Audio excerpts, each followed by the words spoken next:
dedication to the largely forgotten victims of the War on Terror.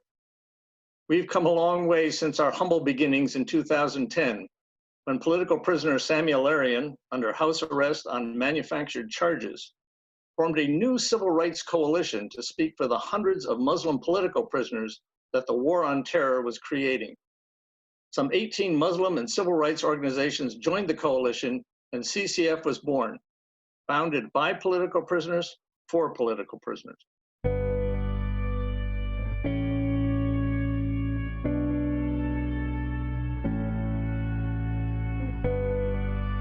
Since then, we have grown. We have published news digests and traveled the country educating the public at universities, national conferences, mosques, churches, and community centers. We continued our advocacy during the time of COVID by producing weekly webinars and a video series to educate about the profiling issues still confronting the Muslim community today. We filed legal briefs to free as many prisoners as possible, including 2 recent compassionate release victories through our coronavirus prisoner release project. We created the first database to track over 1,200 national security cases and published 2 of the most extensive reports on the manufacturing of terrorism charges against innocent Muslims. We held annual family conferences to help impact families heal together and become empowered. We provided annual Ramadan prisoner gifts and launched letter writing campaigns for the incarcerated so they will know that they have not been forgotten.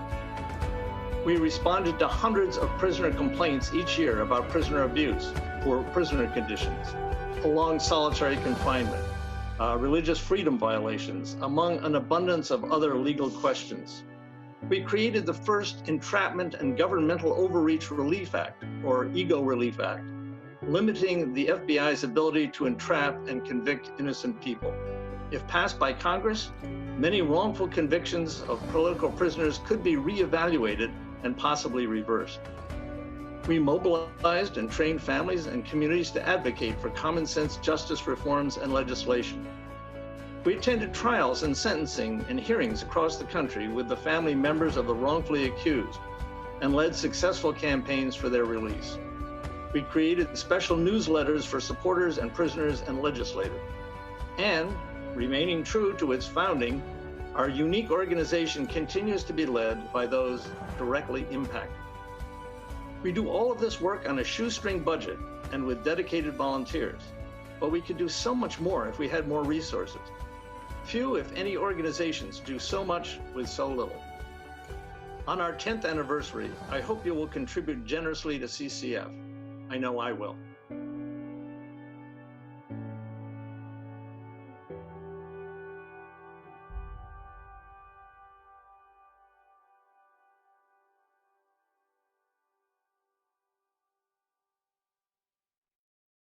Hello, I'm Steve Downs, and I'm the chair of the board of directors for the Coalition for Civil Freedoms. I'm so glad you joined our 10th anniversary celebration, marking 10 years of dedication to the largely forgotten victims of the War on Terror. We've come a long way since our humble beginnings in 2010, when political prisoner Sami Al-Arian, under house arrest on manufactured charges, formed a new civil rights coalition to speak for the hundreds of Muslim political prisoners that the War on Terror was creating. Some 18 Muslim and civil rights organizations joined the coalition, and CCF was born, founded by political prisoners for political prisoners.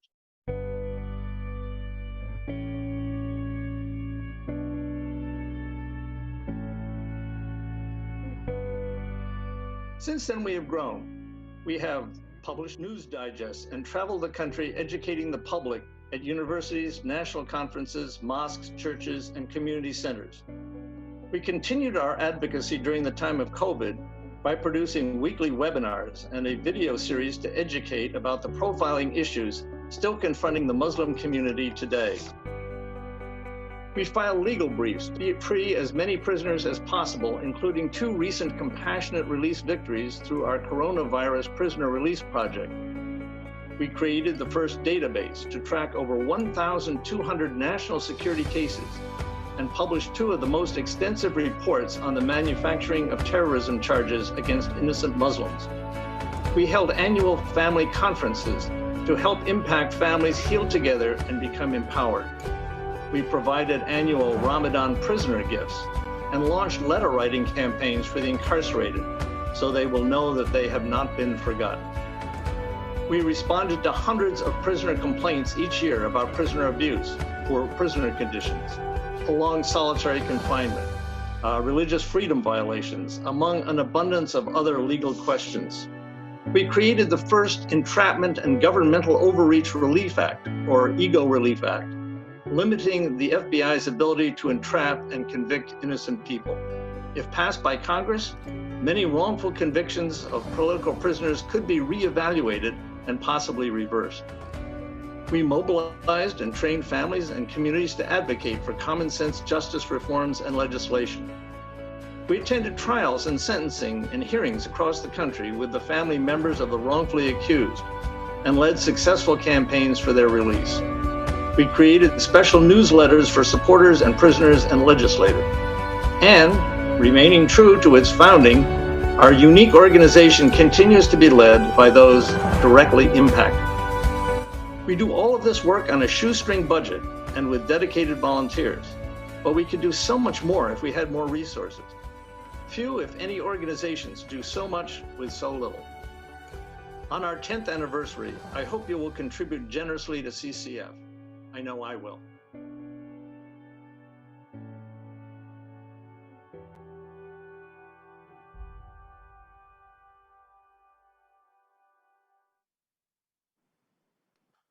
Assalamu alaikum, and good afternoon to everyone joining us today. Thank you so much for being here and participating in our first ever virtual gala, marking 10 years since the founding of the Coalition for Civil Freedoms. My name is Leena Al-Arian, and I'm the Executive Director of CCF. For those of you just getting to know us, CCF was founded exactly 10 years ago today on October 10th, 2010, and is a coalition of more than a dozen national and local organizations whose mission is to defend civil liberties and freedoms, advocate for the rights of political prisoners unjustly targeted in the so-called war on terror, and empower and provide a support network for the families. The prisoners for whom we advocate are the victims of politically motivated prosecutions who were targeted based on their faith, activism, or speech, or in unfair sting operations due to other vulnerabilities. CCF's work is critical and unique. It is one of the few organizations that is led by and is in direct contact with these victims of governmental overreach. We strive to serve both the prisoners and their impacted family members who are left struggling with the ongoing trauma of their loved ones' imprisonment. And we work to turn the victimization of these families into empowerment. The theme of today's event is Breaking the Silence, which speaks to the isolation and alienation that many families of unjustly accused prisoners have experienced, families like mine.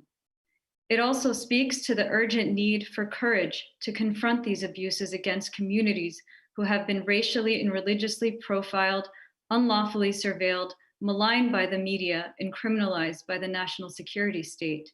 We have an amazing long list of speakers over the next 6 hours, so I hope you stick it out with us.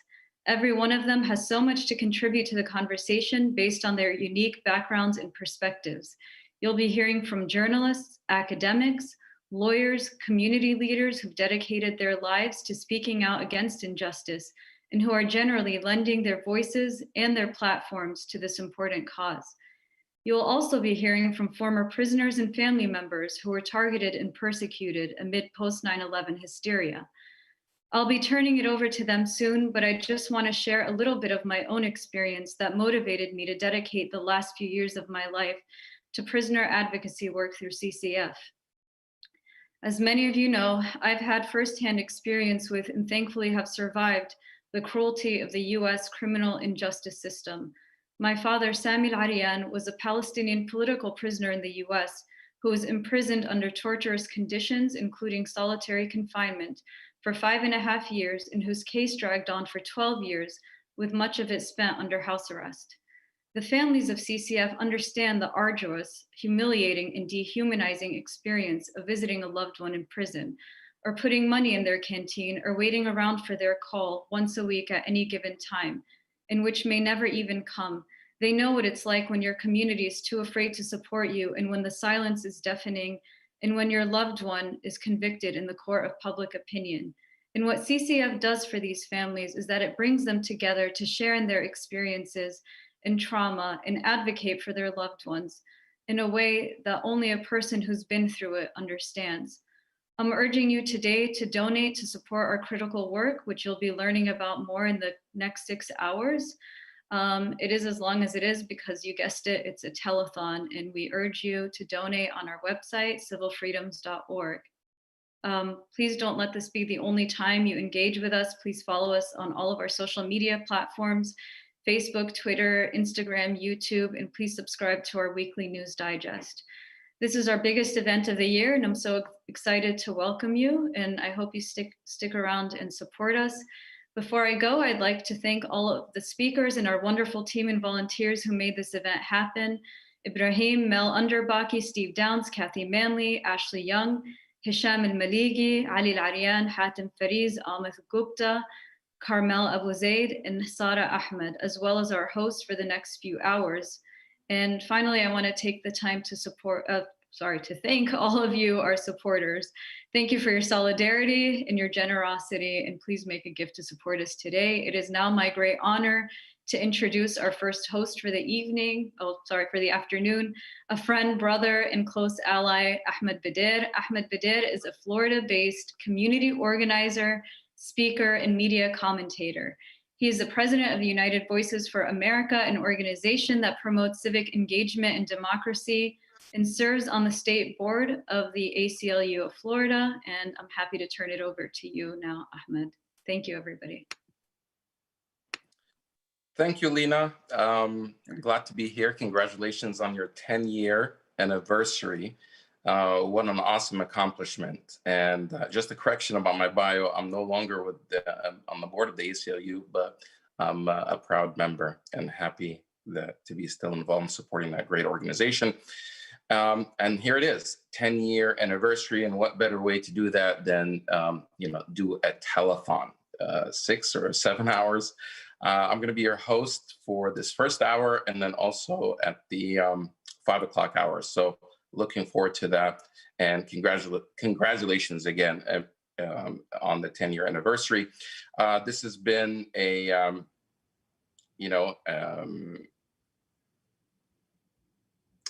great ride, I guess, what you have accomplished in the past 10 years. Looking forward to what you're going to do in the coming 10 years, inshallah.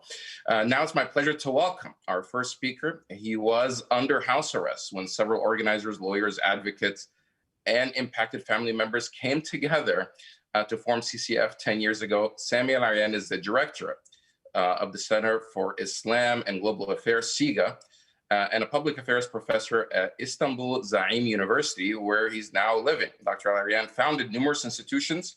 He spent 4 years 4 decades, not 4 years, 40 years in the United States before being, forced to leave and relocate to Turkey, where he now resides. Dr. Al-Arian founded numerous institutions and publications in the fields of education, research, religion, and interfaith, as well as civil rights and human rights. And he was also featured in the well-known award-winning documentary in 2007 called USA versus Al-Arian, and also in the book called Being Palestinian. Turning it over to you, Dr. Al-Arian. Thank you very much, Ahmed, for your kind and generous introduction. And thank you, CCF, for organizing this amazing event. Sisters and brothers, friends and colleagues, my fellow advocates for justice and freedom, Assalamu alaikum. It's indeed my honor and privilege to address you this afternoon in this great gala, even for a few moments. I'm not going to beat around the bush, so let me be very direct and frank with you. Nothing short of your very survival as free people living in a free and democratic society is at stake. Let me even be more blunt. The American Muslim community are at the forefront in the fight to reclaim the foundations and principles that establish the United States and the values that will establish who we are, what we stand for, to uphold our dignity and ensure our future. Since 9/11, American society has been transformed slowly but surely into a surveillance and security state. And in the age of Trump, Islamophobia, xenophobia, white supremacy, and pure hate have been rampant at the highest levels of government. If that trend is not reversed, then everyone, not just the American Muslim community, can no longer claim to be free. More than 70 years ago, George Orwell described such a state in his eye-opening novel, 1984. In such society, fear of the government becomes the norm, the standard way of life. People are then cultured to submit to a new language and regulated speech. War is peace, slavery is freedom, ignorance is strength. In such an environment where society is dominated by fear, people start conforming to every behavior dictated by the government. So when a daughter hears her father criticize in his dream the leader, Big Brother, she reports him to the authorities. He's immediately arrested, tried, convicted, and sent to prison. In the novel, Orwell describes how the father was grateful to his daughter for reporting him before acting out his dream, so that he could be rehabilitated in time. But fiction no more. During my own trial in 2005, one piece of evidence used against me consisted of a phone call between two co-defendants where one of them recounted a conversation he had with me in his dream. It was reminiscent of the thought crime in Orwell's novel. Indeed, much of the government's evidence presented to the jury during my 6-month trial were speeches I delivered, lectures I presented, articles I wrote, magazines I edited, books I owned, conferences I convened, rallies I attended, interviews I gave, news I heard, and websites I never even accessed. Of course, my family and I were very grateful that our jury saw through the government's underhanded tactics and didn't return a single guilty verdict on more than 100 counts against all the defendants. But not everyone is as fortunate. Ali Tamimi had been sentenced to life for allegedly giving a religious fatwa. Tariq Mihanna is serving 17 years for translating a document. Mufid Abdul Qadir is serving 20 years because he had a beautiful voice when he sang for Palestine.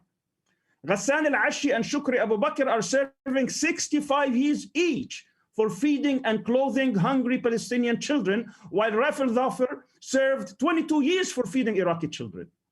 Ahmed Abu Ali is serving life because he gave a false confession under torture. Aafia Siddiqui was sentenced to 86 years after she was shot and nearly died. Ziad Yaghi is serving 32 years in a conspiracy case because he traveled overseas looking for a wife.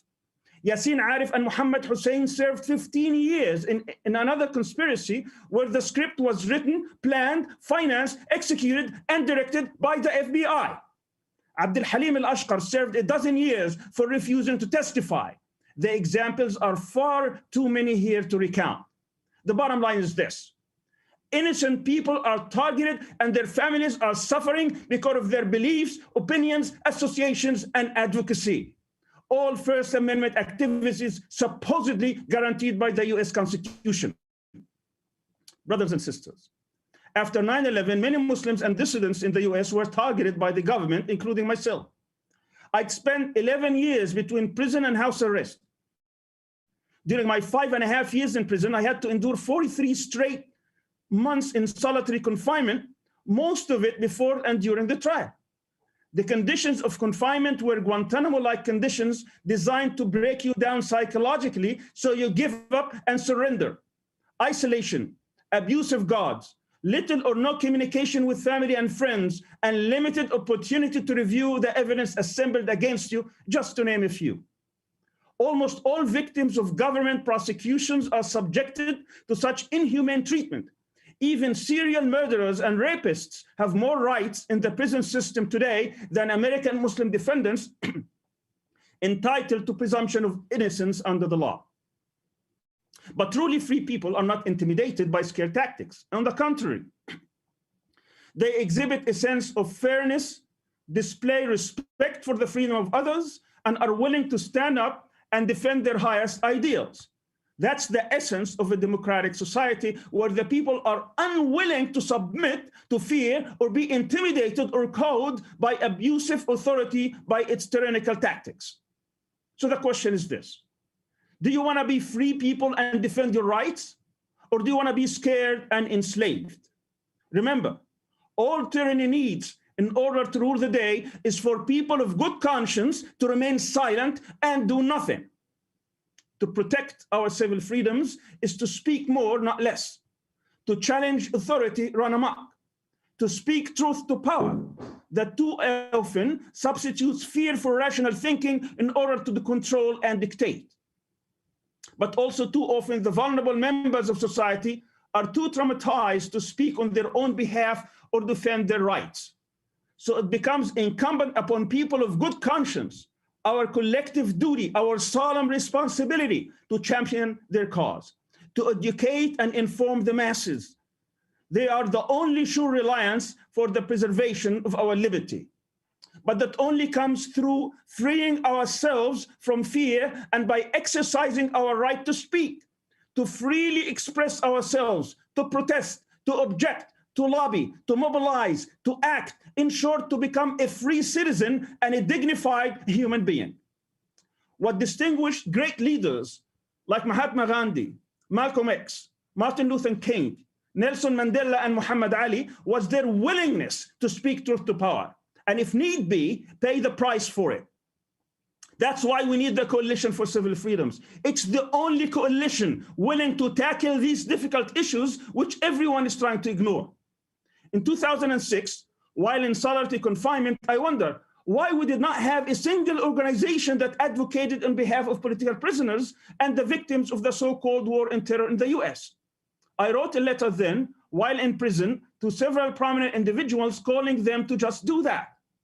When I was placed under house arrest in 2008, for 2 years, I'd speak to many organizations and leaders urging them to speak up about these cases and open their organizations to defend and speak on behalf of the victims and their families. It became increasingly clear to me at the time that there is no one organization that was able or willing to undertake this monumental mission. That we needed to create an organization that was free of all pressure and political calculations in order to advocate on behalf of these thorny issues. I invited then 18 different organizations to my home where I was under house arrest in August 2010 and proposed the idea of establishing a coalition to advocate for the victims of the war on terror, to educate the public, and to speak truth to power. On this day, 10 years ago, the Coalition for Civil Freedoms was founded to fulfill this mission, which is to defend civil liberties and freedoms, to promote a fair US criminal justice system, and to advocate for the rights of political prisoners targeted in the war on terror.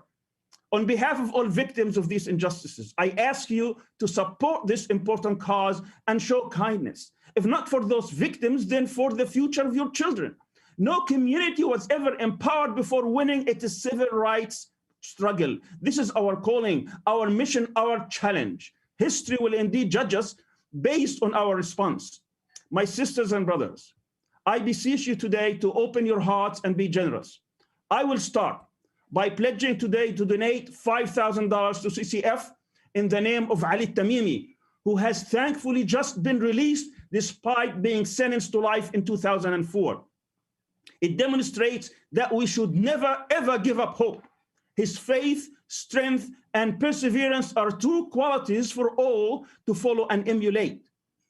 In conclusion, I'd like to thank CCF, its dedicated staff, its board, its supporters, and the audience for tuning in today and supporting the Coalition for Civil Freedoms. But particularly, I want to thank those who are at the forefront of the fight against injustice, the victims, their families, their lawyers, and those who have been speaking on their behalf. May God the Almighty bless you all. Thank you very much. Wassalamu alaikum. Thank you, Dr. Sami, Al-Arian, for your thoughtful remarks. And we're running a couple of minutes late, so I'm going to move right along to our next speaker.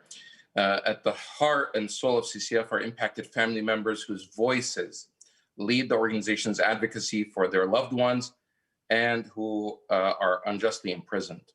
We're honored to be joined by one of those impacted family members, Dr. Fauzia Siddiqui. She is the sister of Aafia Siddiqui, who has been sentenced to 86 years in prison. Turning it over to you. Thank you for having me, respected delegates and attendees. Greetings of peace from Pakistan. I am Dr. Fauzia Siddiqui, and I became involved in CCF because of my sister, Dr. Aafia Siddiqui. Some of you may have heard something of her story, likely innuendo or misinformation. The truth, very briefly, is that Aafia is a mother of 3 and a brilliant Muslim woman whose only passion was to bring education to children. For this, she studied at some of the finest institutions, including MIT and Brandeis in the US. Then, somewhere in the blind aftermath of 9/11, Aafia became a victim of the war of terror. 17 years ago, Aafia and her 3 young children were disappeared from the streets of Karachi and renditioned to black sites. The youngest was only 6 months old and remains missing, presumed dead. In 2008, after some activists like you raised voices, Aafia was mysteriously discovered in Afghanistan, where she had been held and tortured, becoming known as the infamous Ghost Prisoner 650. Almost immediately, she was shot by US servicemen in a surprisingly suspicious staged encounter and cover-up. Despite nearly fatal wounds, she was whisked away to America without any due process, and 10 years ago, she was sentenced to 86 years in prison for snatching their rifle and attempting to kill the same US serviceman who shot her. This, even though forensic examination showed no fingerprints on the alleged rifle, no rifle bullets or casings in the room. The prosecution was an absurd frame-up, and all references to her 5-year black prison site ordeal was forbidden. After years of campaigning, Aafia's 2 older children were finally returned to me, and I have been raising them as my own. As for Aafia, we have no contact, no letter, phone, nothing. The torture continues. It is heartbreaking that those who know of Aafia's and others' injustices, who can make a difference, remain silent, fortifying the oppression. So today's theme about breaking the silence is welcome, given the fear that has reigned for so long. I have seen firsthand how twisted the concepts of justice and law have become. How the notion without fear or favor has become by fear for favor. But despite these failings, I continue to believe in the basic goodness of humanity, and so does Aafia. I conclude with a small appeal from Aafia herself. The time is now for us to get together and come up with solutions for these problems. Let none of us think that we cannot make a difference. Yes, we can, if our intention is pure. I hope and pray that our combined voices will see Aafia and other captives return home, inshallah. Thank you very much.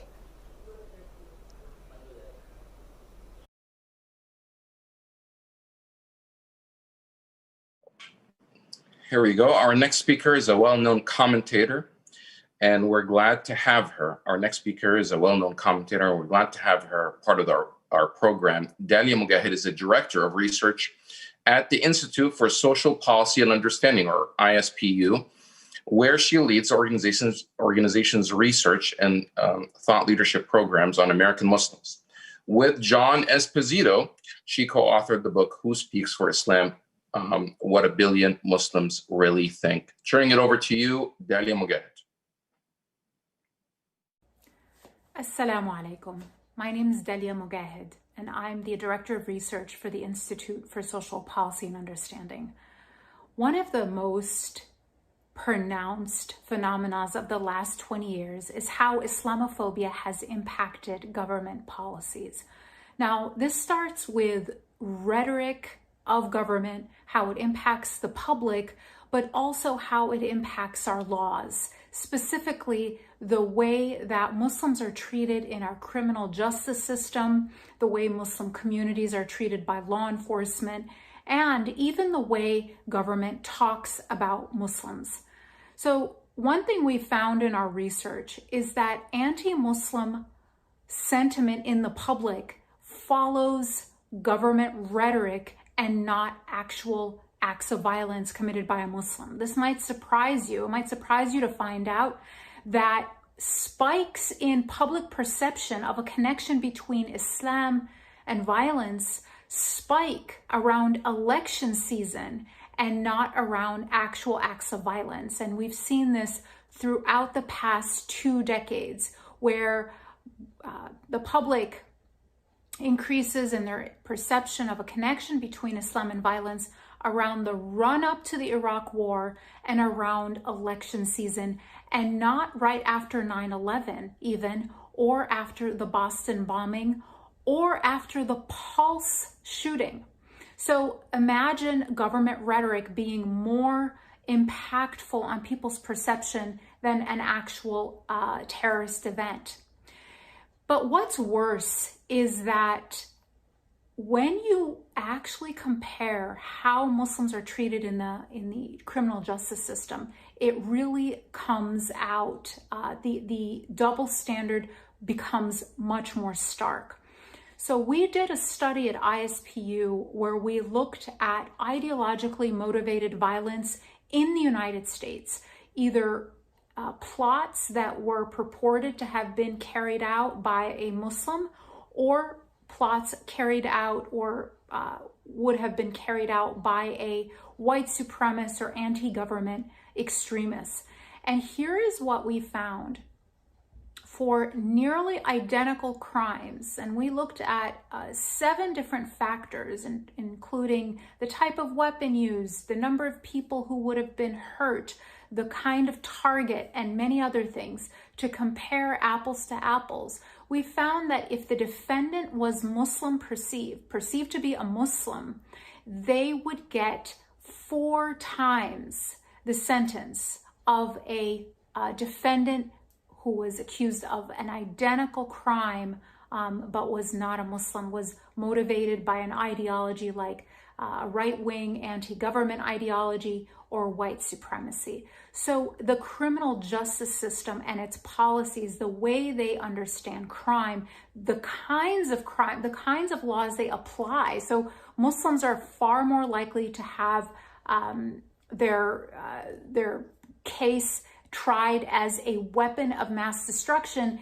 even when the weapon is identical to another case that was just dealt with as, a simple explosive. What's even worse, though, is that the majority of foiled plots, the majority of the time when Muslims are defendants in a foiled plot, the weapon was actually supplied by an undercover member of law enforcement. It wasn't even created or acquired by the defendant themselves. So that's another way that Muslims are treated so differently, is much more often the case involves an informant or an agent provocateur who is facilitating the crime, actually giving the defendant the weapon that they are allegedly going to use.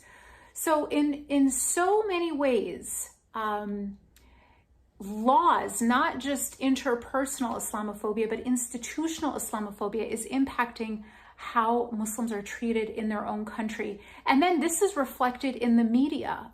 Cases involving a Muslim defendant receive 770% more media coverage in the New York Times and in the Washington Post as cases, identical cases involving a non-Muslim defendant.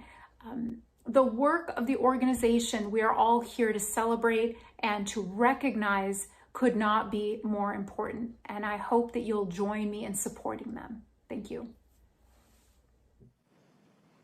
Thank you, Dalia. Thank you for your talk.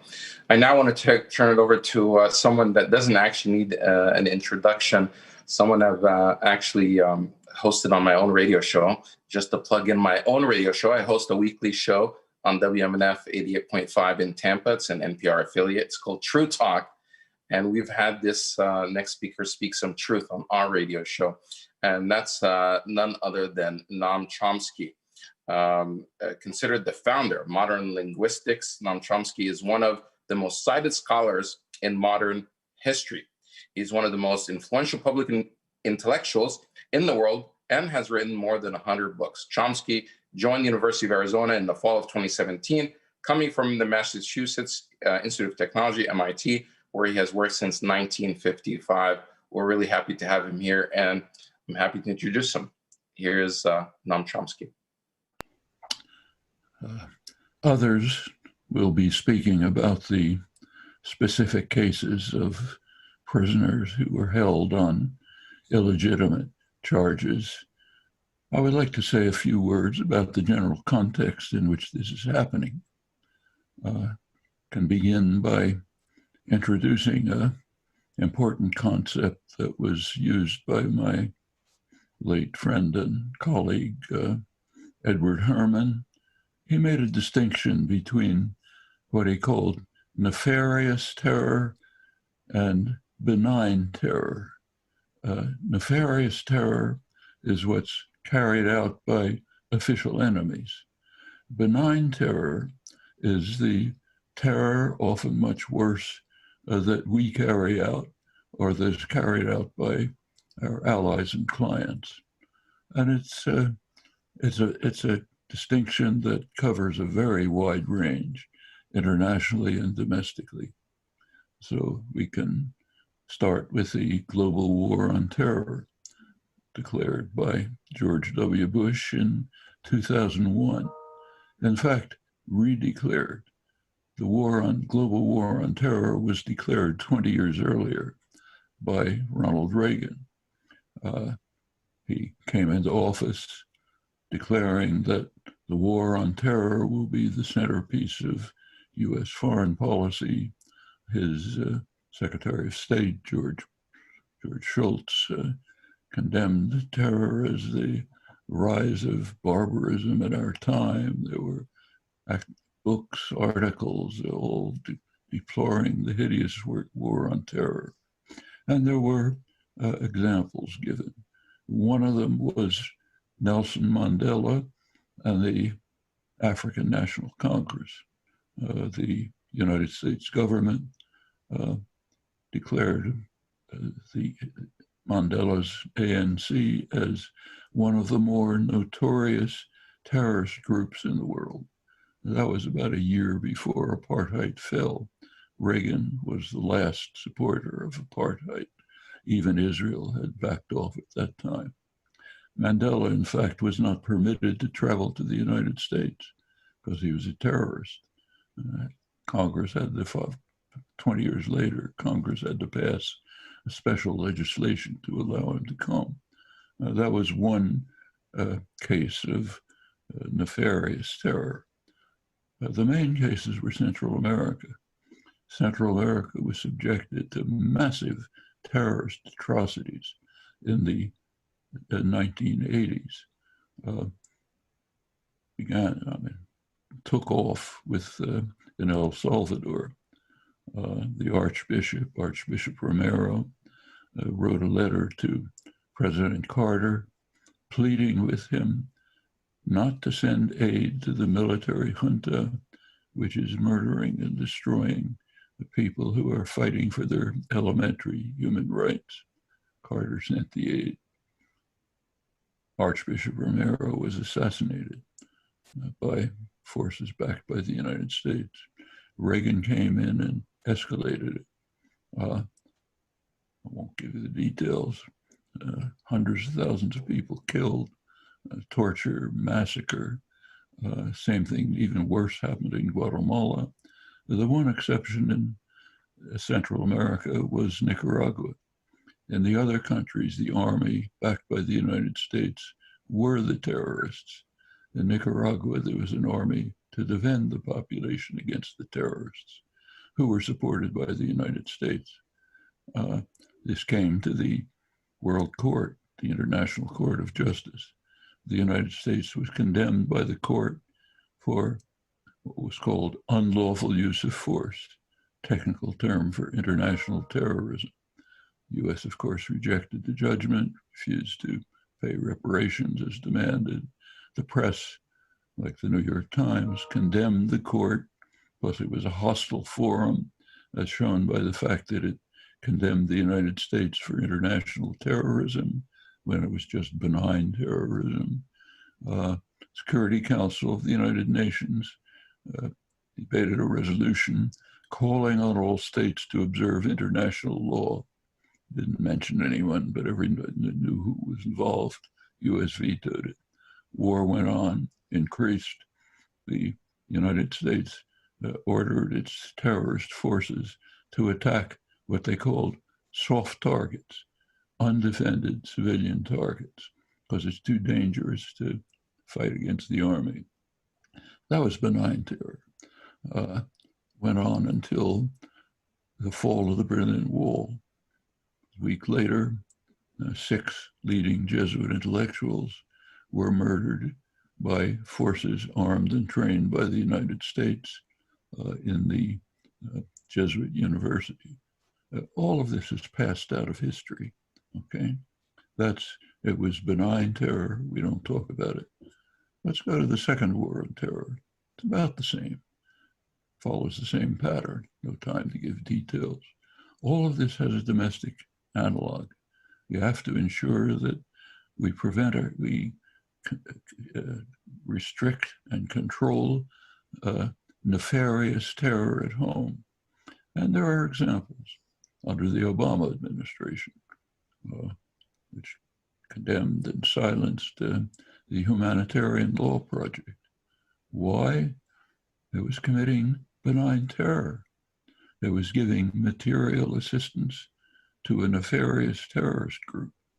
The material assistance was that they were trying to arrange for peaceful negotiations and interactions to settle a long conflict between the Turkish state and the Kurdish popular movements. Been going on for many years. The United States the United States condemns the Kurdish groups, supports the Turkish groups. Well, and therefore giving advice on how to move to a peaceful settlement is nefarious terrorism, according to the Obama administration. Trump, of course, is much worse. Well, that's the general context in which the attack on domestic institutions like the Humanitarian Law Project or groups supporting Palestinian rights and humanitarian aid, that's the general context in which it takes place. We should bear that in mind when we look at these specific events.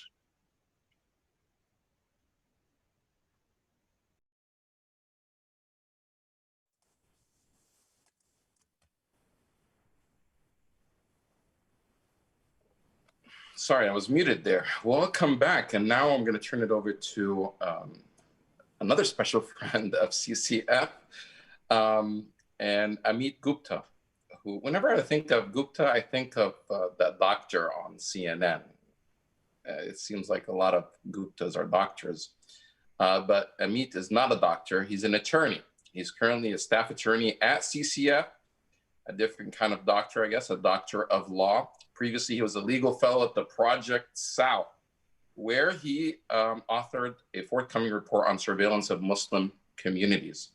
He is a graduate of the New York University School of Law, where he was an Institute for International Law and Justice scholar. He is committed to Palestine solidarity activist and anti-war, and he's also an anti-war activist. Sorry, it's I don't know why I'm stumbling over my words, but Amith Gupta, welcome. Well, thank you so much for that introduction, and thank you to everyone who has joined us on Facebook or YouTube or wherever you're watching this from. So my name is Amith Gupta. I'm a volunteer slash low bono staff attorney with the Coalition for Civil Freedoms. So you are probably receiving a lot of messages and emails and calls from people who are trying to get you to give them your money because it's an election year and these are trying times. And I know that times are tight. So many of you may not have money to give, or if you do, it might not be that much. So instead of trying to guilt you into giving this great organization your rent money, I'm going to explain to you why I started dedicating my time and energy and some of my work to CCF. So I moved to Atlanta in 2018 to start work with, as Ahmed mentioned, Project South, a grassroots community organization rooted in the Black radical tradition here in the US South. Through Project South, I met a number of the family members and community members who have faced political repression, particularly in the Black and or Muslim communities. And I eventually got in touch with Leena and other members of the CCF staff and attended their 2019 conference to work with them on community organizing and lobbying. And I started contributing some of my legal services towards the CCF families. What makes CCF worth donating, not just my money, but my time and resources and energy is actually pretty straightforward. Unlike virtually every other Muslim community organization, unlike virtually every other anti-war or civil liberties organization, and unlike most, but not all, prison reform lobbying groups, the thing that makes CCF fundamentally different is that it is set up and run by and for the family members and, in some cases, the returning prisoners of the US government's war. The last 2 decades have given us an embattled Muslim community inside and outside the United States that has been repeatedly betrayed by organizational leadership who made the foolish and naive judgment that it was more important for them to maintain close ties with the FBI, establishment Democrats and Republicans, the Department of Homeland Security, and the Anti-Defamation League, instead of the people in the community that were the frontline targets of a war on marginalized communities that eventually led us straight to Donald Trump and the decline of democracy outright. If there is one word that describes how marginalized people in general and Muslims in particular have been treated, that word is betrayal, but not at CCF. CCF is run by and for the people who are the targets of government repression. There are no conflicts of interest between the CCF leadership and the people it serves because the CCF leadership is the people it serves. I've often remarked that of the small number of staff members that CCF has, almost all working with CCF either as volunteers or with other part-time jobs and other sources of income, that I'm actually the odd man out. I'm the only person that I know at CCF that does not have a father, a brother, a cousin, a close friend, a colleague, a business partner, or a child that has been locked up and severed from the rest of his community or her community because of the kind of abusive government repression that federal agents, multiple US administrations, anti-Muslim ideologues, and police departments looking to justify their bloated budgets have practiced against members of this community. The staff spends an enormous amount of its time working on motions that attorneys won't file, organizing gifts for people who have been forgotten, and building community ties with people in other constituencies that want change. Now is the ideal time for this organization to get the support that it sorely needs. We are in the midst of a historic time. The abusive government practices, from racist police and FBI to xenophobic legislation and anti-Muslim hate mongering, has reached a point that is unprecedented in modern US history. As much as the degenerate dictator Donald Trump may receive credit for much of the desperation of the times, the outrageousness and barbarism of the Trump administration is matched by the outpouring of mass communal resistance across this country in the form of the George Floyd rebellion, which, despite declining news coverage, is still ongoing. Now is the time for people in this community not to be silent, not to be complicit, and not to be submissive. Now is the time for our community, for this community, to embrace those who have been imprisoned, brutalized, tortured, deported, and denigrated for everything from charity and humanitarianism to dissident political views, to simply being manipulated as the result of psychological vulnerabilities that informants take advantage of. The time for marginalized communities to accept being criminalized is officially over. We must embrace the people in other communities and across the country and across US borders to build a truly international movement that is centered around winning justice for the targets of racist state violence. We can do that, of course, only through the leadership of the victims and the targets and their families themselves. So I can vouch from having worked with CCF that that's what CCF is doing. So if you can, please consider donating. And if you really don't have any money, there is one other thing that I hope you will give us. Please give us your time. We're doing everything we can to build a network between communities that have faced police violence, FBI abuses, deportation, and racism throughout the country and beyond, so that we can organize our opposition. So if you want to get involved, please reach out today or after about how you can be supportive in addition to any donations that you can make. I want to quickly mention that in terms of the future of this organization, I'm hoping that there won't be another 10-year anniversary. I'm hoping that in 10 years from now, CCF will have led the campaign successfully to completely end this fake war on terrorism. Thank you so much. Thank you, Ahmed. Gupta, thank you so much. It's really inspiring. And now what the moment that everyone's been waiting for, the moment where we actually raise money. This whole telethon is, the purpose behind it is to raise money. If we're not going to raise the money, then we're really not accomplishing our goal. It's really nice to hear all these inspiring speeches and have people on board and have all these scholars and famous people and to be in awe of them. But then if we don't raise the money for this organization, then the organization can't meet the needs and fulfill its mission. And to be honest with you, the reality is many of the families and the prisoners that were impacted, the impacted individuals, were already facing an enormous uphill battle for their freedom. But this pandemic, the pandemic that the whole country is going through and the whole world, is actually having a greater impact on those same individuals. When the virus began hitting prisons, we received countless, or CCF received countless messages from men and women inside pleading for help. And regardless of even people who have rightfully been convicted of a crime and serving their time, there's no reason to subject them, to lock them up, to keep them locked up and not provide a safe place for them to serve their time. That's inhumane. That's not American, and that's not something that we should stand for. So imagine the people that are actually there unjustly, or these political prisoners. CCF quickly sprang into action. The legal team filed motions for a compassionate release, which resulted in 2 of the prisoners being granted release, Sami Hassoun and Hawa Hassan. That result is downright miraculous, according to many people, because these individuals were not going to be released anytime soon. Since out of thousands of prisoners nationwide who sought compassionate release, 98% of them, 98% of them were denied, so only 2% were actually granted. And CCF was able to at least get 2 people out on compassionate release. But now it's over, to turn it over to you. CCF is running on a small budget, but making a huge impact. And now they need individuals to step up, to make a difference, to believe in this. And let's face it, this is not, something that everybody's going to get behind. Because you're going against, CCF is standing up to one of the most powerful governments in the world, going up against the Department of Justice.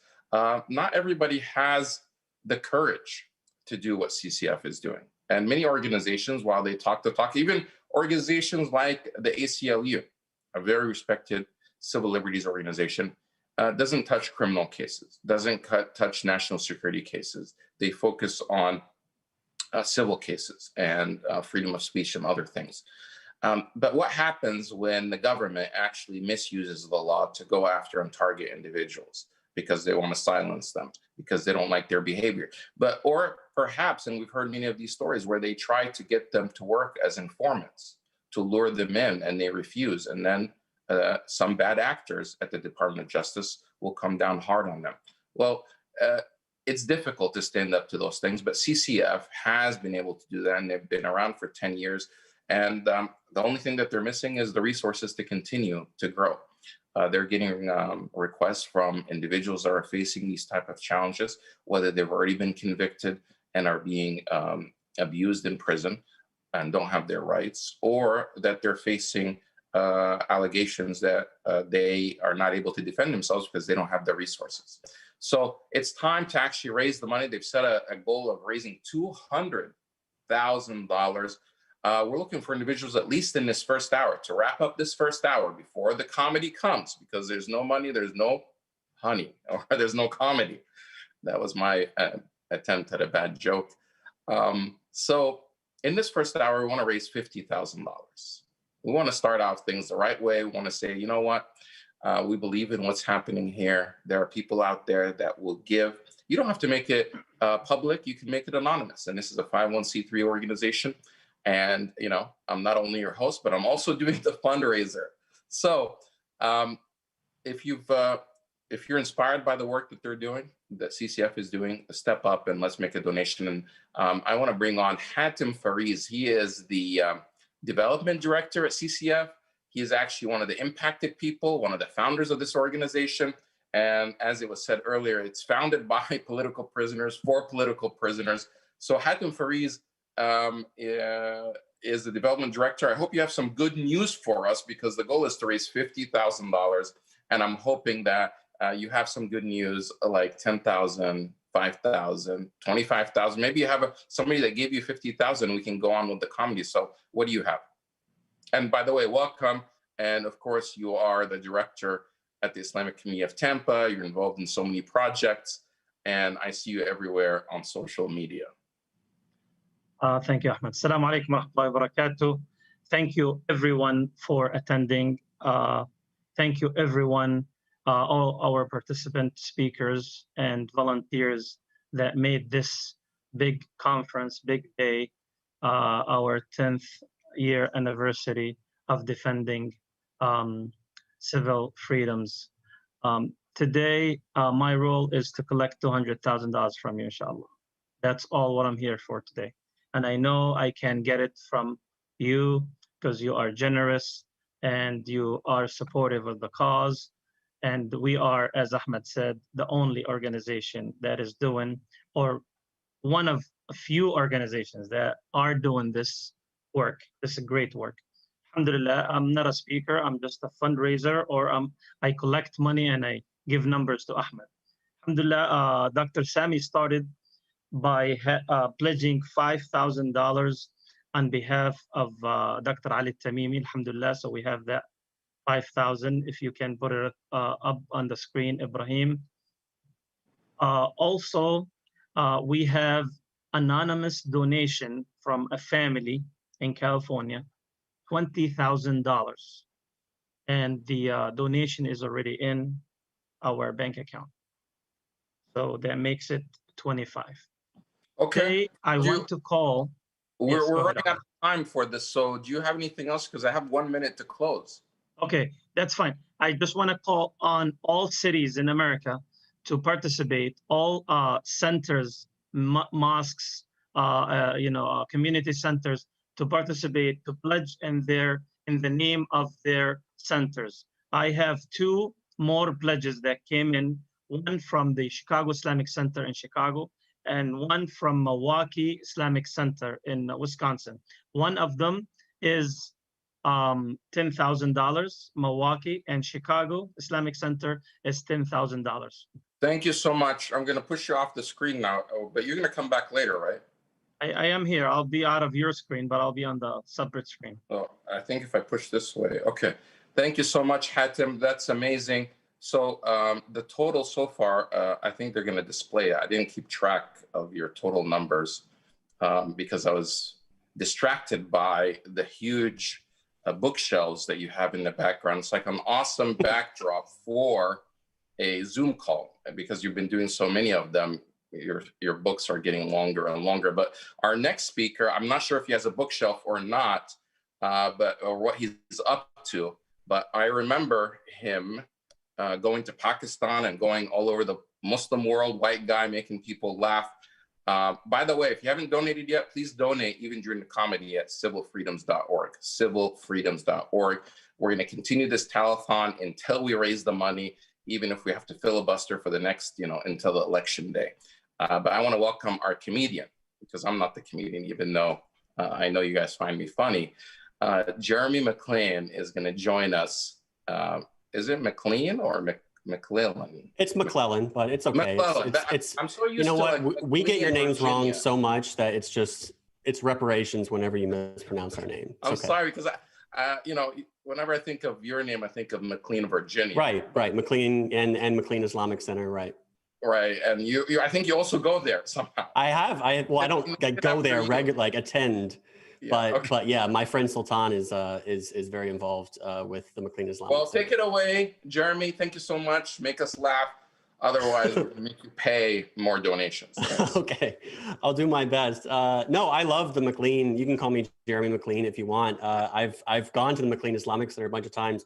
My favorite thing about the McLean Islamic Center is that it is inside of an old Baptist church, and they didn't change the outside of it, and so it still kind of looks like a Baptist church. Like you walk by, it still kind of looks like a Baptist church. And I just know I've always been worried that like some Christian family is going to move down the street, start attending, and never realize that it's a mosque. Just be like, man, we've been going to this new church, and it's all the church services are on Fridays. They make you take your shoes off before you walk in. It's very Japanese. A lot of nuns in there, and all the baptisms are in the bathroom. So that's been my worry going to the McLean Islamic Center. No, I'm like I said, I'm Jeremy McLellan. I'm a big supporter of this coalition, and it's been an interesting year so far in America.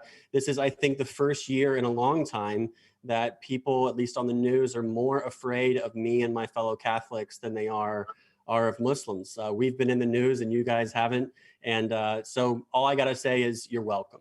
You're welcome. We've done it. I'm coming live from South Carolina, which people don't usually think of South Carolina as a very progressive state. But if you check your history books, we are the ones who started the war that ended slavery. So everybody, again, you're welcome. It's not all good in South Carolina. There's a woman in my neighborhood who made huge news a few years ago because she reported a woman, or she reported a man next to her on a plane for being a terrorist because he was writing math on a napkin. He was on his way to an economics conference. He was an Italian guy. She saw him and she reported him for being a terrorist. And what I like about that, I mean, obviously she was just Islamophobic and thought he was, up to no good or something. Anyway, they grounded the plane. But what I love about that story is that she thought that he was a terrorist, but not a very prepared terrorist. Like, according to her, he had just to do some last minute calculations, like he was just sitting there and he was like, oh, you always wait until the last minute trying to remember the right equation, and then remembered something from middle school about x equals negative b plus or minus whatever that song is that we all learned. So that's the worry that that she had. I myself have not been racially profiled that much. I did get stopped going through security one time because my business cards at the time had a picture of a grenade on them. My manager thought it'd be cute, thought it would be explosive comedy or something, but no, they pulled me out. And I think it made sense for them to be suspicious because we all know how terrorists usually carry business cards, just to hand out at all their terrorism conferences, and they always make sure to put a picture of a grenade on there just so people don't worry about it, just so there's no confusion. I do worry about civil liberties at the moment, but hopefully we can all gather together and hope that Joe Biden wins. And when Joe Biden wins, then we can all forget about civil liberties and the war on terror for the next 4 years. And so I'm really looking forward to the left doing that. And I don't necessarily want that to happen, but I do kind of suspect that will. So anyway, thank you all so much for having me on. I will be back on later at 5 o'clock, around 5 o'clock. And again, I'm very honored to be part of this coalition and to support them in any way that I can. Thank you so much. With Hafiz.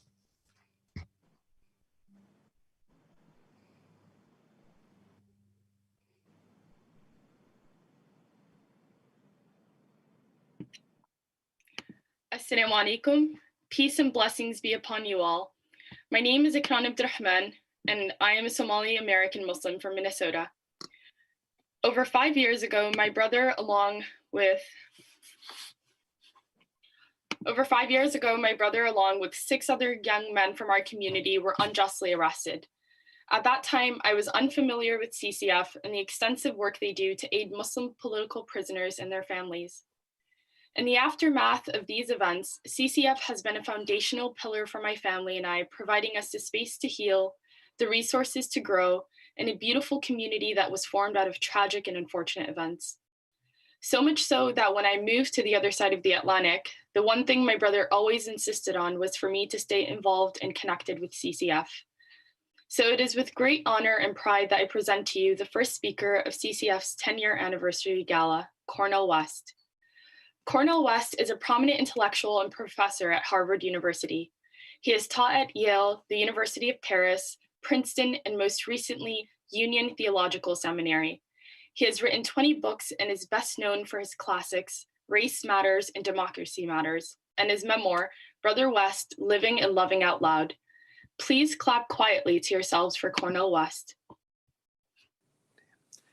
It is my blessing, honor, and privilege to be here with each one of you this 10th Gala event of the Coalition for Civic Freedoms, of my brothers and sisters who are willing to straighten their backs up and stand up for truth.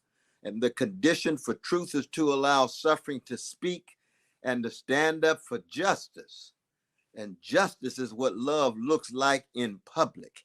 And I come from a people, a great people, of Black people who have been terrorized for 400 years, but keep dishing out freedom fighters who have been chronically, systemically hated for 400 years and keep dishing out love warriors. And that means for me that it is crucial that we break the silence. This 20-year so-called war on terror, which has been a war on a slice of God's children. I speak as a Christian, a slice of precious, priceless brothers and sisters, usually Muslim brothers and sisters whose rich humanity, whose deep sanctity and dignity as human beings is rendered invisible in the name of a so-called war against terror. We must stand up and break the silence. And we do it in the name of a profound compassion that says, what you do to the least of these, what you do to the prisoners, what you do to those locked into the hoods and the barrios, on the reservations, under occupation, be it in Tibet, Kashmir, be it our precious brothers and sisters under Israeli occupation. It could be Jewish brothers and sisters in Soviet Union. We are concerned about the sanctity of human beings, and when the state unleashes its terror, its mechanisms of repression, targeting the vulnerable, those who are easily subjugated with very little attention, with no limelight cast, no highlights put forward, issues cast as taboo issues. So it becomes unpopular to affirm the rich humanity of Muslim brothers and sisters targeted by a vicious war, so-called war on terror. It becomes unpopular to talk about Palestinians under Israeli occupation. It becomes unpopular to talk about indigenous peoples on reservations. It becomes unpopular for any slice of humanity whose challenge to a status quo on the one hand and a status quo repressing them with impunity, doing what they want with no accountability, no answerability. So many of our precious brothers and sisters having to make settlements just in order to be treated with some semblance of fairness, because if they went through the regular legal mechanisms, they would in fact still be in prison. We still have over 200 precious brothers and sisters in prison.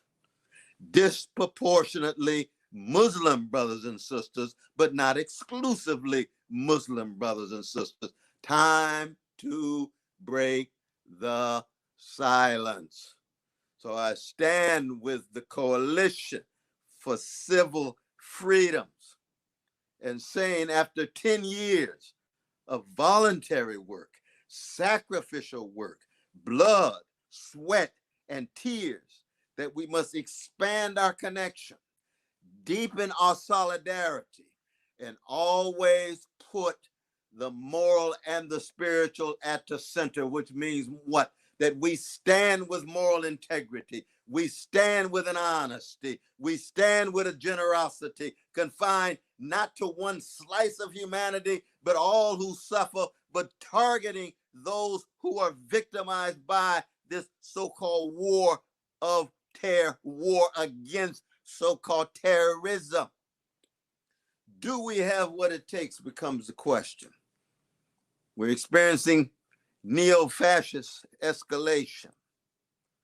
We're experiencing increasing ecological catastrophe, possible nuclear catastrophe, predatory capitalism run amok, white supremacy run amok, male supremacy, homophobia, transphobia, losing sight of Arabs and Muslims and Mexicans and Jews and poor people and working people. What a turbulent moment, what a grim moment, what a bleak moment, and yet the Coalition for Civil Freedoms constitutes a hope, and hope is as much a verb as a virtue. We come together, we stay in motion year after year, and now decade after decade, holding up a blood-stained banner, a tear-soaked banner, grounded on truth,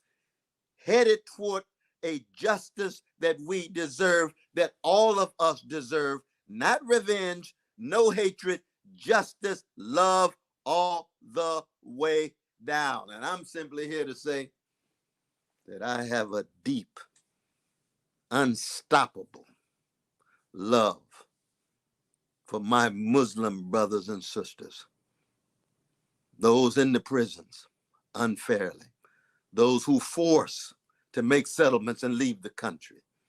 I salute my dear brother Mari Salah Khan. I salute my dear sister Leena Al-Arian. I salute each and every one of you, and let us remain in solidarity together and be faithful unto death with our commitment to a truth, to a love, to a justice, to the civil freedoms of each and every one of us, beginning on the Muslim sides of town, on the chocolate sides of town, on all those sides of towns of those whose humanity is so easily rendered invisible. And to the families, know that history is incomplete. The future is unfinished. That there is hope for your loved ones. And all of us together will do all that we can to ensure that your precious loved ones, your precious Muslim loved ones, and non-Muslim loved ones will get justice as much as we can fight for it, and want to assure you that we can win. We don't know if we can pull it off quickly, but we plan to go down fighting. Stay strong. Stay safe. stay in solidarity with each other.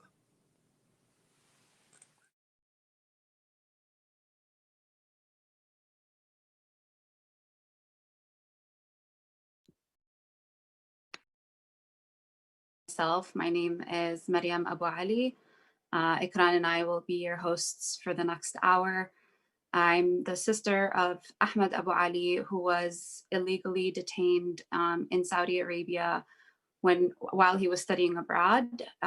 He was tortured. He spent 2 years in Saudi prison without charges. Then he was brought back to the US, where he was convicted, and the only evidence used to convict him was a coerced confession.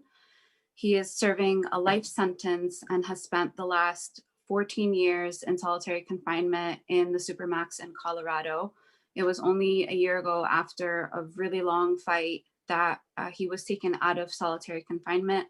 I've been attending CCF's family conferences year after year now. It's nearly been a decade that I've been attending, and it's been integral to both my healing and to my continued fight for my brother and all political prisoners.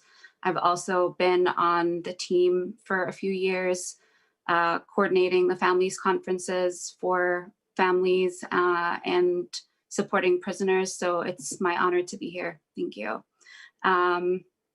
Our next speaker is Noura Erakat. She's a human rights attorney and assistant professor at Rutgers University, New Brunswick, in the Department of Africana Studies and the program in criminal justice. She's the author of Justice for Some, Law and the Question of Palestine. Please welcome Noura Erakat. Hello, and thank you for having me. It's an honor to speak on behalf of Dr. Sami Al-Arian and everything he represents and all that he has sacrificed in an effort to make the world a better place than the way he found it. تحياتي يا دكتور ويعطيك العافية. I have been asked to briefly discuss how the broader so-called war on terror, an endless war without borders, without a military goal, and yet a clear target, Muslims and Arabs, regardless of political opinion, and even less because of their behavior, what the impact of this war has had on the struggle for Palestinian rights. I'd like to address this question by illustrating how repression against Palestinians is experimentation in state repression more broadly. The maltreatment of Palestinians is not just reserved for them, but instead they are truly a guinea pig. Palestinians are test cases for modalities of repression in the United States, just as they are test cases for technologies of violent domination and warfare in Palestine. Persecution and prosecution of Palestinians and Palestine-related activism is an attempt to chill free speech, and more fundamentally, it is an effort to diminish support for Palestine by alienation, retaliation, retribution, and explicit criminalization. Even without realizing it, most of us have internalized these mechanisms so that we police ourselves. We monitor our own language and behavior in regards to Palestinian rights. There are unspoken yet well-known consequences at your workplace, in your classroom, and certainly in public fora for exploring Israel as a settler colonial state and or exploring the question of Palestine through a rights-based lens. The gamut extends from being accused of anti-Semitism to being accused of supporting terrorism, literally a criminal offense. This approach has had the most severe consequences for Palestinians themselves, as the case of Dr. Al-Arian powerfully illustrates.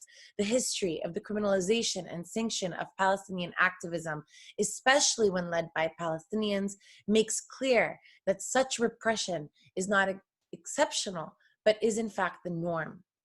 For 20 years, from 1987 to 2007, the FBI tried to prosecute 7 Palestinians and 1 Kenyan who became known as the Los Angeles 8. The case spanned 20 years, was prosecuted 6 different times, and was dismissed without a single conviction. Their supposed crime?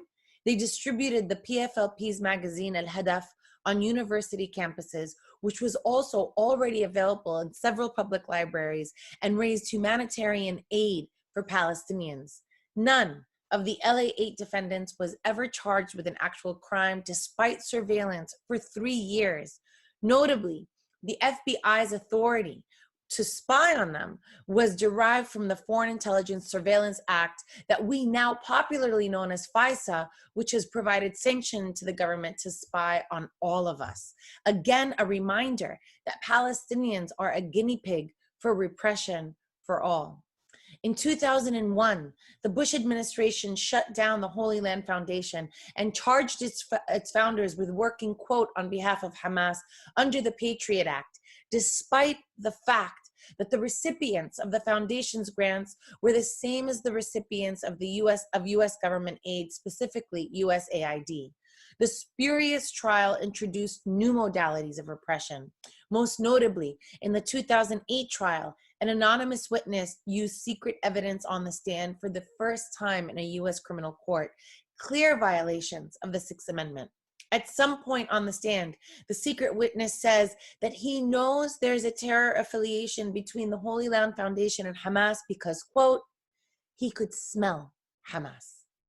The 5 co-founders of the foundation were sentenced from 15 to 65 years, respectively, in prison sentences.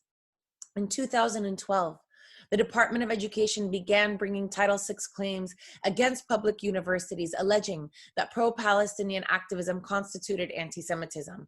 After a year-long investigation in 2013, the DOE dismissed the cases against UC Berkeley, UC Irvine, and UC Santa Cruz protests against Israel's treatment of Palestinians, which reported included mock military checkpoints, and said that though they may be upsetting to Jewish students, they, quote, do not constitute actionable harassment. In response, in 2019, the Trump administration changed the definition of anti-Semitism under Title VI so as to conflate it with anti-Zionism. I can discuss dozens of other cases: the revocation of tenure for Dr. Steven Salaita for tweets he shared, the revocation of citizenship and deportation of Rasmiya Odeh after 20 years in the United States in a trial that refused to consider her sexual torture at the hands of Israeli officials, state legislative efforts in response to the American Studies Association's endorsement of academic boycott, and anti-BDS laws in 41 out of 50 states, and just a few weeks ago, Zoom shutting down its forum to prevent Layla Khaled from addressing a public audience. This is about criminalizing constitutionally protected activities in order to crush dissent. The clear lesson is that these groups are willing to sacrifice even liberal tenets of free speech for the sake of protecting the status quo. This has ramifications for everyone. For the sake of protecting Israel's exceptional treatment as a settler, colonial, and rogue state, Israel and its supporters are willing to incapacitate the mechanisms that are in place to curtail such transgressions.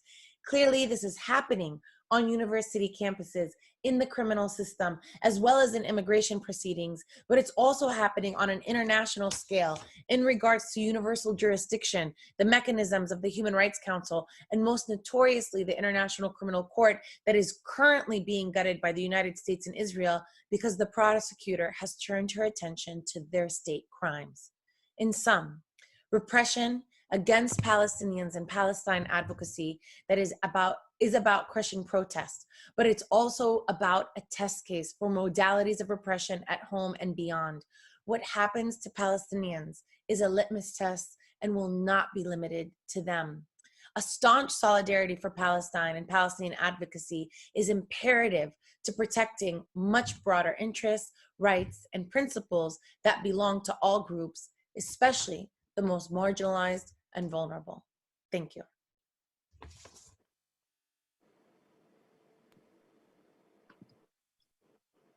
As Noura mentioned, the case of the Holy Land Foundation 5 was a travesty of justice, not just for Palestinian organizers in the US, but for all those interested in working to fight oppression abroad.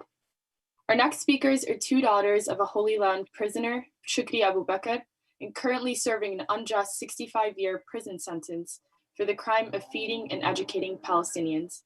Please welcome Zuhaira and Nida Abu Bakr. I just wanted to start off by thanking everyone for tuning in and taking time out of your busy Saturdays to tune in and to listen. A special thanks to CCF for always allowing the families of the Holy Land 5 to spread awareness and to continuously support our case. My father, Shukri Abu Bakr, is one of the HLF 5s who is actually currently serving 65 years for basically providing humanitarian aid to people all around the world. The HLF was the largest Muslim charity in America at the time.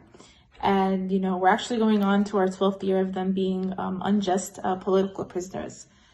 Just like many other minorities and Muslims around the nation, you know, due to post 9/11 hysteria and Islamophobia, they were kind of the scapegoats. They became victims of this. You know, with everything going on right now with the country and as we see all the turmoil, it's really kind of easy to just want to give up. But as we see all our brothers and sisters around the nation not doing that and working together, this is truly the time for us to break the silence. And this is truly the time for us to unify and come together as one community. It doesn't matter where we come from, what religion we are, what race we are. This is truly the time. It has to happen now. This is time for change. And, you know, when we see all these people going through different things, it's really easy for us to distance ourselves like, oh, I'm not this, that's not going to happen to me. Oh, you know, that happened to them. They must have done something wrong. Whatever it may be, whatever those thoughts that are going through different people's heads. The fight for justice and the oppressed has been going on forever. And I don't think it'll ever stop. But what will happen is when we all unite together, things will change. Things will get better. You know, it's easy to lose hope. I mean, my dad's serving 65 years. It's very easy to lose hope, especially when you know that we've exhausted every legal avenue. We really have nothing left, but we still do have hope. And we know things will change and things will get better. And it's really up to every single one of us, even you out there watching. If you share a story, spread awareness, you have to do your part. We all have to do our parts. And it doesn't matter what the situation is or what the case is or what the movement is. We are all one movement. We have to unite. And as the HLF 5 family member, I truly want to just take the time to remind everyone not to forget those people that are behind bars who sacrificed so much for their communities, sacrificed so much within their own families to do the right thing.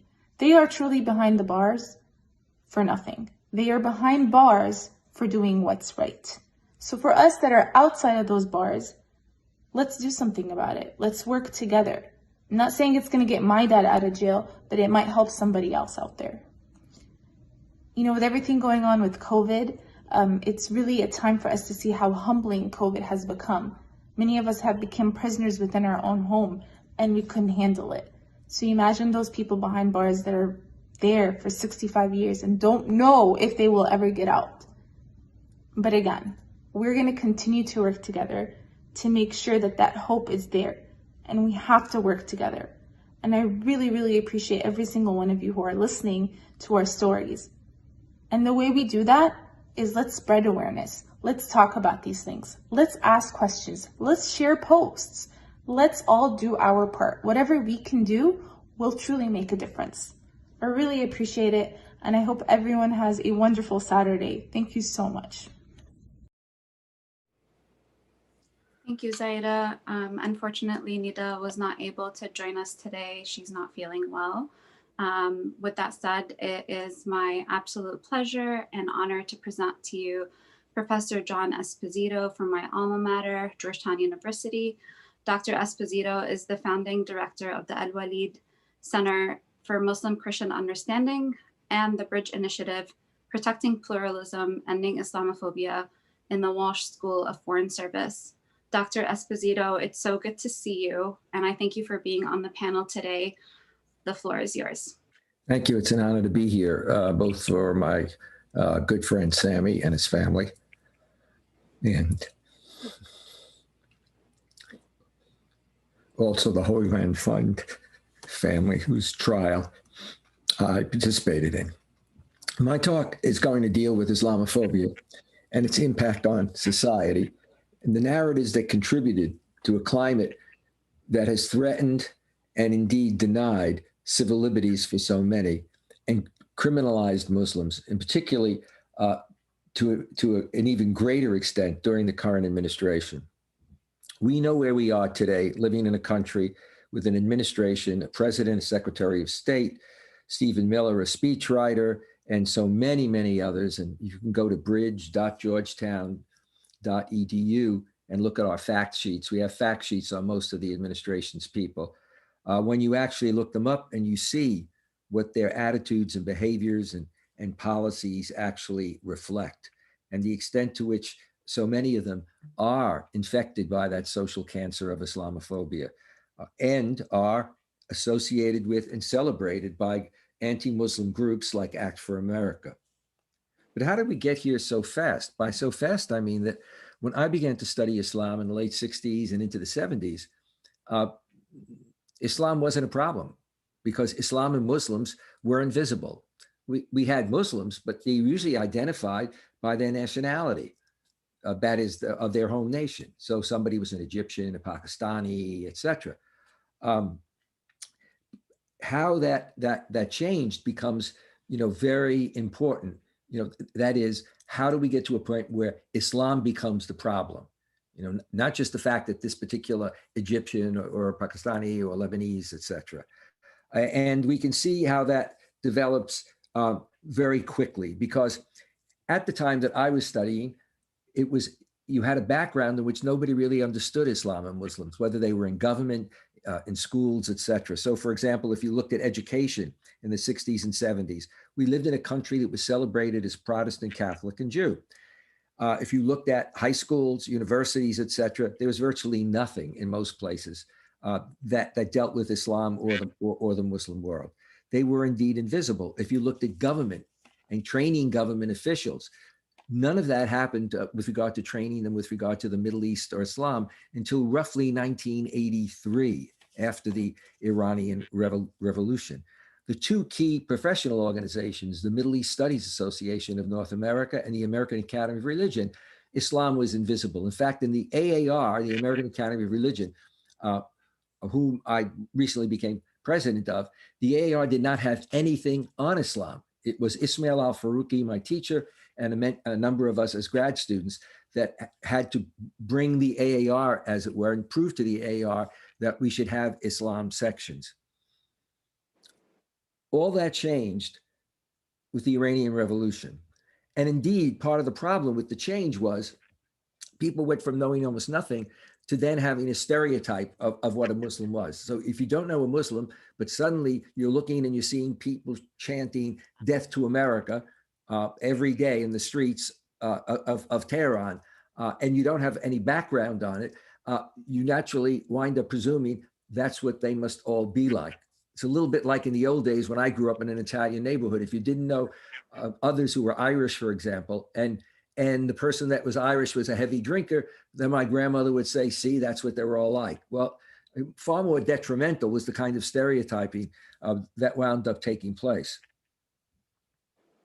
Of course, then the taking of the hostages, Khomeini's call for the export of the revolution, all of those things made for a process of what I would call, and I'm taking it from a prominent Iranian scholar back then, mutual Satanization on both sides. And we've never gotten over that in terms of U.S.-Iranian relations. And it's come to an incredible head under the current administration, being used and abused in order to, God knows what, to bring down the regime. And in order to do that, you have to what? Cripple the Iranian people and their youth with sanction after sanction.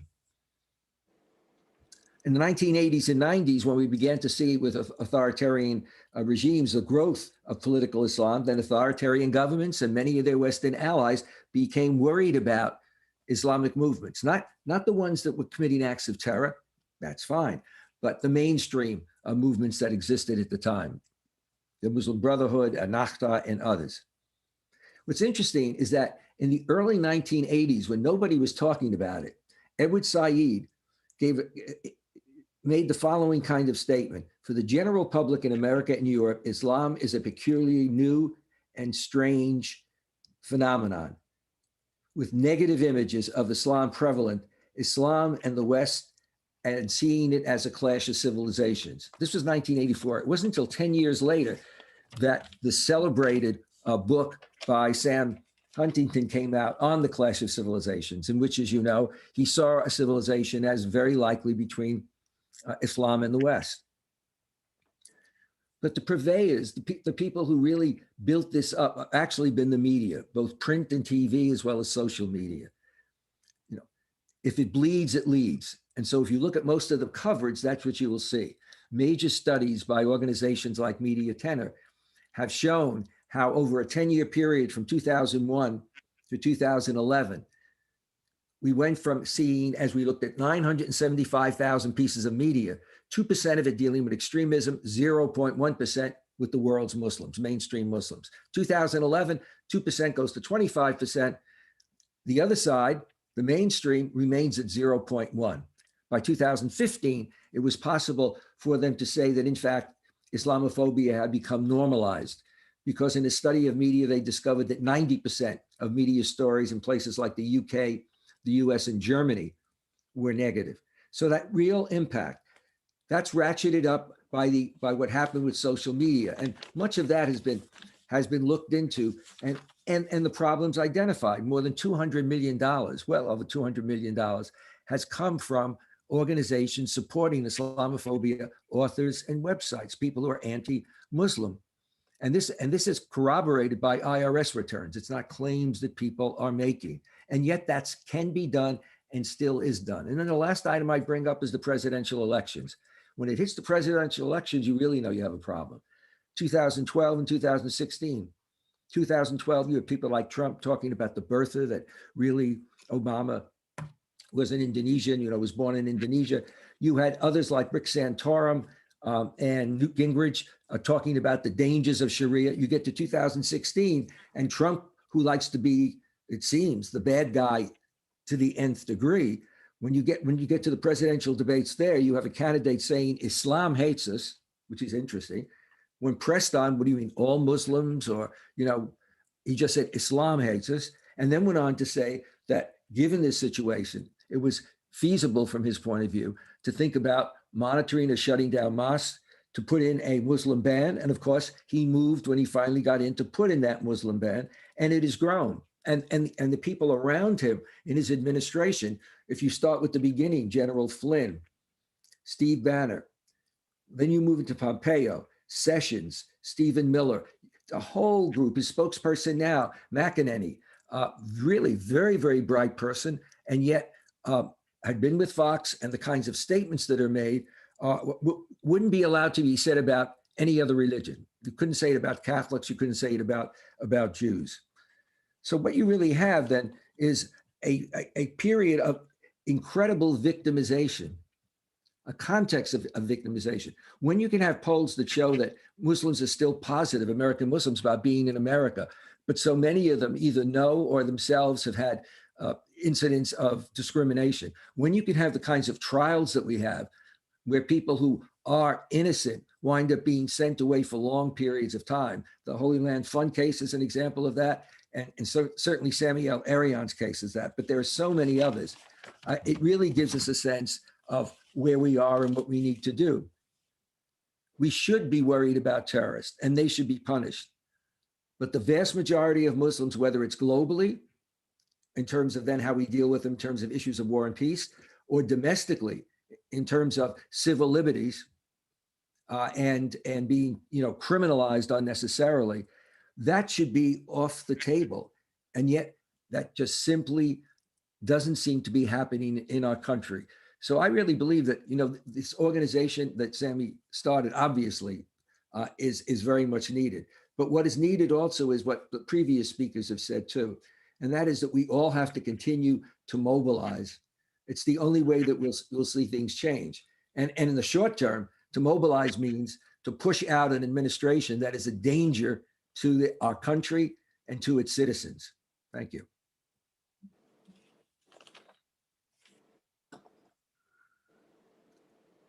John, thank you for your insightful words. Next up, our next speaker is Hina Shamsi. She is the director of the ACLU National Security Project. She has litigated cases upholding the freedoms of speech and association and challenging targeted killing, torture, unlawful detention, and post 9/11 discrimination against racial and religious minorities. Her work includes a focus on the intersection of national security and counterterrorism policies with international human rights and humanitarian law. Welcome.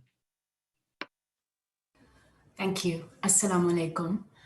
It is such an honor for me to be here with all of you and to support CCF's critically important work.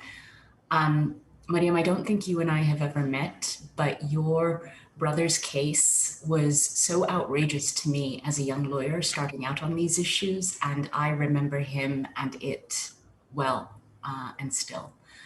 And just thinking about the suffering of the Holy Land families and all of the harm that the ramifications of that case caused to the families and to Muslim American civil society, it's a reminder that the work that we all do professionally, personally, is sometimes generational, and sometimes we have to think through how to jump ahead and make that generational change accelerate. I've been asked to speak about FBI abuses, unlawful detentions, and religious discrimination. And Hisham gave me the assignment of doing that in 5 minutes, where I think I could take like 5 years to do this. So what I thought would be perhaps useful is to think about the ways in which that manifests and the structures that we need to dismantle with respect to it. And one critical area is the role of the FBI in whether it is infiltrating our mosques under the guise of community outreach, which happened, of course, during the 2000s, or unjustified religious questioning, so-called voluntary interviews that feel like anything but, to unjustified surveillance and over-prosecution of Muslim, brown, and Black people. Among the things that make that possible is a very particular notion of American exceptionalism, right? We think about the myth of American exceptionalism, but the reality of American exceptionalism is that it carves out for exception from civil rights and civil liberties protections people who are most subject to abuses by state power. And I think about this both with respect to the connections about abuses and wrongs in majority Muslim, brown, and Black countries abroad, and our communities and populations at home. At home, one of the fights that we lost, one of the most consequential ones, was back in 2014. And this is civil rights communities, minority communities coming together, arguing for a complete ban on bias-based profiling. And in that policy debate, essentially the FBI won out over Attorney General Holder's Justice Department and issued guidance on race that banned bias-based profiling except in the national security and border context. And of course, our communities are, for the American establishment, synonymous with national security, which is one of the things that we're all fighting to change. Another thing that requires dismantling is the definition and enactment of domestic terrorism under the Patriot Act that puts in its crosshairs communities of color and Muslims. I'm constantly mindful that just in the past year, the Trump administration invoked a never before used provision of the Patriot Act to justify the indefinite detention of a man who became our client, Adam Hassoun, a stateless Palestinian who had already served time for a conviction under the notorious and overbroad material support for terrorism laws. But then the Trump administration invoked the Patriot Act to continue to detain him on the unilateral say-so of national security officials arguing that no court had the right to review this. Now, we were able to secure his release and win some important legal rulings in the process, but the work that we and so many others do through the courts or to try and influence Congress, it requires also grassroots organizing and change. And we and I so am inspired by that organizing and change. And so I want to leave you with an inspiration for me, which is the Breathe Act that the Movement for Black Lives is pushing and promoting. And it includes necessary overhauls of the criminal legal system. And because this is a movement that seeks to be and is intersectional, it includes significant protections that would prohibit bias-based profiling of all of our communities and reforms aimed at joint terrorism task forces and other parts of the post 9/11 infrastructure that must be overhauled and abolished. And so there is just strong work being done for all of us who have the ability to vote. And this is going to be the first election in which I, as a new citizen, get to vote. So I'm especially adamant about this. We've got to then also continue building the political power that allows us to not just uphold, but enforce equality and dignity and freedom of speech and association and religion for all of us. Thank you so much for having me, and thank you for the work that you do. Hina, you're right, we haven't met in person, but I look forward to the opportunity to meet you in the near future. And I thank you so much for the work that you do and for your commentary and for being on the panel today. I appreciate it. So our last speaker of the hour is Dr. Khalid Abu Al-Fadl. He is one of the world's leading authorities on Sharia, Islamic law and Islam, and a prominent scholar in the field of human rights. He is the Umar and Esmeralda Alfi Distinguished Professor of Law at the UCLA School of Law. He's the founder of Usuli Institute and frequently lends his critical voice on issues impacting Muslims around the world. Thank you for being here, Dr. Al-Fadl. I welcome you. It's a pleasure to be with you tonight on this, speaking on this very important topic. Since I'm a textualist, I will start out by pointing it to a 2-volume work by my colleague Rick Abel, who published 2 volumes by Cambridge Press. 1 volume is called Laws, Trials. The 2nd volume is called Laws, Wars. These 2 important volumes document the war on terror and 2 things. One, there's consistent and systematic othering of Muslims in the United States. And second, the impact that this had on the deterioration of the rule of law in the US, that the entire constitutional structure of the United States has been impacted rather severely by the othering of Muslims.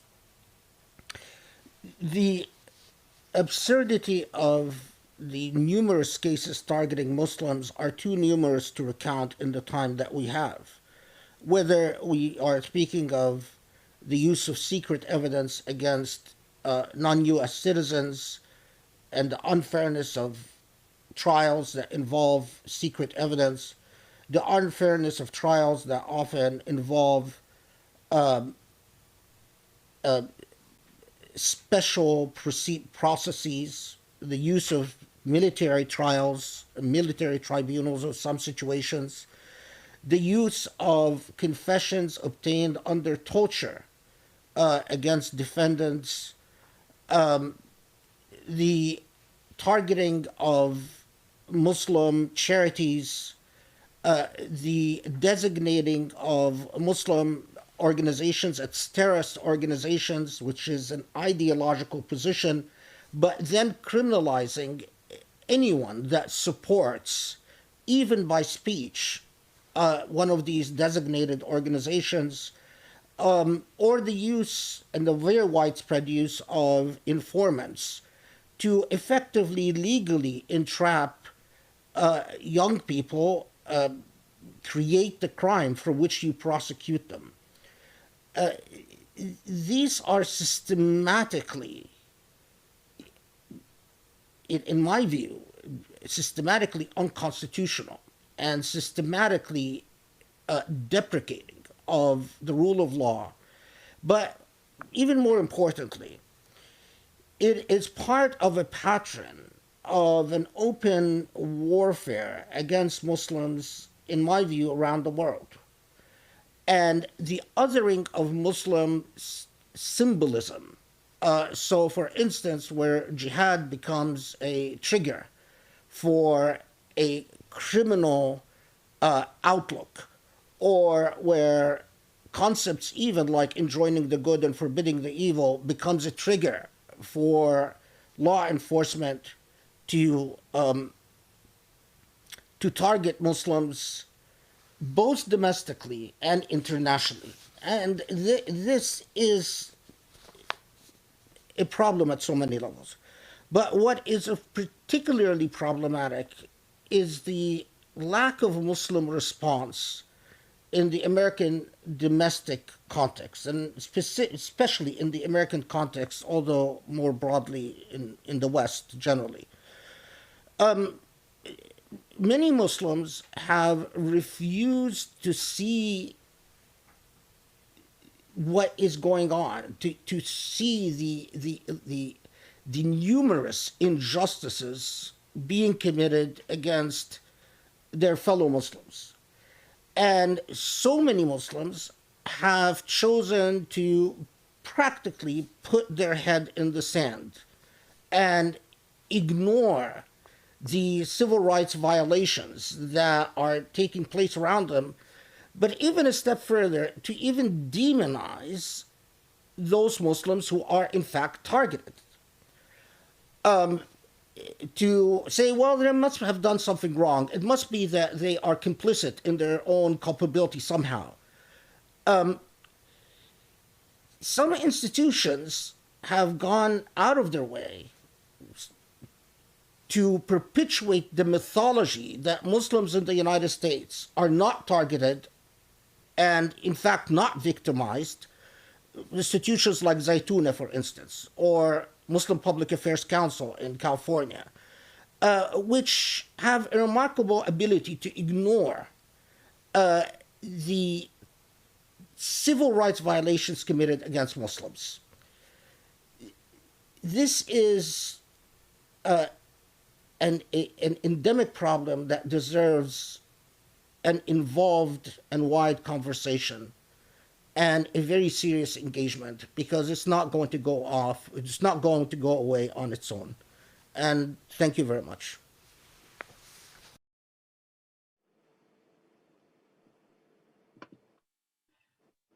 Thank you. I've learned an incredible amount moderating this panel for the last hour, but unfortunately, that's all you're going to see of us. But stick around, and there's going to be a lot more Gala for you to watch.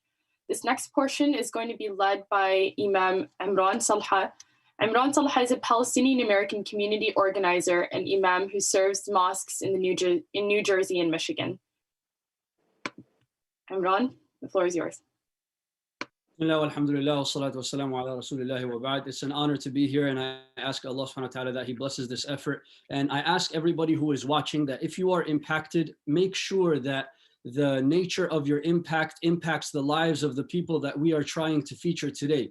These are people that were imprisoned for because of politics, and unfortunately their names have also been censored from the masajid and even Islamic institutions, also in the name of politics. My dear brothers and sisters in Islam, and my dear brothers and sisters in humanity, anybody who is watching will definitely feel for our brothers and sisters in humanity who have been imprisoned for silly reasons. And so for whoever's listening for the remainder of this hour and for the remainder of the program, if you're impacted by something that you hear, donate. If you see something that if you learn something new, donate. This isn't just, a show for you to enjoy and feel, wow, I feel muthaqqaf. I feel like I'm learning so much, because that is not really going to help. What's going to help the cause is that there are people in prison right now that they do not have access to call their own family members. There are people in prison right now who they have not seen their own grandchildren. Their own children have gotten married and they were not able to attend those weddings. Their own family members have died and they were not able to attend those funerals. So what are we going to do? The Prophet ﷺ, Prophet Muhammad ﷺ, he said, وَهَلْ تُنصَرُونَ وَتُرْزَقُونَ إِلَّا بِضُعَفَائِكُمْ. Do you think that you will ever achieve comprehensive victory, meaning victory for the whole ummah, rides on the way that we treat the weakest among us? And I remember one poem that I read in 2010 by a man by the name of Al-Jarim. And I want you to please listen to this poem. And I want you, inshallah, if you are impacted, to please donate. You can text your pledge to 813-355-6991. Or you can go to civilfreedoms.org, inshallah ta'ala, and you can donate, bi'idhnillahi ta'ala. This man, Ali al-Jarim, is somebody who went blind later on in his life. And he was expressing the emotions that he felt when he went blind. I swear by Allah subhanahu wa ta'ala that when I read this poem, and every time I remember it, I remember maybe the emotions that some of these political prisoners feel with regard to us, the way that we treat them. Look at what he says. He says, "Man mujiri min halikat al-layali. Man mujiri min halikat al-layali. Nuwa bad-dahri ma lakunna wa mali. قد طواني الظلام حتى كأني في دياج الوجود طيف خيالي. فإذا نمت فالظلام أمامي أو تيقظت فالسواد حيالي كل ليل له زوال وليلي دق أطنابه لغير زوالي." He says, who is going to save me from the darkness of the night? Who's going to save me? I'm blind. I don't see anything. The hardships of life are definitely very difficult on me. Certainly, the darkness wrapped itself around me up to a point where I started to think that maybe I don't actually exist. Maybe I'm just a figment of somebody else's imagination. Is this how we are going to allow these people to feel? When I go to sleep, I am alone. And when I wake up, that loneliness doesn't leave me. Every single day, the sun will rise on people's eyes, but the sun will never rise on my eyes. Subhanallah. This is very, deep, and it shows us the pain that some people feel when they are not seen. When they are not seen. And so if we are that light by our donations and by our support, it should not be difficult for somebody to say that I would like to donate $1,000. Look at what Coalition for Civil Freedoms is doing. They're making sure that letters reach them. They're making sure that their accounts are full so that they could do basic day-to-day things that you could do normally. They're making sure that there are conferences to support the family members, to help them advocate in their absence, but also to teach them how to deal with their absence. Subhanallah. All of these are amazing functions that are necessary for every single human being who claims to fight for humanitarian causes, and especially for any Muslim who claims to follow the footsteps of Muhammad ibn Abdullah sallallahu alaihi wasallam, who was praised by his own wife for standing by the calamity afflicted. I ask Allah subhanahu wa ta'ala that He makes us of those who will hear what is said and come through with donating. Please do not leave this program without donating, my dear brothers and sisters in humanity. Barakallahu feekum wa jazakumullahu khairan. Wassalamu alaikum wa rahmatullahi wa barakatuh. And now, inshallah, my brother who I'm always coincidentally paired up with, my brother Amir Zahar, inshallah, and Dr. Hatim. Barakallahu feekum. Wassalamu alaikum.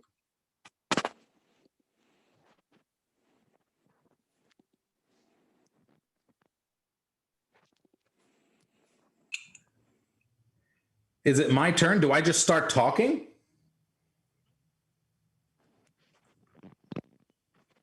I can't hear you, Hatem, for some reason. Okay, how about now? Yeah, now I can. All right. Okay, welcome to the show. Thanks. Brother Amir. You're doing a great work out there. Thank you so much. Today is about CCF, and our goal is $200,000. So far we have, alhamdulillah, $69,000, 69,155 to be exact, from the $5, $100, $10,000 donations from everyone. And please, when you text your donation, let me know if you want it to be announced, because some people don't like to mention their name or their organization. So please keep it coming. Text 813-355-6991. And now with our Amir Zahir. Well, thank you, Hatem, and thanks to everybody out there. It's an honor for me to be with all of you here today. I know we're doing this stuff virtually. I usually love coming to these events live, and when I do come to these events live, I always see the parking lots, and I always know our people have a lot of money because I see the cars. So keep giving money, keep donating, make sure that the Coalition for Civil Freedoms is supported, because I look at it like this: it's our insurance, right? You have insurance on your car in case your car gets into an accident. Well, we need to pay to make sure that we have insurance for when our civil rights get into an accident. So we need to make sure that we're always supporting the people who are doing this thing. Look, I know that it has been, by the way, I don't like talking to a lot of emptiness. If there's anyone who's willing to put on their camera or sound so that I at least feel like I'm talking to people, and hear some background, turn on your microphones too, just in case I say something funny, just in case. I live in Michigan, and I'm sure you've all heard in the last few days, we have had these white people, they call them militiamen, who have been, doing some crazy things. And I'm always on this thing for the last 10 years of we're not white. And how I know we're not white, again, they refuse to call these guys the words they use for us, terrorists. They're just calling them the words they use for white criminals, disturbed, deranged, delusional, depressed, all these nice D words they use for white people all the time. It's not the words they use for us. I know that. And you ever notice, I live in Dearborn, okay? For those of you who don't know, Dearborn is like the Arab Disneyland. All the Arabs live out here, right? It's like the only place you can have like a falafel, a hookah, and a demonstration all in the same day, all right? It's a very, very great place, very Arab, very wonderful. If you're out there, turn on your microphones too. I want to be able to interact. And so there is something about living here and something that I see different out in white land, I call it, America. Okay, it's different. You ever notice whenever they catch these guys, they did it on the news yesterday too, they always like go and talk to their neighbors. And whenever they catch white terrorists, they always talk to their neighbors, and their neighbors always say the same thing, like we're so shocked by this. We never thought this is such a surprise to us. This is my favorite one that they say, we never thought this would happen in our community, even though their community is the only community this stuff happens in. It doesn't happen in other communities, okay? Mass shootings and trying to kill governors and stuff, that's not us. And then I live in Dearborn. When somebody does something crazy here, nobody says, we never thought it's such a shock to us. That doesn't happen here in Arabs, okay? If some Arab does something crazy here in Dearborn, the first thing his neighbors will be like, yeah, no, we were not shocked at all. Yeah, he's been talking about doing this for a very long time. We are shocked it took this long before he did it, okay? That's how I know we're different. And when they say that, we never thought that this would happen in our community. Like 97% of mass shooters in America are white guys, okay? And they still say, we never thought this would happen in our community. And then white people have a different definition of a good neighbor. They always say, he's such a good neighbor. I haven't seen him for 5 years. They think that's an amazing neighbor. I live in Dearborn, okay? Okay, Hatem, listen, I live in Dearborn. All my neighbors are Arabs, all right? When a doctor on my street gets arrested for 75 counts of Medicare fraud, when they interview me the next day, I do not say, I never thought that that would happen. That's exactly the kind of stuff that I think would happen in my neighborhood because it happens all the time. All right? And these people out here, we never thought it would happen. We never thought it would happen in our community. I mean, it's amazing. It's amazing. He's such a good neighbor. I haven't seen him for 5 years. And listen, my street's all Arab, okay? If Ali doesn't see Muhammad for like 45 minutes, she calls the cops. I think she's dead. Somebody come over. She's supposed to be smoking on the front porch right now. All right? It's different. It's different for us. And I know it's different. You got to feel bad for white. This is the last thing I'll say before I let you guys get to the rest of your program. You got to feel bad for white people, man. You got to feel bad for them. Really. Because, you know, in America, listen, America used to be a place where you come to America. And by the way, I should probably say something that Hatem didn't say and that Leena probably should have said at the beginning of this conference. The opinions expressed by today's comedian in no way reflect the opinions of the Coalition for Civil Freedoms or any of the donors or support. We probably should have said that from the beginning. Oh my God. That's why you're the lawyer, though. But you got to feel bad for white people, man. You got to feel bad for America used to be a place where you just come here and you forget where you came from and then everybody becomes American and that's it. But then it became cool to like be something, you know, to be a little something, you know, like, you know, 1/16th African American or 1/32nd Native American, something like this became cool. And this is how I know we're not. You ever see this ancestry test? You know, these ancestry where you like spit in something and then you mail it away and then they send you back a pie chart and they tell you what your race is. You know, you've seen this thing before, right? This is white people's favorite thing in them. It's just so that, have you seen the commercials for Ancestry.com? It's the dumbest stuff ever. Our whole life, we thought we were German. And then I took my Ancestry.com test and I found out that I'm 21% Italian. And now we go to the Olive Garden and we eat spaghetti. Like, you know, like that's not the way it works. All right. You don't just get to pick off the pie chart, whichever one you are. There's this one where there's this white lady standing in front of all these artifacts. She says, my name's Kim. I took my Ancestry.com test. And what surprised me the most is I found out that I'm 24% Native American. I had no idea. Now, I'm not a PhD in genetics or biology or anything, but 24%, that's a lot. That's like a whole grandparent. Okay. Like I know where my grandmother's from. And let me tell you something. If your grandmother was Native American and they didn't tell you, that's not a good story. Like something really bad happened. All right. And the last thing I'll say is this. I really wish, I'm waiting for the commercial one day for Ancestry.com where somebody is happy to find out that they're Arab. I don't think you're going to see that commercial. I'm waiting for that commercial. You know, our whole life, we thought we were Puerto Rican.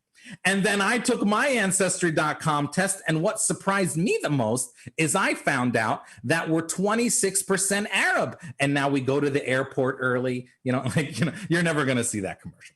So anyway, everybody, keep enjoying the rest of the conference. I know I'll be back in a couple hours. They got me on shifts here today. But please, please keep giving to the Coalition for Civil Freedoms. Let's make sure that we are always protecting the people who are protecting us. And I'll see you all soon.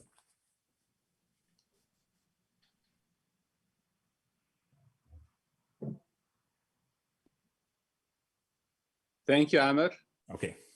Great. Well, thank you so much, Amir. And my name is Ali Jarrar. I recently took my Ancestry.com test and found out, unfortunately, I am 100% very white. I'm an activist, a human rights activist here in That is unfortunate. Thank you for your condolences. I'm a human rights activist here in Washington, D.C. and a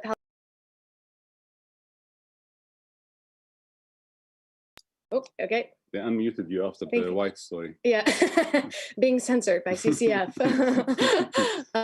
So I'm a Palestine Solidarity activist based here in Washington, D.C., and I'm very honored and privileged to be supporting the work of CCF with my family today. And my name is Ra'id Jarrar. I am a Palestinian American, 0% white.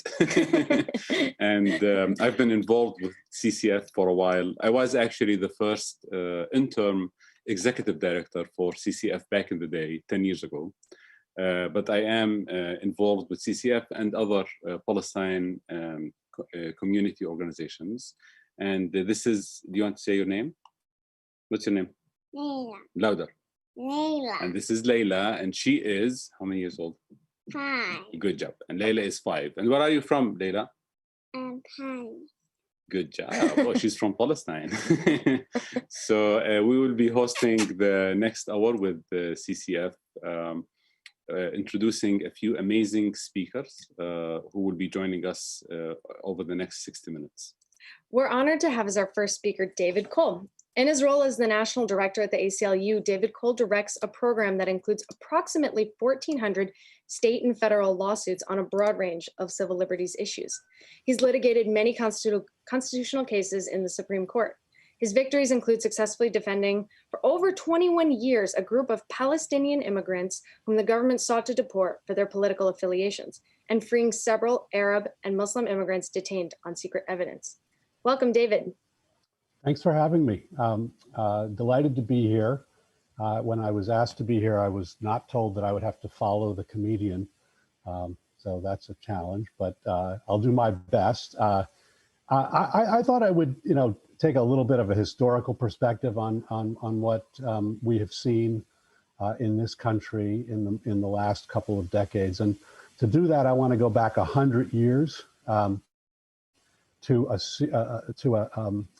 time when the country was racked by terrorist bombings. 8 bombs went off in 8 different cities within the same hour. This was 1919. There were no cell phones, so the coordination was quite impressive. It was quite scary to people, and it launched a response from the government that really sort of set the tone for how we have responded when we are afraid ever since. And the responses are known as the Palmer raids for Attorney General A. Mitchell Palmer, who was the who headed up the Justice Department at the time, but they were actually the brainchild of J. Edgar Hoover, who was then, this was before the FBI existed. He was a young attorney at the Justice Department heading up the Alien Radical Division. That was what it was called. And he oversaw a response to these 8 terrorist bombings that involved nationwide sweeps of immigrants. Not the bombers. They never actually caught a bomber. No one was charged with being a bomber, but on charges of association with some politically problematic group, a communist group, an anarchist group, and the like. And thousands were rounded up. Ultimately 500 were deported on charges of guilt by association. And it was only 500 because a very progressive man who was the head of was the Secretary of Labor, Louis Post, and at that time all deportation decisions were reviewed by the Secretary of Labor. He overturned about 1,500 personally overturned about 1,500 of the deportation decisions. He was called up by Congress for impeachment for having done so. And afterward, but he beat the charge legitimately, unlike some. But he later wrote about this, and he said, the delirium caused by the bombings turned in the direction of a deportation crusade, like water seeking out the course of least resistance.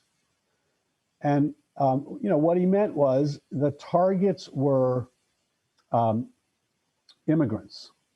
The targets were them, not us. And that was key to the government's response, because it could, on the one hand, tell the larger American public, it's not you that we're targeting. And at the same time, it targeted folks who had limited political voice, limited sympathy, with the exception from Mr. Louis Post.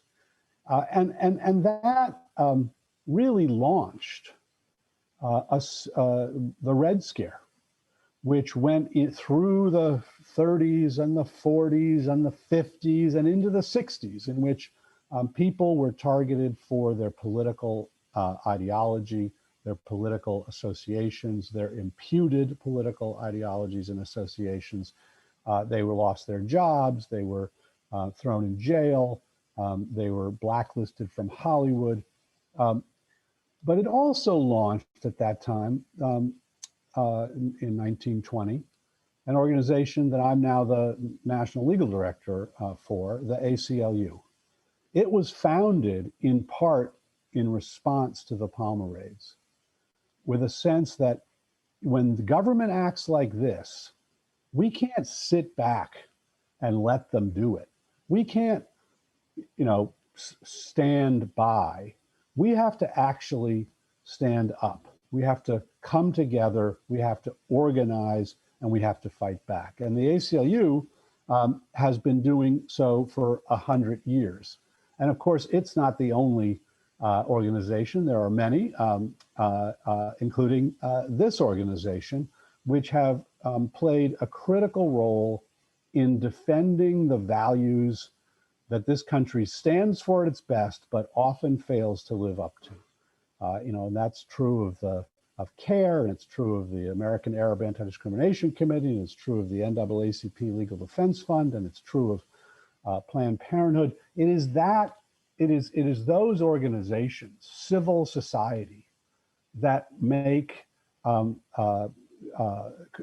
create the checks on government abuse that over time can see some improvement. And so there was a tremendous amount of work done for decades on the anti-communist crackdown.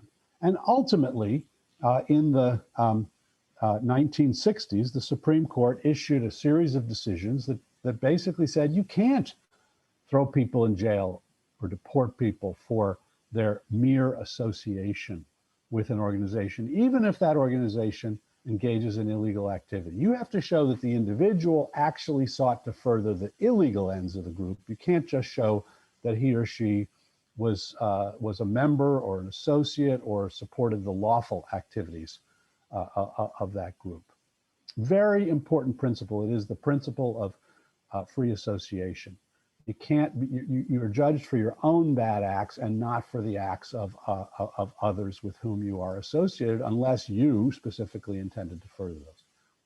So ultimately we learned that lesson and the McCarthy era ended, but not without tremendous organization and protest from Americans who came together and said, this is wrong. Fast forward to the current time. And we now, you still can't be punished for being a member of a group. You can't be punished for being a member of Al-Qaeda. You can't be punished for being a member of the PLO. But what the government has done, it has created a kind of 21st century version of guilt by association in the guise of material support. And the government, in a series of laws that began in the immigration context, began with that Palestinian case that that Ali referenced earlier, that I did for 21 years. They were the first people charged with providing material support to a quote unquote terrorist organization in an immigration context. But it ultimately got extended to the criminal law, and as we know, after 9/11, that law has been the go-to charge for the government in criminal cases of this type. And the reason is because it's very broad. It's essentially, in my view, a new form of guilt by association. Because what it does is it says the government can designate a group as terrorist, and it basically has carte blanche to designate any group, any foreign group as terrorist. It's much more restricted with respect to American groups, but foreign groups can designate that group as terrorist and then make it a crime to provide material support to that group. And material support is defined to include things like money, but it's also defined to include things like personnel and services and expert advice. So very, very broad. So I litigated a case that ultimately went to the Supreme Court on behalf of the Humanitarian Law Project, an organization in Los Angeles that had been working with the Kurds in Turkey, who are much abused minority group in wherever they are actually, but in Turkey especially. And the Humanitarian Law Project had been working with the Kurdistan Workers' Party to help them bring claims before the Human Rights Council in Geneva, and working with them on peace negotiations with the Turkish government. That, on the face of the law, is material support, because they were providing expert advice and their own services to this organization. They weren't seeking to further the group's violent activities. And the group did engage in some violent activities, but they weren't seeking to further that. They were seeking to actually dissuade it from engaging in violence and to further peaceful activities. And for about a decade, we prevailed in the lower courts on the theory that you can't make it a crime to support an organization because you've said that organization is a terrorist organization, unless you can also show that the individual specifically intended to further the illegal ends of the group. And our clients were not seeking to further any illegal ends of the group. Unfortunately, when it got to the Supreme Court, we lost, and the court held that the government's foreign policy and national security considerations allow it to make this type of activity a crime. So they can make it a crime to submit civil rights and human rights complaints to a legal organization, the Human Rights Committee in Geneva. Very, very disappointing decision. Some very powerful dissents written from the decision, but that's all they are, dissents. And it's that statute that so many of the people that CCF works for were prosecuted under. It's a grossly overbroad law. It sweeps up people who are not engaged in any kind of violent activity or terrorism, and who do not seek to further violence or terrorism. And Holy Land Foundation folks are, Exhibit A. Really, the government's argument was, we don't have to show that that any of the charity that they raised went to further any illegal activities of Hamas. We just have to show that they went to groups that were associated with Hamas. Doesn't matter. It's no defense that all the activities were legal activities that those charitable committees engaged in. That was their argument. An outrageous argument. Outrageous argument. So, what's the lesson of all this?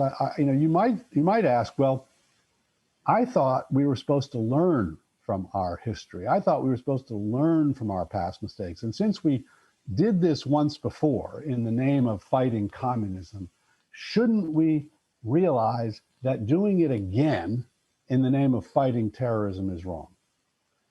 And sadly, that has not been the lesson, at least not yet. But I think the more enduring lesson from that period is that the only way you push forward, the only way you fight back, is if you organize, if you support groups that are coming together around basic principles of humanity, of sympathy, of free association, against the kind of targeting of people based on what they look like, against the overly aggressive use of informants to target vulnerable individuals and entice them into criminal activity. It's that kind of activity that CCF is engaged in, that the ACLU is engaged in, that the Center for Constitutional Rights is engaged in, that CARE is engaged in, that is so critical to ensuring that we can right this ship over the long term. And so, I encourage all of you to support CCF, and thank you for supporting it as much as you have. Thanks a lot. Thank you so much for your work and for all of these reminders of how, in many cases, history repeats itself. but also the historical context of what we're going through now. I want to say that my involvement with CCF for the last 10 years has proven that CCF, one of the most or more impactful organizations when it comes to defending victims of these policies that David was just describing. And I really encourage everyone on the call to go to civilfreedoms.org and donate to help CCF continue its extremely important work. And we're excited to introduce our next speaker, Huma Yassin. Huma Yassin is a Muslim lawyer, writer, activist, avid vegetable gardener, wife, and mother of 4. Much of her writing focuses on the intersectionality of religion, law, and politics. Her forthcoming book is titled Conspiracy, The True Story of the Fort Dix Five. Welcome, Huma. It's an honor to speak to you this evening about the Fort Dix 5 case. The Fort Dix 5 case is one that is very near and dear to my own heart. It's one that I've spent years researching and writing about. Essentially, 2 informants targeted 5 Muslim men, and probably even more Muslim men, but 5 men were ultimately charged and prosecuted and convicted in a criminal conspiracy that the informants invented and then later foiled. This is one of the most egregious cases. It was a 16-month-long sting where people whose vulnerabilities were exploited to the advantage of the government. Why? Why were these particular men targeted? It's very simple. They were the wrong religion and had the wrong politics to the government's liking. So all of those First Amendment protections that you think about, freedom of religion, freedom of association, freedom to express your political views, those are the very issues that are jeopardized by prosecutions of this nature. Now, 4 out of 5 of these men are spending their life in jail for a crime that they didn't commit, there's no evidence to show that 5 of these men were actually agreeing to commit a criminal act against the United States government. However, based on all of the resources and funding and evidence that the government had collected, they created a cut and paste job in front of a very, during a time where there were a lot of anti-Muslim sentiments, in order to create the facade of something dangerous happening to Americans, and were able to convict these men on that basis. Now, I would never have known about the Fort Dix 5 or what they had, what they were convicted of, had it not been for Project Salam, which is under the umbrella of CCF. Project Salam had put out a piece in Counterpunch discussing preemptive prosecution, which is essentially equivalent to prosecuting people and targeting people on the basis of what is thought crime. If the government doesn't like what you're thinking, what your beliefs are, then it will target you, as it did in this case, with at least two separate informants. CCF is one of the only organizations that is really bringing widespread attention to these type of cases. And it's not just the Fort Dix 5. There's so many cases. The Fort Dix 5 happens to be one that I have worked on. But there are so many families affected, so many human stories, so many children that are without fathers. So many parents who have now been buried without their children because the government decided to prosecute somebody without evidence and without reason. Whether it's because they are racist or because of political opportunism, the end result is the same. Now, I would encourage you to consider supporting CCF. It's an organization, like I said, that is supporting families, disseminating information when the mainstream media is not doing so. It's helping people with their legal bills. It's helping people get the word out about the actual evidence in the case. rather than the propaganda that you see so often spread. I hope that you'll consider donating, and I hope that you'll consider learning more about their mission. Thank you.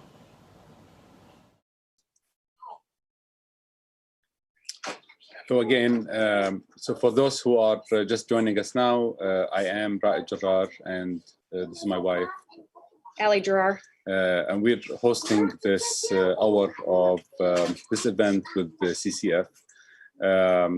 As Huma just mentioned, there are many cases that we have witnessed over the last decade or two.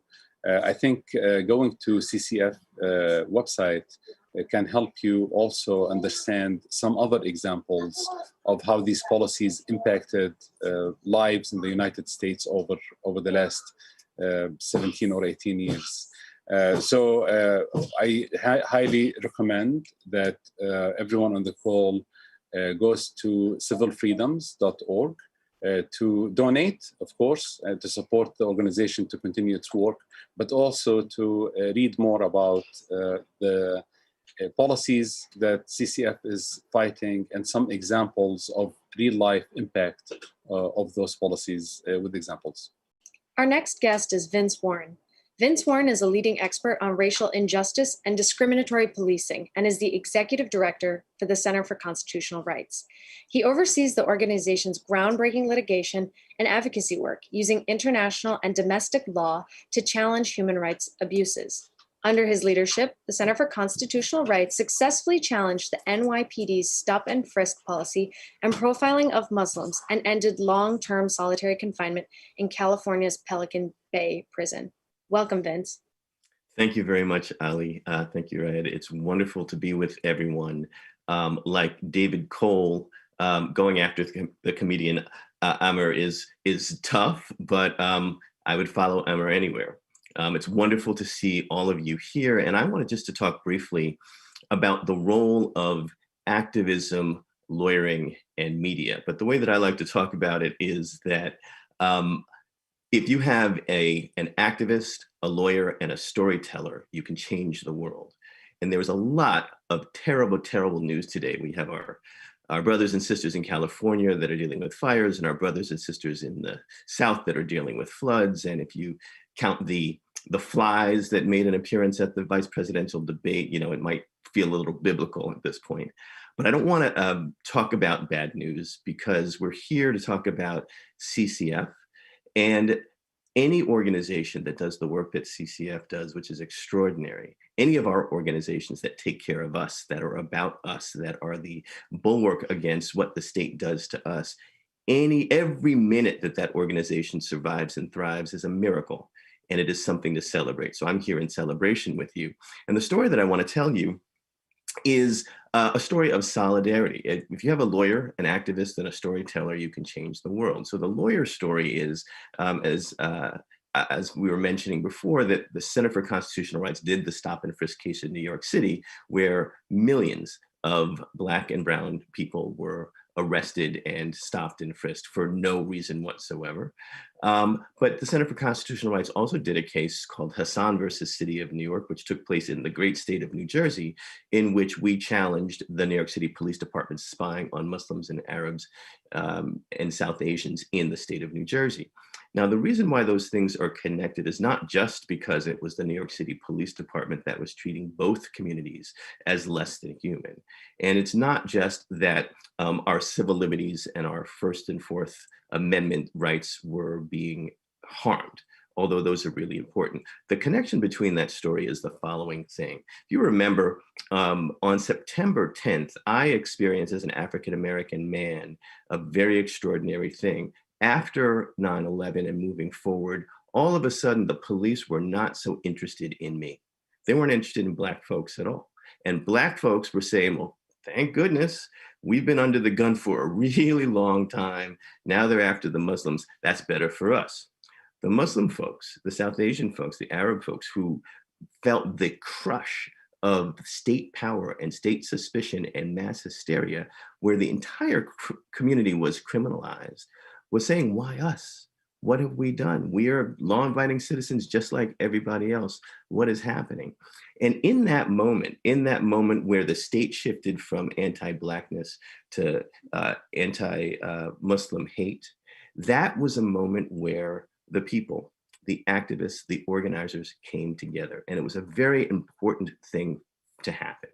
Because here's what went on to happen. As we challenged the New Jersey case, we lost, in this case, the New York City Police Department was spying on mosques, they were spying on girls' schools, they were spying on halal butcher shops, they were spying on Muslim students associations at Rutgers College, massive statewide surveillance. And as we challenged that work, there were two things that happened. One is that we were able to identify exactly, and thank goodness that the media had broken this story. We were able to identify exactly what the police department has done. We were also able to identify that not a single person was suspected of doing anything wrong during any of this time. But the second thing that happened, which was really important, was solidarity. In the state of New Jersey, and I don't think I have to tell a lot of people on this call how this goes down, the Black Muslims in Newark and the South Asian Muslims in Central Jersey for a long time really didn't have a whole lot to do with each other. They were not going to the same mosque. They didn't have the same imams. And there was even a pre-9/11 split. But when this happened in this community, people came together around this lawsuit. They also came together around a lawsuit in New York. And it was the power of the Muslim and Arab community in particular coming together, pushing forward and putting wind in our sails that allowed us to, even as we lost the first piece where the case was dismissed by the lower court and we had to appeal it, we had all of this energy and we packed the court in Philadelphia. I'll never forget it. Hundreds and hundreds and hundreds of people from all across the state of New Jersey came to hear this argument that my colleague Bahar Azmi argued. And to set up this argument, we weren't just talking about the law, we were talking about history and the history of solidarity. So we framed the case not as, well, the police department is just trying to be safe and it's better to surveil everybody to catch a few people than not to surveil anybody and not catch the one person that's going to do something. That's, of course, the narrative. But what we said was, this is not the first time this is happening in this country. We talked about what David Cole talked about. We talked about the Palmer raids. We talked about spying and on Martin Luther King and the Southern Christian Leadership Conference. We talked about the rounding up of Japanese Americans in concentration camps across this country in the 1940s.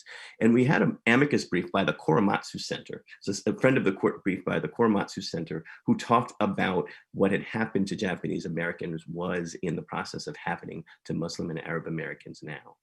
And we got a tremendous ruling where the court said, and when it comes to courts can issue beautiful words, but they don't do them by themselves. They need the community and they need lawyers and they need the media to be able to push forward these messages. But the court, this appeals court said, we have seen this before, the spying on Muslims and Arabs in New Jersey. We've seen it in the 1920s with the communists. We'd seen it in the 1940s with the Japanese. We'd seen it in the 1960s with African Americans. And then the court said, when will we see with foresight what we see so clearly in hindsight?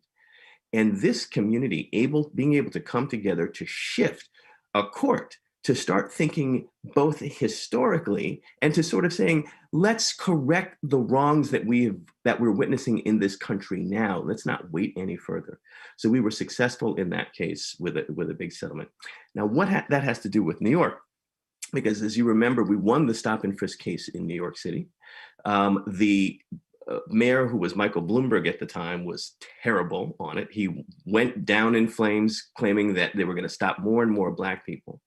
And the city appealed our big win. And right as the city appealed, the mayors changed. So Bloomberg was termed out, and then Bill de Blasio became the next mayor. So the big question was the new mayor going to stop the appeal that the city had done in the stop and frisk case? And he did. But the reason why he did was not because of the lawyers. It was because this powerful coalition that had come together around Muslim spying in New Jersey and New York and Connecticut connected itself with the organizers that had been organizing around police reforms in New York City for Black people. And that powerful connection went to the mayor and said, you have to drop this appeal.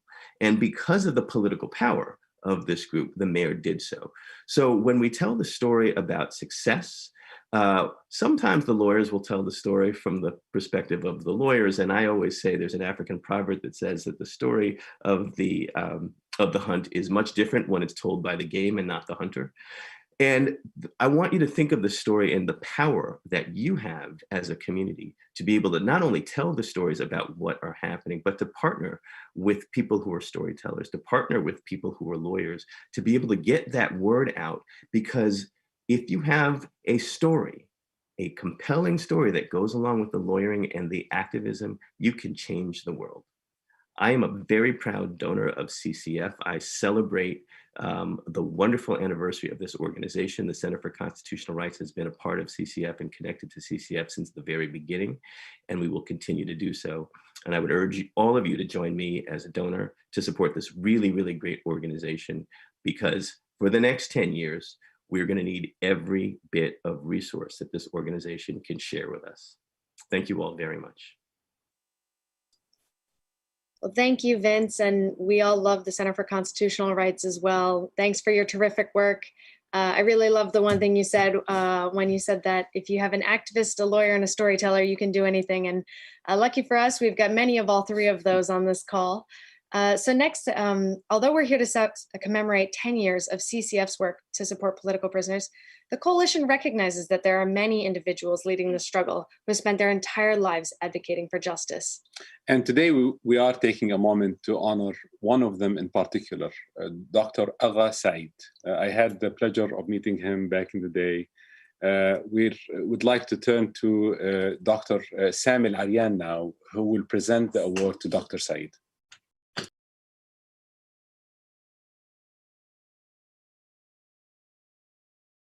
This hour, I want to thank also CCF again for really bringing this amazing individuals to address us today. John Esposito, David Cole, Vince Warren, Noura, Erakat, Cornel West, Noam Chomsky, and many, many others. That is really great speakers list that you have. When the history of the American Muslim community is written one day, the name of Dr. Agha Saeed would be prominently displayed, mentioned, and told to the future generations. For over a quarter century, Dr. Saeed was the voice of the American Muslim community, particularly at the political and public level. I don't have time really to recount his many accomplishments, the work of Dr. Saeed and his leadership. His work was to empower the American Muslim community and to defend its rights, beginning from the late 80s all the way till, unfortunately, he was struck with Parkinson's around when I was in house arrest. I think it was around 2013 or so. He was also the first board chairman for CCF between 2010 and 2011. He was seeking empowerment of the Muslim community with principles and ideals, never compromised on civil rights or human rights or Palestine or Kashmir or any unpopular causes, speaking up always for the weak and the vulnerable and for justice. Dr. Saeed is a man of principle, a giant intellectual as a professor, a dedicated public servant and community organizer. Dr. Saeed was and is a visionary with a strategic mind, a true leader, someone who dedicated his life in search of truth, justice, love, and compassion for the weak and the vulnerable. This is Agha Saeed was at the time the ultimate intellectual activist, as Vince was mentioning a moment ago. The award that is given today by CCF is called the Life Achievement Award, and it reads as follows. The Coalition for Civil Freedoms is proud to honor its first board chairman, Professor Agha Saeed,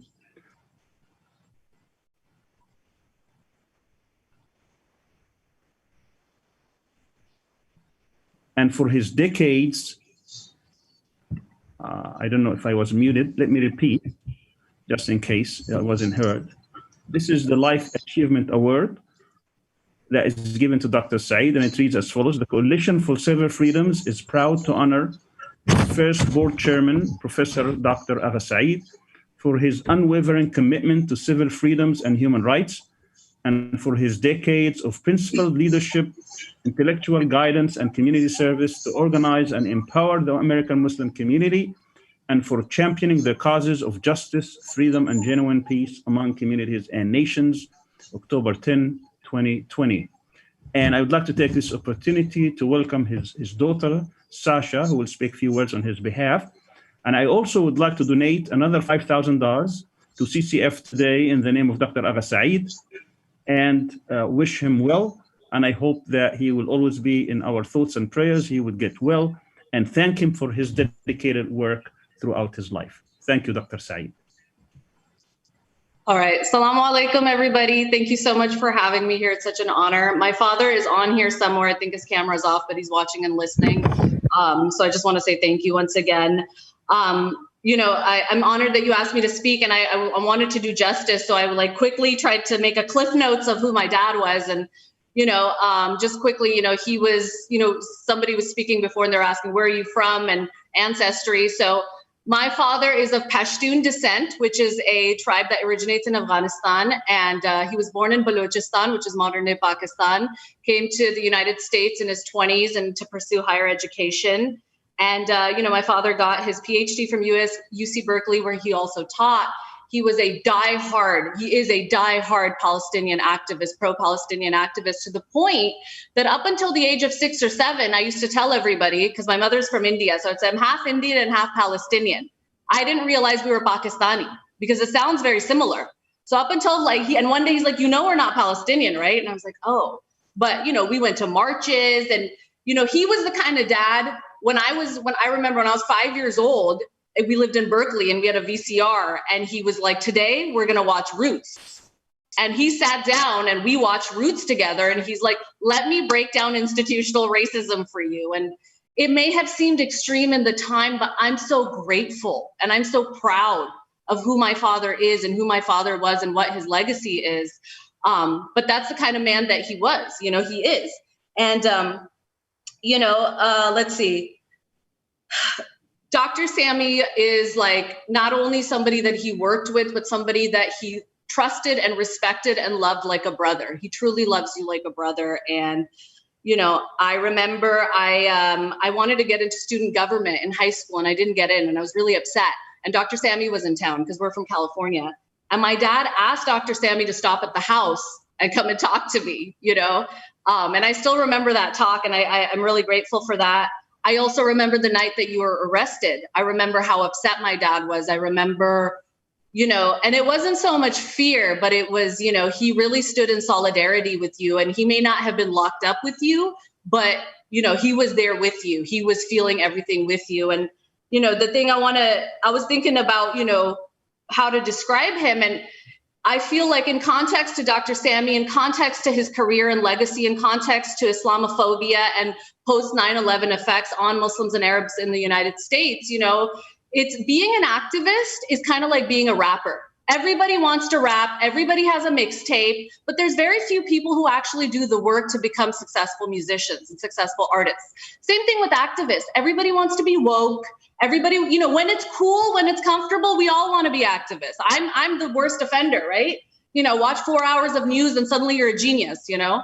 But my dad was willing to be there when it was uncomfortable. My dad was willing to be there when it wasn't fun anymore, you know? And when people started getting incarcerated after 9/11, a lot of Muslims and Arabs were afraid, you know, and they put their heads in the sand. I remember that very clearly. I'm sure Dr. Al-Arian's daughters and sons remember that too. There was a lot of fear, you know? And I will say about my dad that he's a very courageous man. And, you know, one of the things I remember is he did a character witness for Dr. Sami while he was incarcerated. And the judge asked my dad, he said, is Dr. Sami your good friend? And my dad said, no, he said, he's my very good friend, you know? And that's the kind of person he was. That's the kind of person he is. You know, that's how he raised me to be. if you believe in something, if you have conviction, then all you need is Allah in your heart, and you go and you do it, you know? And if there are consequences, there are consequences, you know? But as my father would say, Allah knows best, you know? So I can say, you know, I think everybody thinks their dad is the best, but like, I can say that my father is the most genuine and courageous and loving man that I've ever met in my life. And I'm so proud to be his daughter. And I'm so honored to be here speaking on his behalf. So I just want to say thank you to everybody. And yeah, that's it. Thank you so much. Thank you. Thank you very much, Sasha. And thank you so much on behalf of the community for your father and his dedication. And please give him our best, our love, and he's on here. He can hear you. Okay. We love you so much, and thank you so much for everything that you have been doing for the American Muslim community, and we wish you the best, and I hope inshallah to talk to you soon. There he is. MashaAllah, MashaAllah. Dad, you want to wave? You want to do a wave, Dad? He's waving at you. Assalamu alaikum. I hope I did you justice, Dad. We love you. We love you, Allah.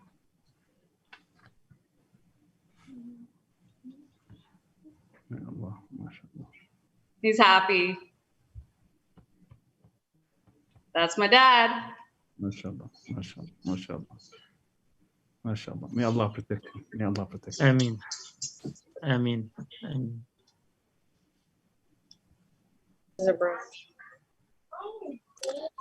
Thank you so much, Sasha, for being an amazing daughter. I actually had the privilege of working with your father back in the day when we all advocated for Dr. Al-Arian's case. He was one of few activists in the United States who had the courage to speak up and expose the racist and unjust policies that were behind the attacks on Dr. Sami Al-Arian and many other prominent leaders of the Muslim community. I appreciate you. I appreciate your father. We're sending you lots of love from here, from the United States, from DC, from everyone in the world. Next, we have some words of support from two close allies of CCF, Reverend Bernice Powell-Jackson and Jess Sundin. Hello and Assalamu alaikum to you all. I'm Reverend Bernice Powell-Jackson, the pastor of First United Church of Tampa, and I'm so glad to be with you and to join you in celebrating 10 years of critical human and civil rights work that you are doing on behalf of Muslim Americans in our country. Our church is proud of our long relationship, which began somewhere after 9/11 and continued on through the Sami Al-Arian case and many others. And we have supported and will continue to support this important work that you do, not just on behalf of Muslim Americans, but on behalf of all Americans. So thank you. We celebrate with you. God bless you. Congratulations to the Coalition for Civil Freedoms on your decade of important work in defense of the targets of the bogus U.S. war on terror. This is also an important 10-year mark for me. In September of 2010, myself and 24 anti-war and Palestinian organizers that I work with joined the ranks of those that you all defend. Our homes were raided by the FBI and we were ordered to testify before a grand jury investigating material support for terrorism. From the first days in our cases, we met the families of Muslim political prisoners who were already serving long sentences for material support. Many of them had experienced devastating isolation in their communities, but had invaluable support from your coalition and the families you brought together. For our defense, we created the Committee to Stop FBI Repression, CSFR, and successfully supported grand jury resistors and waged a political campaign to ensure that there were no indictments in our case. When the government sat at sites and veteran movement leaders close to us, Carlos Montes and Rasmia Ode, we kept both of them out of prison as well. Your coalition has been everywhere since day one. In just the first year or two, I met Mel in Tampa, I toured the Bay Area with Steve, and I think I met Kathy up in New York. I will never forget the wall that you've created to display the names and stories of so many who have been criminalized for their faith, their ideas, and their community organizing. Your truth-telling, like your solidarity, is critical. Thank you for your work, and I look forward to another 10 years by your sides. Congratulations to the Coalition for Civil Freedoms. Thank you so much. And that's it for us. It's been 1 hour. Thank you for giving us the honor and the privilege of hosting this 1 hour of the event. We enjoyed spending this time with you. It was great to see all of the community leaders on this call. And we're now going to turn it over for a fundraising update from CCF Development Director Hatem Fares. Take care. Assalamu alaikum. Thank you all again. It is good seeing you, Dr. Agha Saeed, mashallah. We love you, brother. We miss you. We miss the work that you started, and we will continue, inshallah. And the next generation will continue this work until we accomplish the goal, inshallah. I would like to thank Dr. Sami Al-Arian and Dr. Agha Saeed for the $5,000 donation on behalf of Dr. Agha Saeed. And also, I'd like to thank Brother Ghassan Baloud, who just donated another $5,000. And I'd like to thank our brother Sulaiman Al-Ghanim for donating $2,500. So we have so far $92,000 in donation. Our goal is $200,000, inshallah. This is our third segment. We have 2 more segments of fundraising. We are hoping to get 50 and 50 in the next 2 segments. So please, if you did not make a donation or a pledge, do so either by going to the website where our PayPal account linked to an address, or text your donations to 813-355-6991. 813-355-6991. Thank you. And now, spoken word with Chaima Manzoor-Khan. Assalamu alaikum. It's a real honor to be able to be here today. Jazakallah khair for the introduction. I just want to extend my solidarity to the work that you are all doing. And it's been endlessly motivating to hear everything that we've heard for the past few hours. And I just feel really honored to be able to share in community from the UK. I'm a poet, and as solidarity, I would just like to share 2 poems, inshallah. So I hope you enjoy, and I hope they motivate you to also contribute to this fundraiser, inshallah. This is the first poem which I wrote after the London Bridge attack in the UK in 2017. Some poems force you to write them, the way sirens force their way through window panes in the night, and you can't shut out the news, even when you try. Write a humanizing poem, my pen and paper goad me. Show them how wrong their preconceptions are. Be relatable. Write something upbeat for a change. Crack a smile. Tell them how you also cry at the end of Toy Story 3, and you're just as capable of bantering about the weather in the post office queue. Like everyone, you have no idea how to cook the perfect amount of pasta. Still, feed them stories of stoic humor. Make a reference to childhood. Tell an anecdote about being frugal. Mention the X factor. Be domestic, successful, add layers. Tell them you know brown boys who cry. About the sides of Assad's, Amir's, and Hassan's they don't know, the complex inner worlds of Sumayyas and Aishas. Tell them comedies as well as tragedies, how full of life we are, how full of love. But no, I put my pen down.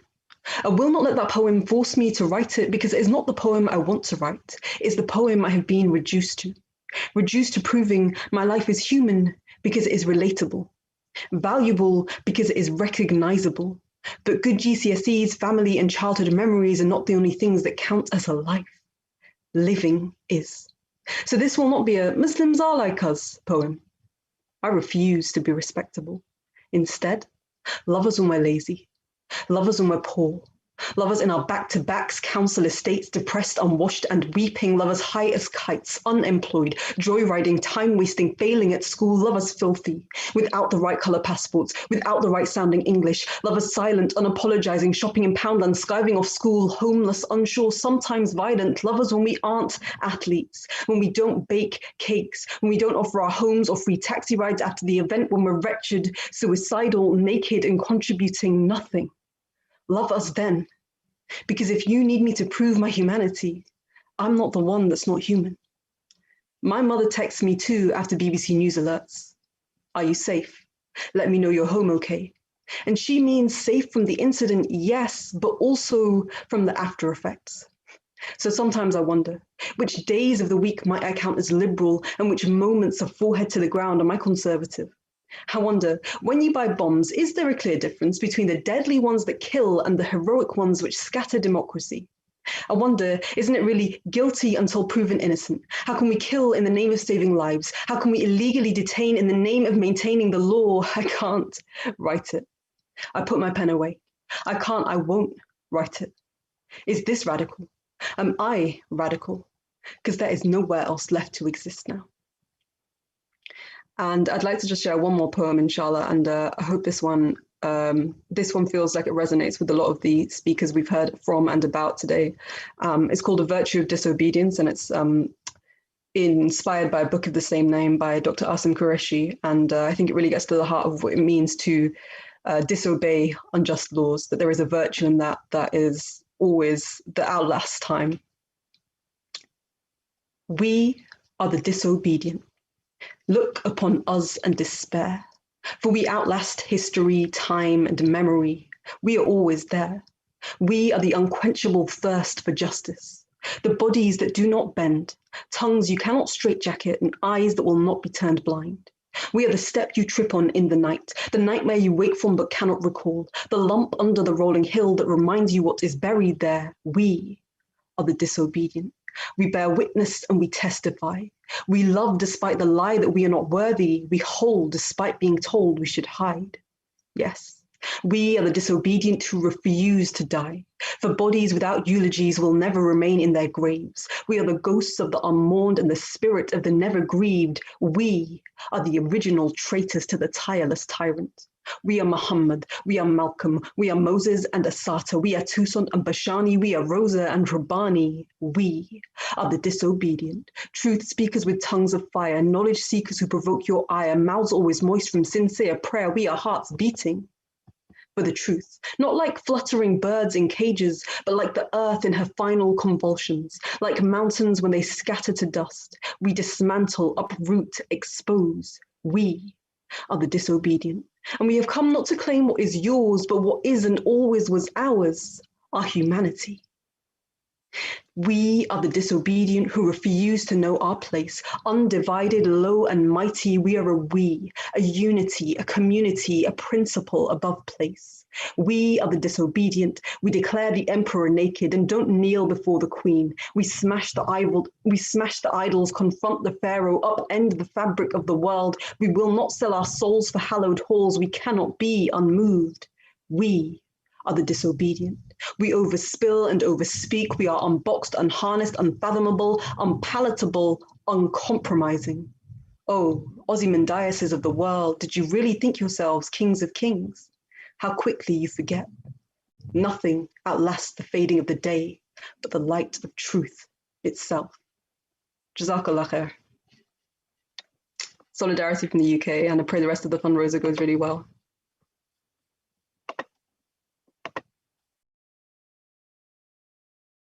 Appreciate it so much. Thank you very much, Suhaima. I appreciate it so much. Very powerful words. Assalamu alaikum. My name is Hisham El-Meligy. I am the host of Vantage Points.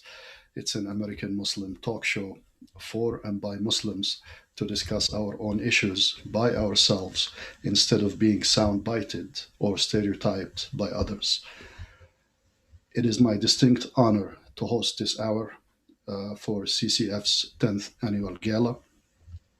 I was on the organizing committee, and I can testify to the amount of work that Leena, Mel, Ibrahim, Ali, and so many other people who worked to bring this event together. And mashallah, an amazing, phenomenal lineup. And hopefully this encourages you to donate to CCF, to support the work of defending the defendless, to support the prisoners of the unjust war on terror who are wrongly imprisoned. Inshallah, I will tell you a short story and then I will introduce our next keynote speaker for the hour. 10 years ago today, I was in DC attending this launch of the National Coalition to Protect Civil Freedom, which is the old name of the Civil Freedoms Coalition, or Coalition for Civil Freedoms. I met so many people that became life partners and friends, and I cherish them today. And then at the end of the day, we went to meet Dr. Sami Al-Arian in his apartment, where he was on house arrest. And of course, you all heard about the unjust treatment that he faced from the American government and law enforcement. So we're sitting there, and it's a kind of funny thing in the midst of all this, with notable people from around the country, like stalwarts of freedom and defending the rights. And all of a sudden, the lights go out. I guess it was a blackout or switch in the building or something like that. And the paranoid person inside me said, "Get down, tear gas is coming up." So I just like to say this story to lighten up a little bit. And ever since, we've been good friends and campaigning for the rights of those wrongly imprisoned. Now, it is my privilege to introduce our first speaker for this hour, someone who has been a consistent voice calling for justice in Palestine, my brother from another mother, Miko Pellet. Miko is an author, writer, speaker, and human rights activist who lives in the United States.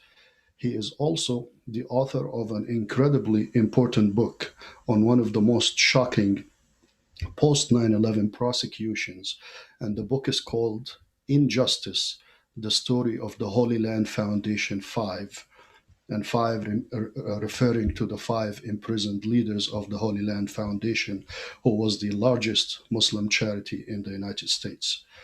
The book describes the persecution and the closure of what was America's largest Muslim charity, the Holy Land Foundation, and the subsequent trials and convictions of 5 Palestinian Muslim Americans. Thank you very much, Miko, for joining us. Please take it away. Hi, and thank you very much for inviting me to participate in this program. I love the work that the Coalition for Civil Freedoms is doing. Leena, thank you for your work, and thank you for being a friend and for inviting me to speak.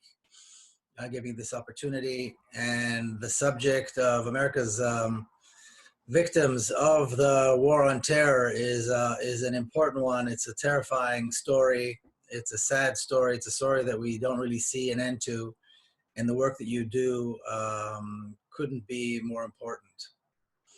My role here is to speak about the Holy Land Foundation 5, and I'm happy to do that. I'll tell you a little bit about the journey I took from when I first heard about the case in 2012 until I was able to put enough information together and publish this book, Injustice, the Story of the Holy Land Foundation 5. And really, I believe injustice is the appropriate name for the story because it is one big, enormous injustice. I remember when I was at the University of Texas in Dallas in 2012, and after my talk, I was approached by some of the activists who went ahead and told me the story. One of them was Sarah Abdul Qadir, the daughter of Mufid Abdul Qadir, and I'll never forget the story. I'll never forget how they told me about this. By 2012, these men had already gone through hell. They'd been arrested. They've been taken from prison to prison. They've been sent off to these, what they call Guantanamo North, which are the communication management units They had literally gone through hell, and I have their descriptions of what they had gone through in the book in their words. But anyway, 2012 was the time when their first appeal was denied, and immediately I was sent all the information, the transcripts, the court decisions, and so forth. I'd gone back to Dallas several times to meet the families. I'd gone to the prisons, the various prisons. I was able to meet all but one. I was not able to meet Ghassan Elashi for reasons that were never really explained to me. But I did meet the other four, Shukri Abu Bakr and Mufid Abdul Qadir and Ibrahim al-Mazain, Abu Ibrahim al-Mazain, and Abdurahman Yaoudi.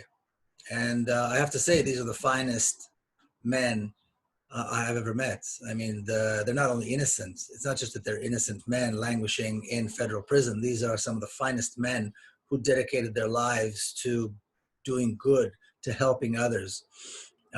This is what they dedicated their lives to do.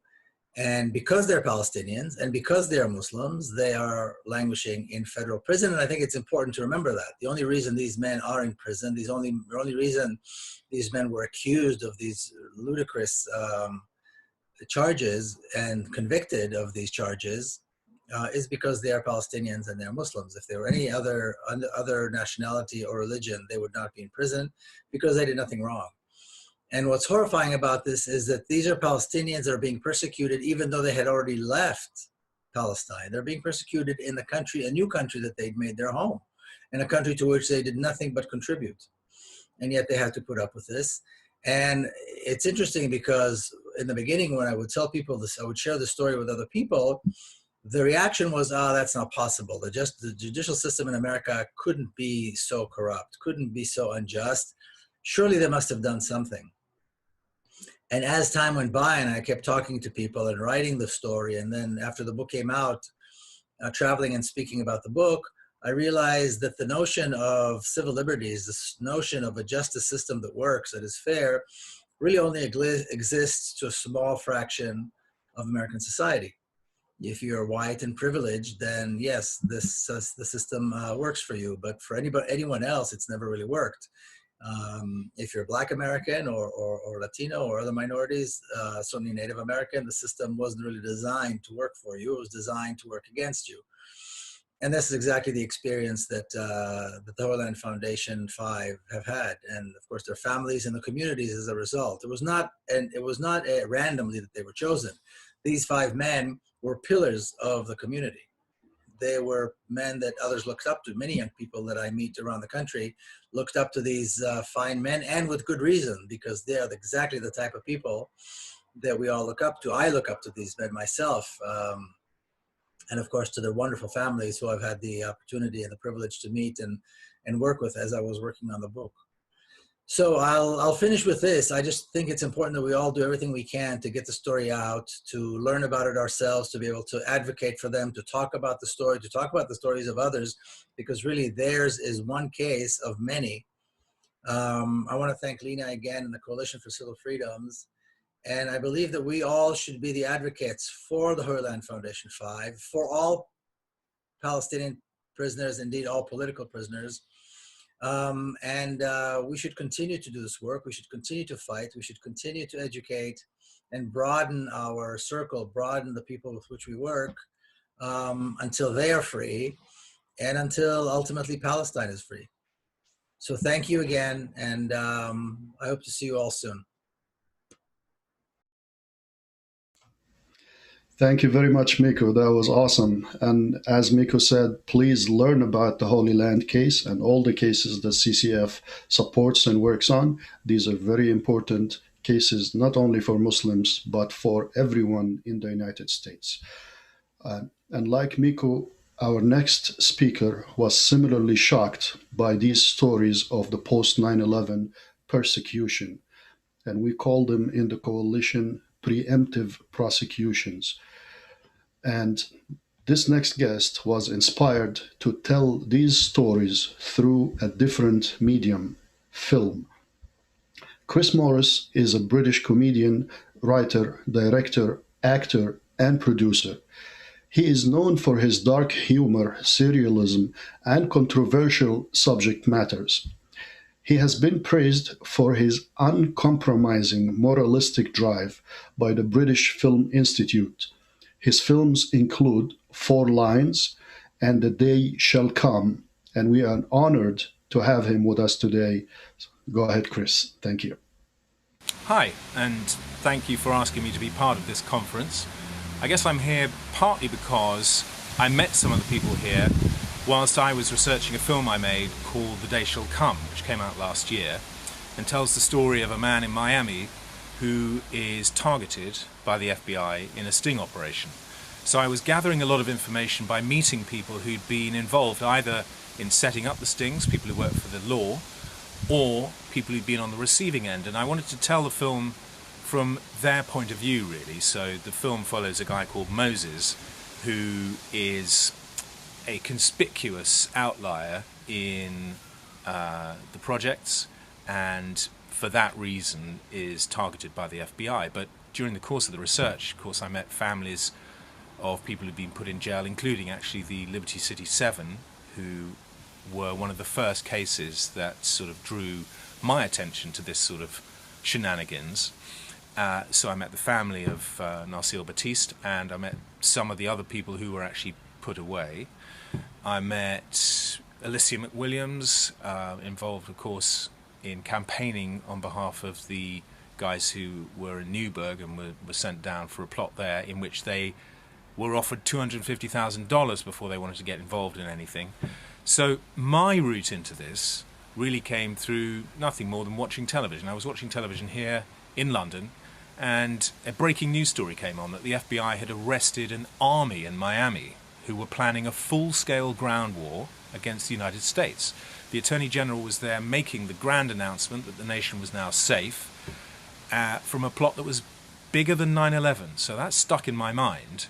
And 2 years later, I met someone in DC who was involved in the case, who said, you know, that army was basically a bunch of construction workers whose idea of taking over America, this ground war, was to swamp Chicago in a tidal wave and then take over by riding in on horses.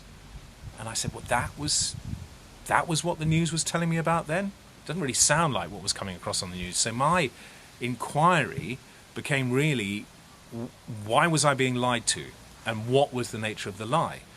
And of course I didn't accept what he said on face value. I pushed into it, and as you probably know, discovered that this bankrupt group of 7 construction workers had been targeted by an FBI informant who was offering $50,000 for a plan against the government. Now, their first plan was to lead a protest to the governor's house about conditions in the projects. But the informant said, that is not going to get you the money that's on offer here. You're going to have to think bigger and more extreme. So they just riffed until eventually, bingo, they had this idea, knock over the Sears Tower, swamp Chicago in a tidal wave, and then we'll ride in on horses because people respect a man on a horse. Well, you can't get the Sears Tower to fall into the lake and swamp Chicago in a tidal wave. Doesn't matter. Not practical. These guys didn't have the money to get from Miami to Chicago. They didn't have any horses. They didn't even have a chicken. They had nothing. In fact, they were sent away as Al-Qaeda terrorists. 6 of them were Haitian Catholics. So I thought this was a pretty freakish event. And then I discovered that it's actually a repeat pattern. The film I caption as based on 100 true stories. It's, as you probably know, more like 400. So I became interested in this distorted mechanism whereby the government picks on outliers, on vulnerable individuals, sets up a terrorist plot, invites them to take part, coerces them to take part, and if they do, then they go to jail.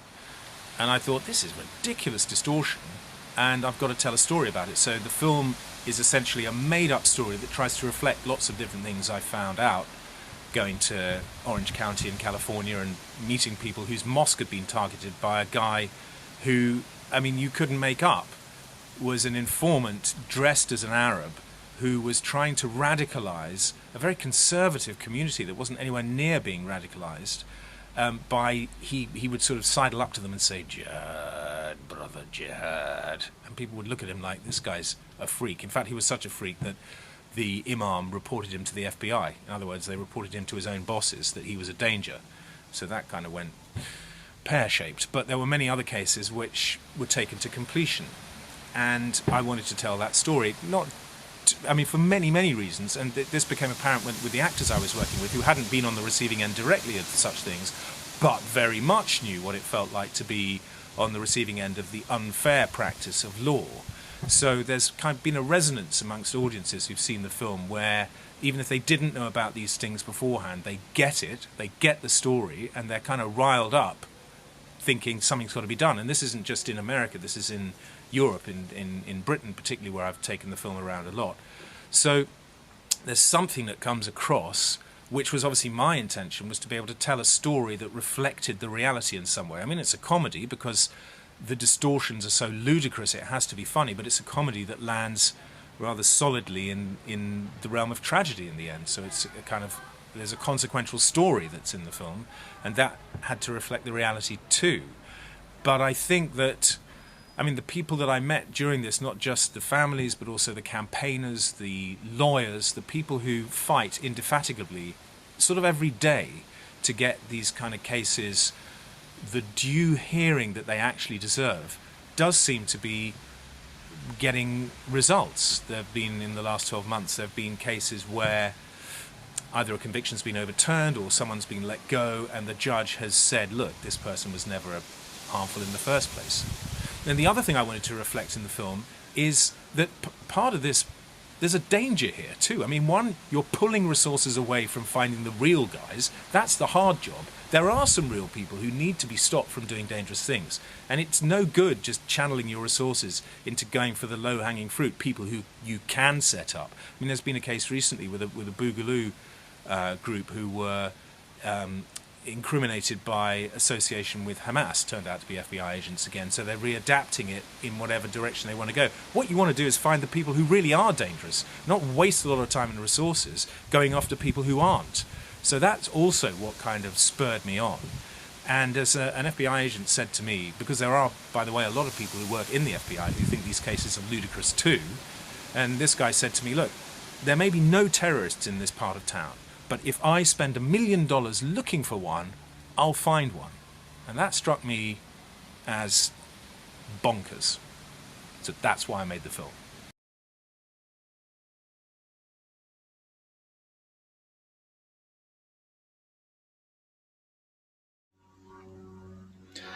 Amazing, Chris. Thank you very much. And that movie, The Day Shall Come, that you saw its poster on the screen, you can actually stream it today on Hulu if you have that service, or you can get a free 7-day trial service, and maybe you can watch it and share it with others.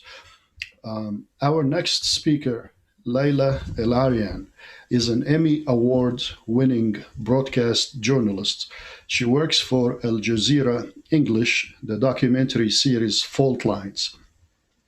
She also co-authored Collateral Damage, America's War Against Iraqi Civilians with Chris Hedges.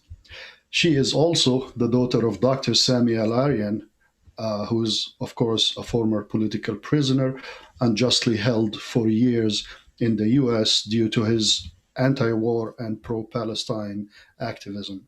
Leila, thank you very much for joining us today, and please take it away. Assalamu alaikum and good afternoon, everyone. Thank you to the CCF team for their hard work and many sleepless nights to make this incredible event happen. In the last 10 years, the Coalition for Civil Freedoms has helped so many families who have loved ones in prison, who were unjustly targeted in the fear and hysteria that followed 9/11. Cases like the Holy Land 5, whose founders were imprisoned for feeding the wrong people, Palestinians, or young, vulnerable, mentally challenged young men entrapped in plots wholly manufactured and funded by the FBI. Or cases like that of my father, Dr. Sami Al-Arian, a Palestinian who moved to the US at the age of 17 and who was targeted for his First Amendment protected activities, advocating on behalf of Palestinian human rights, organizing conferences, publishing magazines, and giving speeches. What all of the families at CCF has empowered have in common is this: the moment when our loved ones were arrested, We can all recall with perfect, eerie details what we did that day, what we remember about their arrest, how we felt. I was a 21-year-old college senior, and I woke up to an early morning phone call from my boss's secretary. He's sorry for what happened to your father. What I didn't know was that the FBI had arrested my father, that my family's apartment in Tampa, Florida was being raided, that my mom and younger siblings were subjected to guns being pointed at them, or that a few hours later, the Attorney General of the United States would hold a live press conference announcing the arrest. While I remember that day so clearly, the days, weeks, and months, and even years that followed are a blur. Our community turned their backs on us because of fear. The FBI went around town talking to all of them, intimidating them. My mom's friends pretended they didn't see her at the grocery store. She had to take my younger siblings out of the school my dad founded because of the fear and pressure. Before I even graduated college, I was traveling the country advocating for him, raising money for a trial that would cost us $1 million. Few people know what it's like to go through the humiliation of the prison system, how they turn you away for wearing the wrong thing. It's not just the prisoner who's dehumanized, degraded, and punished, it's also their families. I learned that prisons are overwhelmingly filled with Black people in the United States. I learned that justice doesn't come cheap in this country, that the government's narrative when it comes to Muslims being arrested on so-called terrorism charges is rarely, if ever, questioned by journalists, and that Muslims have their own system of justice in the US. There are no words to describe the isolation that comes with being a family member of someone who's been arrested on terrorism charges, or the stigma it carries throughout your life. The doors that close in your face when it comes to jobs, community, even friends. What CCF has done is create a home for these families who can talk to each other about what it's like to endure this trauma and survive it.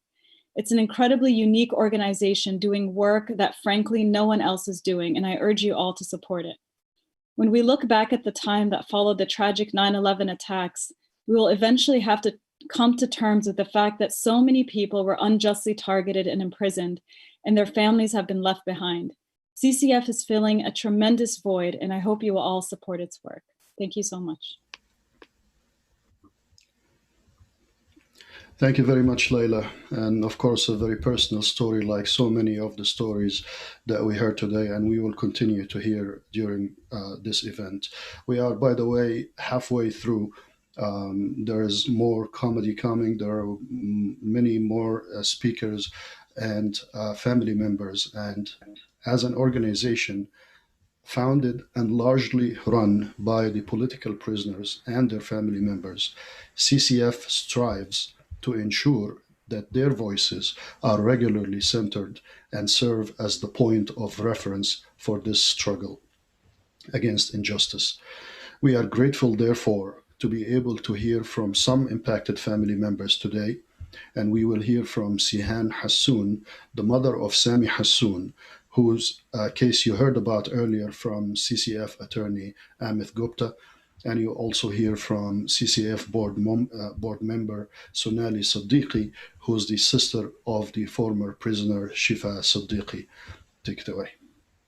Hi, I am the mother of Sami Hassoun. First of all, I want to take this opportunity to thank the amazing people at CCF family for their help and believing in my son, especially Mel, Kathy, and Amith.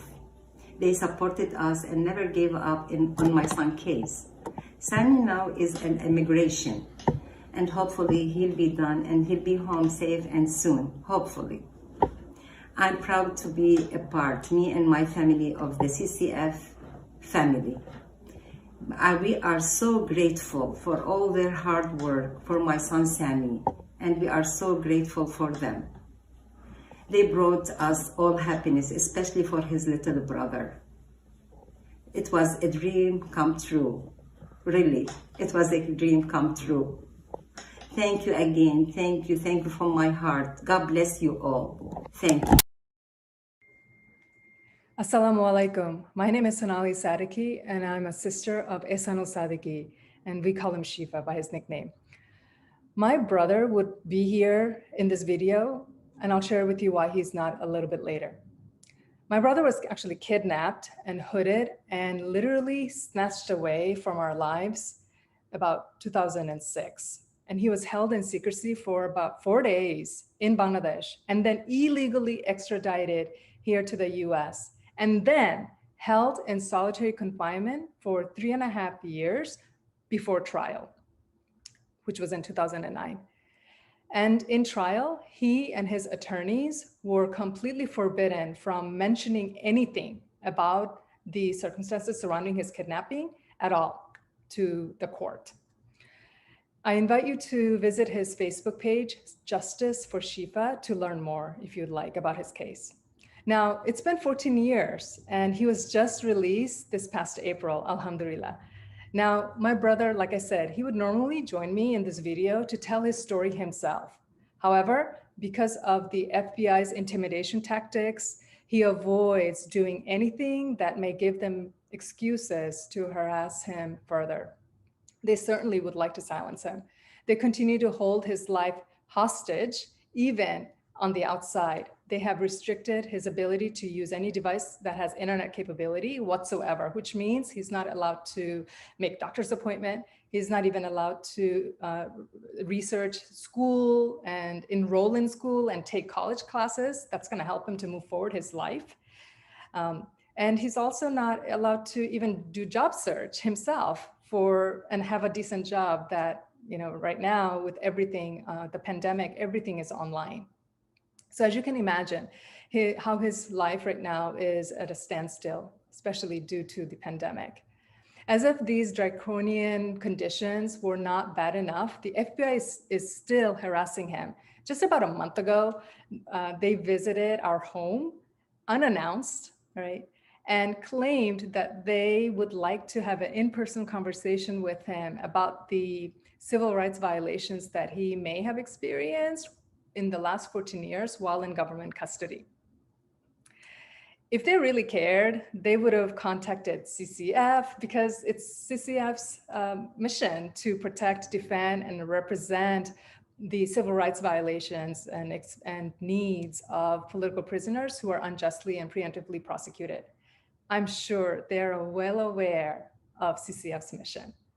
Now, I'm so grateful of CCF's mission. I thank CCF for always centering impacted political prisoners and their families' needs and experiences. I thank Dr. Sami Al-Arian, his family, his friends, Project Salam, you all, and everybody else who has been here the last 10 years to support Muslim political prisoners when so many others have turned their backs on political prisoners post 9/11.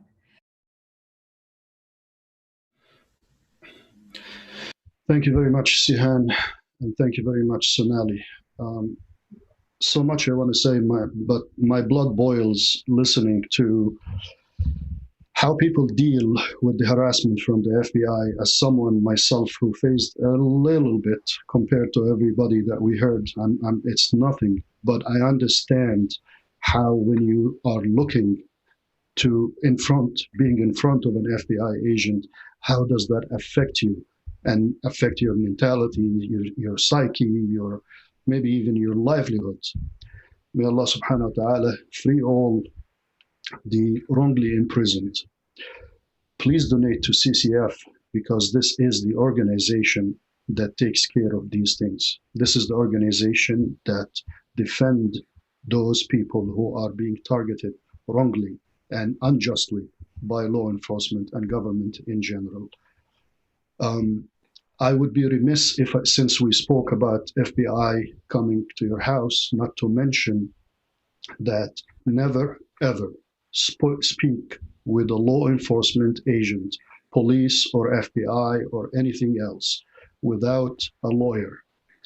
If you have information about a crime, it is your duty to report it to authorities, but do it the right way so you don't end up on a list or being targeted, or if you mention something wrong, you could be prosecuted, you could be coerced to work as an informant, and there are so many stories over the years that we heard about this. So bottom line is, do not speak with law enforcement without proper legal representation, and many members of organizations, members of CCF, provide these services for free, including CUNY Clear and the ACLU and many others, and CARE and others. Now, it is my distinct pleasure to introduce our next guest, Imam Siraj Wahhaj, who needs no introduction. He's known as America's Imam.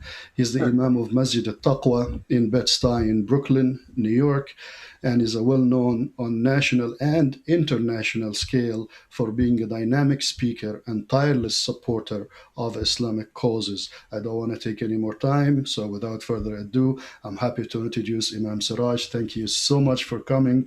It's been so long I haven't seen you. Inshallah, I'll give you a hug after this pandemic goes away. Inshallah.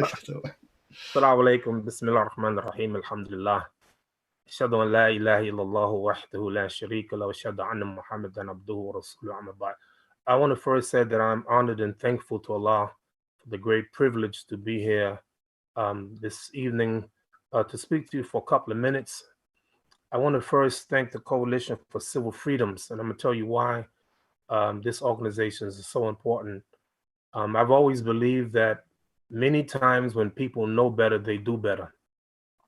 And I remember once the Prophet, peace and blessing be upon him, said that there was a prophet that was beaten by his people, and he began to bleed, and he wiped the blood from his face and said, Allahumma ikfir li qawmi fa innahum la ya'lamun. Oh Allah, forgive my people because they don't know. A couple of weeks ago, I did a program in support of Gaza, and wallahi, that night I cried all night, and I cried in the morning because I didn't know. I had no idea. And ever since then, I've been telling everybody about it.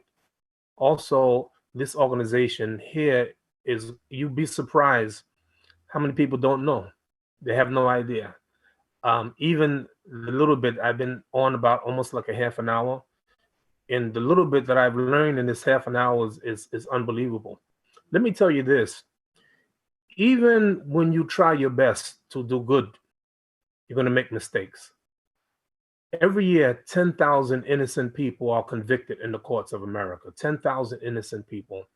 You hear about it every day. It's almost every week I read a newspaper and I hear about a man who's been in prison for 30 years for a crime he didn't commit, or 50 years for a crime he didn't commit. Every year. I read something last week. A young man went to prison at the age of 16.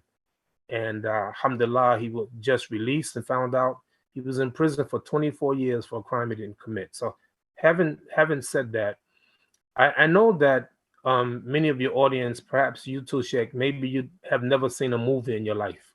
Maybe. If you're ever inclined to go to the movie, there's two movies that I recommend. Two movies that I would recommend everyone to see. And Spike Lee was asked the question, what makes a great movie? He said a great movie have to have three things. Number one, it has to be entertaining. Number two, it has to be educational.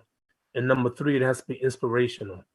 So the first movie came out in 1957. It's called 12 Angry Men. It is said that 85% of the cases adjudicated are won or lost in the very jury selection process. So the process itself isn't perfect. So it's a good movie. It talks about a young Latin man, a young boy who was accused of murder, and it talks about his story. The second one came out last year. It's called Just Mercy. It's a must-see. Anyone who wants to understand the challenges of our criminal court should study that movie. So I'm saying today, I'm making a commitment, at the very least, $1,000 that we're going to donate. And also, I'm going to try to get others, because again, wallahi, I think people just don't know. So we have to have a real fundraiser where we need funds, and you have to let me know. Take my email address, take my phone number. You call me and say, you know, anytime you need me to do a fundraiser, we'll do that. Inshallah, we'll do it either in person or we do it a webinar, but it has to be done. I cried with the Holy Land Foundation. I tell you the truth. I know the brothers there, and I cried. Like, that's another thing. There's also that I did. And finally, I want to say this. You know, even about myself. You remember Sheikh Abdurahman, the blind cleric? in the World Trade Center. I want you to go back to that case when you get a chance, and you're going to find out that there were a list of 177 people, some of the prominent leaders, Muslim leaders, and they said the following unindicted may be alleged co-conspirators. What does that mean? I was on that list, and I'm reading books, and I read a book called Infiltration, and they said Imam Siraj Bahaj, one of the co-conspirators of the World Trade Center. And I'm saying, why did you choose those 177 Muslim leaders? Why did you put me on that list? And then why did you say the following unindicted may be alleged? Not even alleged, not co-conspirator, may be alleged. So they know what they're doing. So every book I read now, I'm a co-conspirator. So alhamdulillah, I thank Allah for the great, magnificent work that you do. I want to end with something that our Prophet Muhammad ﷺ told us about Isa, about Jesus. He said, Jesus saw a man stealing. And he asked him, did you steal? The man said, no, wallahi, I swear by Allah, I didn't steal. And Jesus said, amantu billah wa kadhabtu ayniyah. I believe in Allah and I deny my own eyes. Alhamdulillah, I pray to Allah to bless this wonderful organization. And we have to do more. And I pledge to you, $1,000, that's a given. That you got that. You can take that to the bank right now. But I want to do more than that. May Allah subhanahu wa ta'ala bless you and have mercy upon you. Thank you for the work that you do. Assalamu alaikum wa rahmatullahi wa barakatuh. Wa alaikum assalam wa rahmatullahi wa barakatuh. Jazakallah khair, Imam Siraj. Barakallah feek. May Allah subhanahu wa ta'ala reward you and reward everyone who is donating. And I know that Imam Siraj is capable of bringing many more thousands from many more people, inshallah, as the night goes on. Now, moving to the next segment, anyone involved in advocacy on behalf of Muslim political prisoners will know that there has not been a man as consistently courageous and unrelenting in his work as El-Hajj Mori Salakan. Brother Mori is a personal friend. Amazing. I've seen him in the street in Brooklyn, actually at Imam Siraj's mosque outside, talking to people, talking inside, giving khutbahs, this and that. So CCF knows the dedication and the passion with which he has devoted himself willingly to standing up for the most marginalized members of our communities. And we would like to take this opportunity to honor his work as the next award going to Brother Mori. I'd like now to introduce my sister, Ashley Young. She is CCF's Prisoners and Families Coordinator and herself a sister of a political prisoner, Nicholas Young, so she can present this award to Brother Mori. Take it away, Ashley. Thank you. I am very pleased to be joining everyone today, not only to celebrate past achievements, but to look forward to our collective road ahead. The event would not be complete without honoring a very special guest and coalition member, Mori Salakan of the Aafia Foundation. 10 years ago, Mori was an integral part of the inception of the Coalition for Civil Freedoms. He has been a long-standing community leader and human rights advocate, paving the way for justice and taking on important issues of our time. He was recently described to me as the conscience of our community, a title I see very fitting. For decades, Mori has been traveling the country, educating the public, speaking to injustices, standing up for forgotten prisoners, organizing rallies and events, and taking on the pressing and sometimes unpopular issues face on. At any given time, he can be found driving across many states to attend trials, to deliver Friday khutbahs at mosques, or to attend important events. He is always on the go and yet ever present. Over the past 10 years, he and his organization, the Aafia Foundation, have remained a staple of the Coalition for Civil Freedoms. And well, we couldn't do it without him. Now, I am so honored to be presenting this award to him based on my personal experience with Maury. I met him 3 years ago, October 2017, at the Coalition for Civil Freedoms Family Conference. It was my first conference that I attended, and Maury was there speaking to us impacted family members, and I was just so touched by what he said. I introduced myself to him only very briefly. At that point in my life, my brother was only 5 weeks away from standing trial. As we got closer to trial, I reflected on some of the words Maury had spoken at the conference, and I decided to email him and tell him about my brother's upcoming trial. That started what is going to be a lifelong friendship with Maury Khan. I asked him if he wanted to attend trial. He said he would try. Well, not only did he try, he came day after day, and he sat there with me and my family. Sometimes the only friendly face in that courtroom was Maury Khan. He was more committed and caring and compassionate towards my family and my brother than people who had known us our entire lives. He sat with us one evening after court. He rushed out of the courtroom and raced to the local mosque where my brother used to attend to speak to all the people there about how important it was that the community come out and support my brother in that courtroom. After that, he attended my brother's sentencing, and 1.5 years later, he attended his resentencing. He's spoken about my brother. He's written an open letter about his political sentencing, and these acts of kindness and dedication I will never ever forget. It is true that Maury is not a fair weather friend. What I also find most touching is that when I was describing Maury to my brother, he said to me, he sounds a lot like a man I met outside of a convention who had a stand for Aafia Siddiqui. And I said, well, that would be Maury. So in this roundabout way, my brother had actually met the man who had been so kind to my family, which I'll never forget.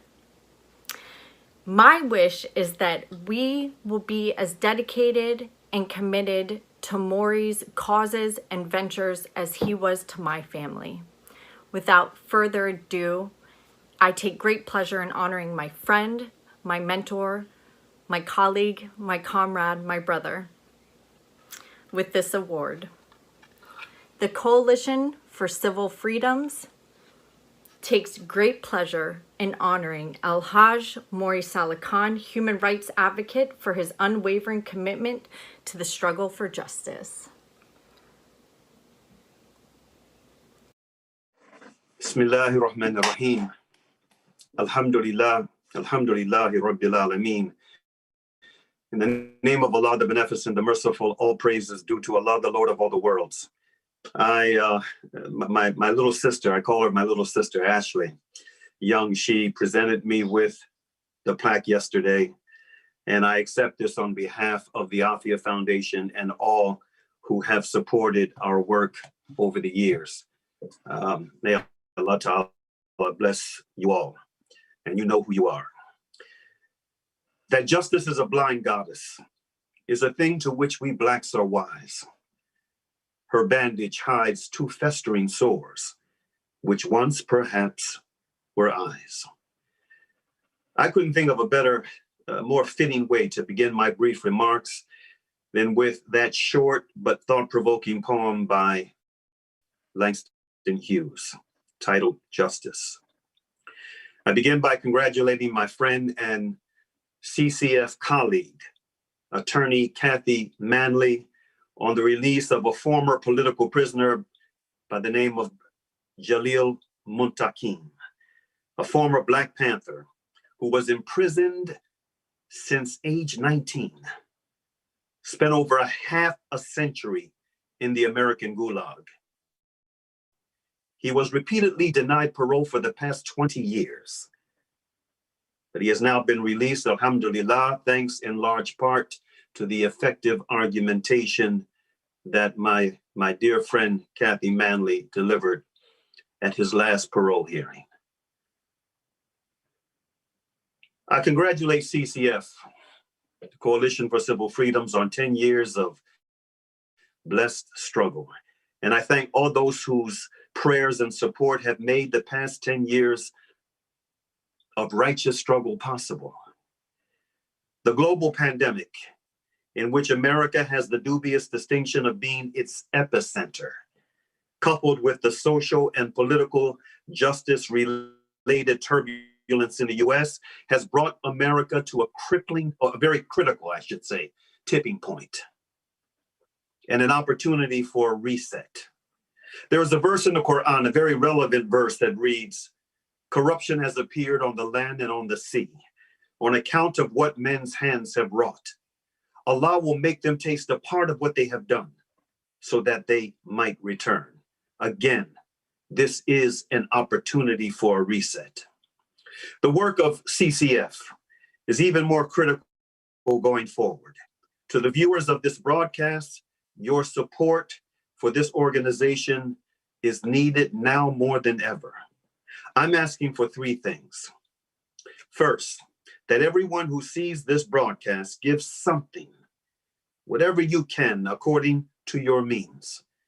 If you can only afford to give $1, give that. Secondly, to those who have given money to politicians this past year, an act that I consider to be very wasteful and counterproductive, but that's just me. I ask that you give at least the same amount to an organization far more deserving than any politician in the US. At least an equal amount. I really don't think that's too much to ask. And to my Muslim brethren, this is both an opportunity and according to Islam, it is one of the most meritorious forms of zakat or sadaqah you can give, giving to causes like this. Lastly, I ask that the leaders and national organizations in my own faith community stop ignoring the case of the former U.S. Attorney General, the case that former U.S. Attorney General Ramsey Clark has described as the worst case. These are his words. I heard them myself. The worst case of individual injustice he has ever witnessed. And that says a lot from a man who is now over 90 years old, has seen a lot, has been all over the world, and held the top law enforcement position in this country. He said that it is the worst case of individual injustice I have ever witnessed. The case of MIT and Brandeis University graduate with honors and Hafida of Quran, Dr. Aafia Siddiqui. Stop ignoring this case and the responsibility you have to your Muslim sister. I want to conclude with a poetic note, inshallah ta'ala, of inspiration. I wrote a book, my very first book that was published years ago was titled The Teacher, a book of poetry and commentary. One of the favorites of those who read the book was a poem titled Created the Struggle. And I want to dedicate this to the families, my brothers and sisters who are struggling, who have good days and bad days. Never give up the struggle. And in one of the ways in which you can reinforce yourself is by remembering that we were created to struggle. We were all created to struggle. There's a verse in the Quran that reads, "In the heavens and earth and all in between, verily there are signs for those who reflect." One of those signs is within ourselves, as you will deduce from this poem that I will conclude with. It's titled Created to Struggle. We begin our struggle as millions of sperm in a journey to get to the egg. When the struggle has ended, only one will survive as the fertilization process is made. The journey is arduous, the obstacles many, as the sperm must struggle to survive. Yet with divine inspiration and in tune with its nature, it continues its way to the prize. Through the birth canal, it swims with a passion as if it had eyes to see. And with everything else it has to contend with, it must swim against gravity. as amazing as it is, the most beautiful thing is this is all undeniably true. And to top it all off, just for your information, the one sperm that made it is you. Thank you, CCF, for your service on both the internal and external fronts. May Allah guide and fortify the next decade of struggle to come. Ameen. Assalamu alaikum. Wa alaikum assalam wa rahmatullahi wa barakatuh. Jazakallah khairan Mori. Barakallahu feek. Without further ado, the last two segments of this hour will be Al-Hajj Ayman Talib doing a little bit of fundraising, and then comedy by Jeremy McLellan. Brother Al-Hajj Ayman Talib is a passionate advocate for the cause of justice. He works for our member organization, the Muslim Legal Fund of America.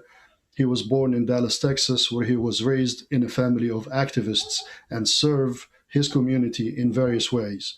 In addition to volunteering as a youth mentor, Ayman also served as a youth director in North Texas and as a mosque director in Southern California. Brother Ayman, it's an honor and privilege that I have introduced you. You will take it away from here. This is it for me. It's been an honor. Thank you very much. Go ahead. Thank you for that warm introduction, Brother Hisham. Assalamu alaikum wa rahmatullahi wa barakatuh. Peace be unto everyone here, my dear brothers and sisters, in the struggle for justice. We know why we are here. We are here to speak for the vulnerable. We're here to speak for the weak. We're here to speak for the destitute. We're here to speak for the downtrodden. We are here to speak for the voiceless. I was born and raised in Dallas, Texas, in the shade of post 9/11 anti-Islam hysteria, and in the shade of the case of the HLF, the Holy Land Foundation, and the miscarriage of justice that happened, that in spite of having the best legal defense they could get, they were unjustly prosecuted.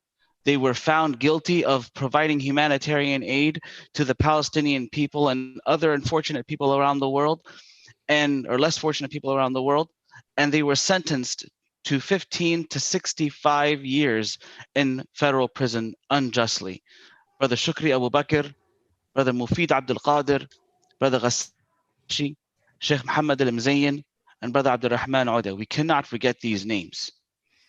Earlier this year, I visited Brother Mufid in prison, and for the first time in all the years that we have been communicating, I truly got the sense of being forgotten, the sense of being a forgotten member of society. It's the sense of what it's like to be that person sitting behind bars that you do not get to really do anything without the permission of the person who is oppressing you. And it really broke my heart. And as people and so many countless stories that I've been listening to over the last couple of hours, I was just recounting all the different experiences that all these people have gone through. And subhanAllah, I mean, I just keep going back that we speak for the vulnerable, we speak for the weak. It's important that we speak for these people, for the vulnerable, the weak, the destitute, the downtrodden, the voiceless. And this has actually been the tradition of Islam since quite literally the beginning. You know, when the messenger, Prophet Muhammad, peace and blessings be upon him, he said, إن الإسلام بدأ غريبا وسيعود غريبا كما بدأ فطوبى للغرباء. He said that Islam began as something strange and it will go back to be something strange as it started. So blessed are the strangers. قالوا وما هم يا رسول الله قال الذين يصلحون عند فساد الناس. The companions around the Prophet, they asked, who are they, O Messenger of God? And his response was, those who fix the bad situation of the people. See, a person who struggles for justice is a person who fixes the situation of his community wherever he may be. And we look at our own situation about how much power do we actually have to fix the situation around us, that we have been given an opportunity tonight, today, right now, to do something about the injustices that is being happening to our political brothers and sisters who have been held as political prisoners. And I went and it reminded me of a story that happened of a merchant who came from Yemen to Mecca with all that he had. It was just a handful of camels. And as luck would have it, a noble and a clan leader from the Quraysh, he liked the merchandise and he purchased it all in one go.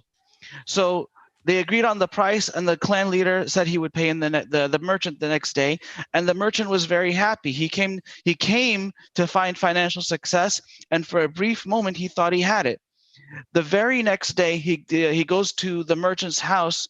The merchant goes to the clan leader's house to collect the money, and the clan leader was none other than Abu Jahl, right? Al-Hakam ibn Hisham, and we know him as Abu Jahl, which in Arabic means the father of ignorance, the one who is the one who would not look beyond his nose to see the enlightenment of the truth.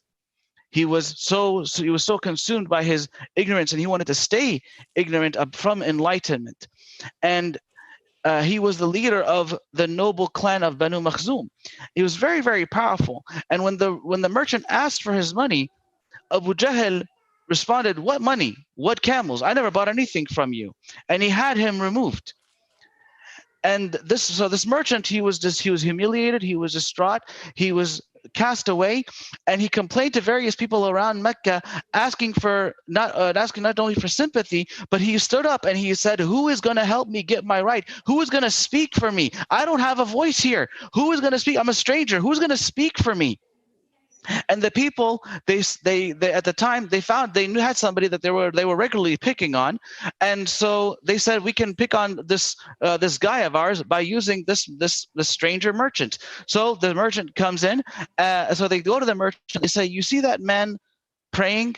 His name is Muhammad ibn Abdullah, sallallahu alaihi wasallam." And he said, he has Abu Jahl's ear. Go and talk to him. So he told the Prophet ﷺ about what was going on. A perfect stranger. He didn't know who he was.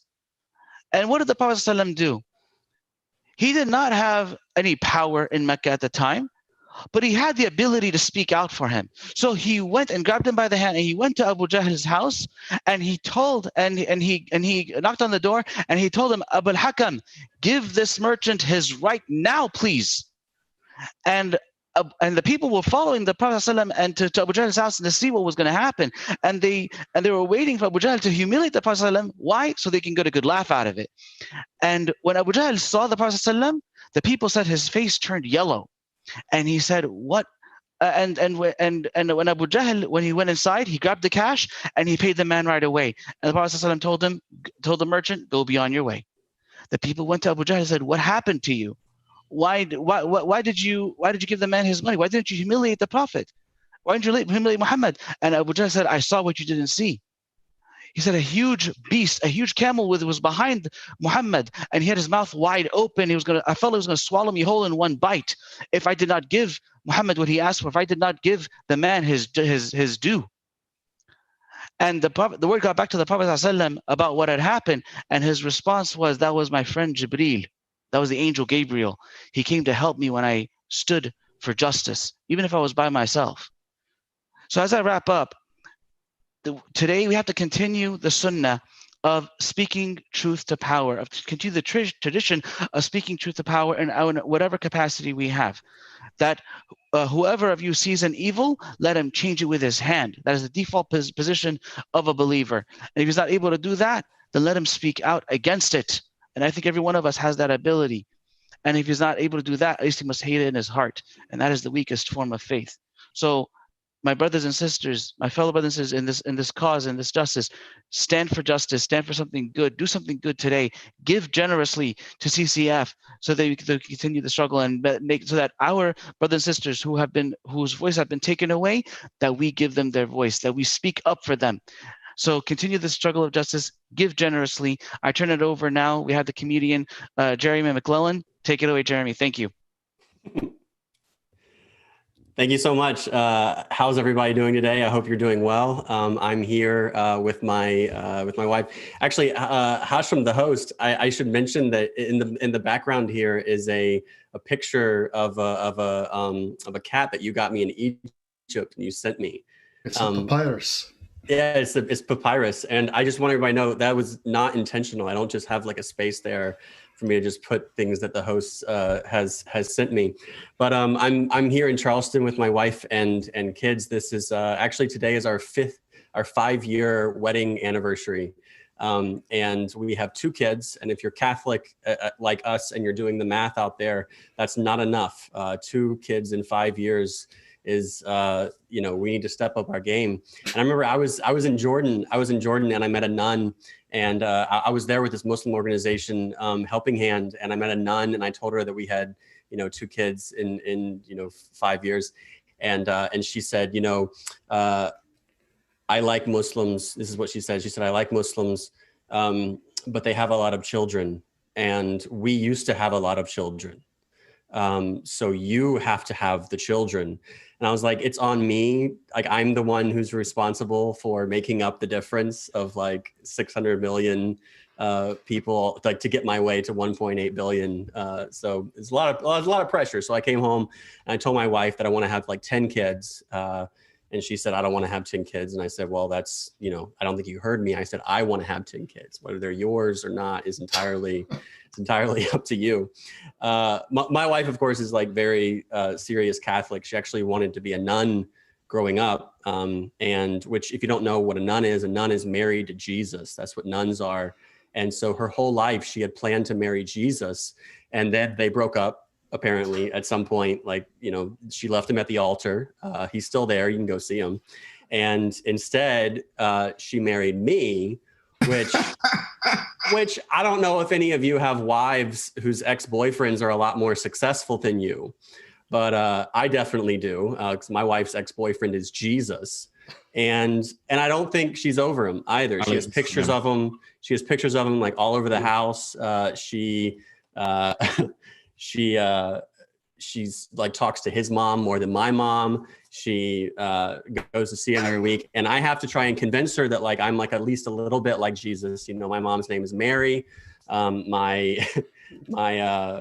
mom's name is Mary. I quit my job at the age of 30 to like travel around talking to people, and most of my fans are Muslim. And so like in those like 3 very small ways, I'm a little bit like Jesus. I do want to mention, we've started to work, people ask me like why I do like these sort of fundraisings. I'm not Muslim. But I figure like if Muslims face, civil rights violations, then, I'm sure I'll be just lumped in with them as well, just for doing events like these. So this is like Amr-Zan said earlier, this is sort of my insurance as well. But another reason is that we've started to suspect that my daughter Jewel might be Muslim, and not in the way that like Muslims are like every baby's Muslim, which is like super aggressive to non-Muslims when you're like, no, the fitra is the fitra, and every baby's Muslim. And I'm like, okay, just relax. No, we started to worry. There've been some signs that she might be Muslim. Number 1, she was born on the first day of Ramadan. It's true. And number 2, she was late when she came. 2 weeks past her due date, and I'm like, this baby's on Muslim time. I don't like this.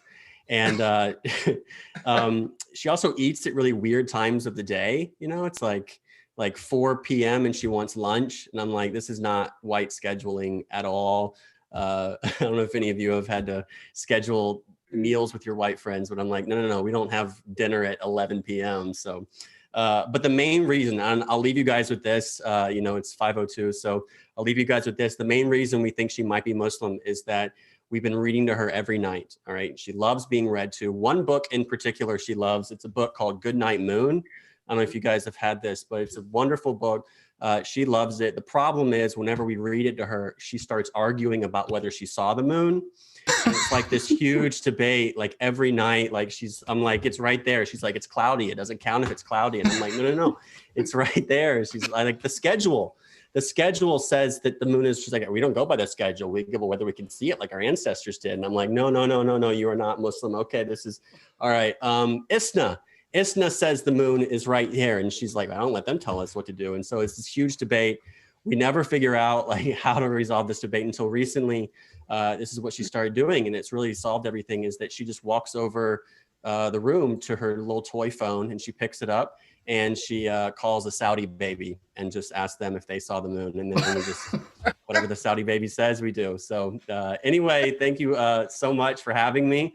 And I'm honored to be a part of this and to stay tuned and watch Glenn Greenwald, big fan of his. So please, support CCF and all the great work they do. Thanks a lot. Hudafez. Thanks, Jeremy.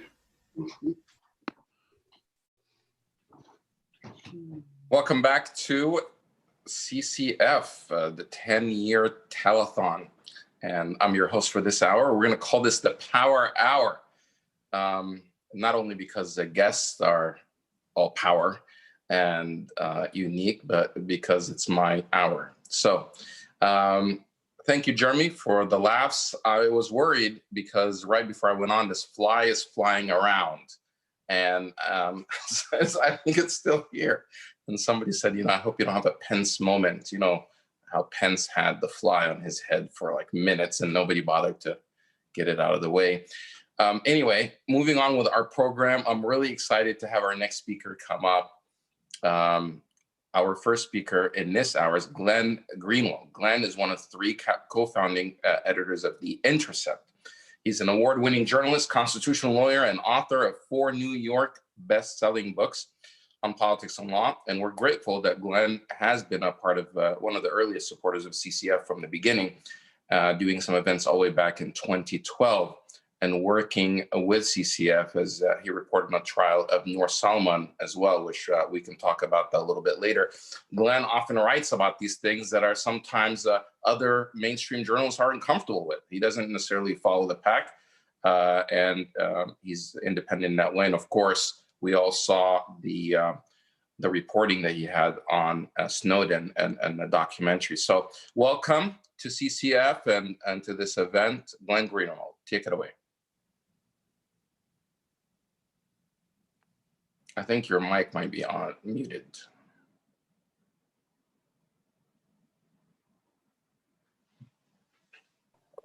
Is it muted now, or can you hear me? Oh, now I hear you. It's you. Okay, great. Perfect. So thank you to CCF and for inviting me. Congratulations on 10 years. As I think everyone knows, I've been an admirer of your work for a long time. I think it fills a really important niche. I'm not so thrilled about having Jeremy. That's a really hard act to follow, but I will do my best and appreciate the invitation nonetheless. I think beyond just appreciating your work, I'm really glad that the event and its title is devoted to remembering the victims of the war on terror, because I think what has happened as the war on terror is now entering its 3rd decade is increasingly the victims of the war on terror have been systematically and progressively and purposely forgotten. They were never particularly front and center of our political debates. Going back to the Bush-Cheney years, there was always an attempt to either disappear them or demonize them so that nobody cared what was being done to them. But at least there was some debate during the Bush and Cheney years, especially after the shock of 9/11 started to wear off. And people forget that part of the 2004 campaign, there was a pretty vibrant debate about what we were doing in the war on terror, whether it was the right thing to do,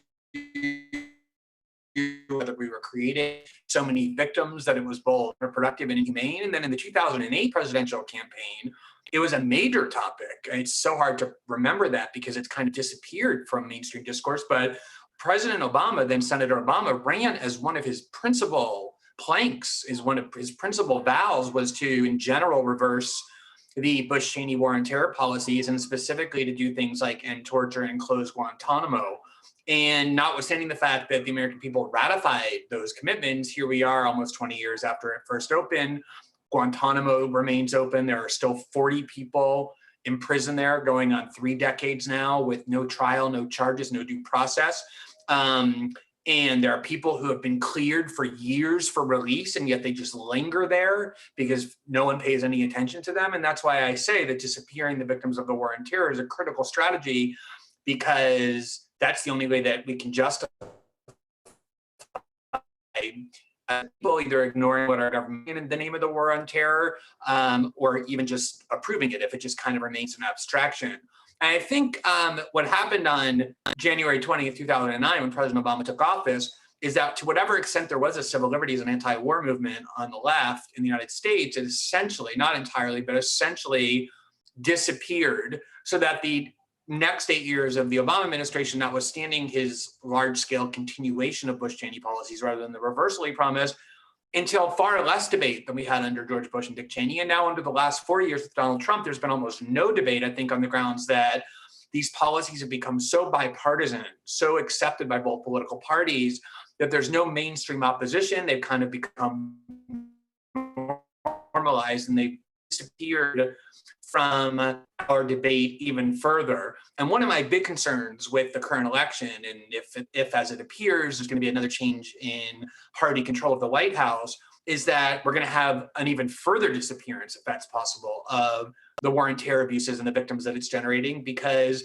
not only will it be completely normalized, sort of the way the Patriot Act began in a very controversial way, and now because it's been around for so long, it's just accepted as part of the woodwork, but also because that will be 4 successive administrations, 2 of each party, embracing the same principles, the same powers, leaving very little space for dissent. And so events like this that are devoted to remembering that there's actually victims of droning, victims of bombing, victims of due process-free imprisonment, of kidnapping, of torture, is critical for keeping these issues being remembered as something that is part of our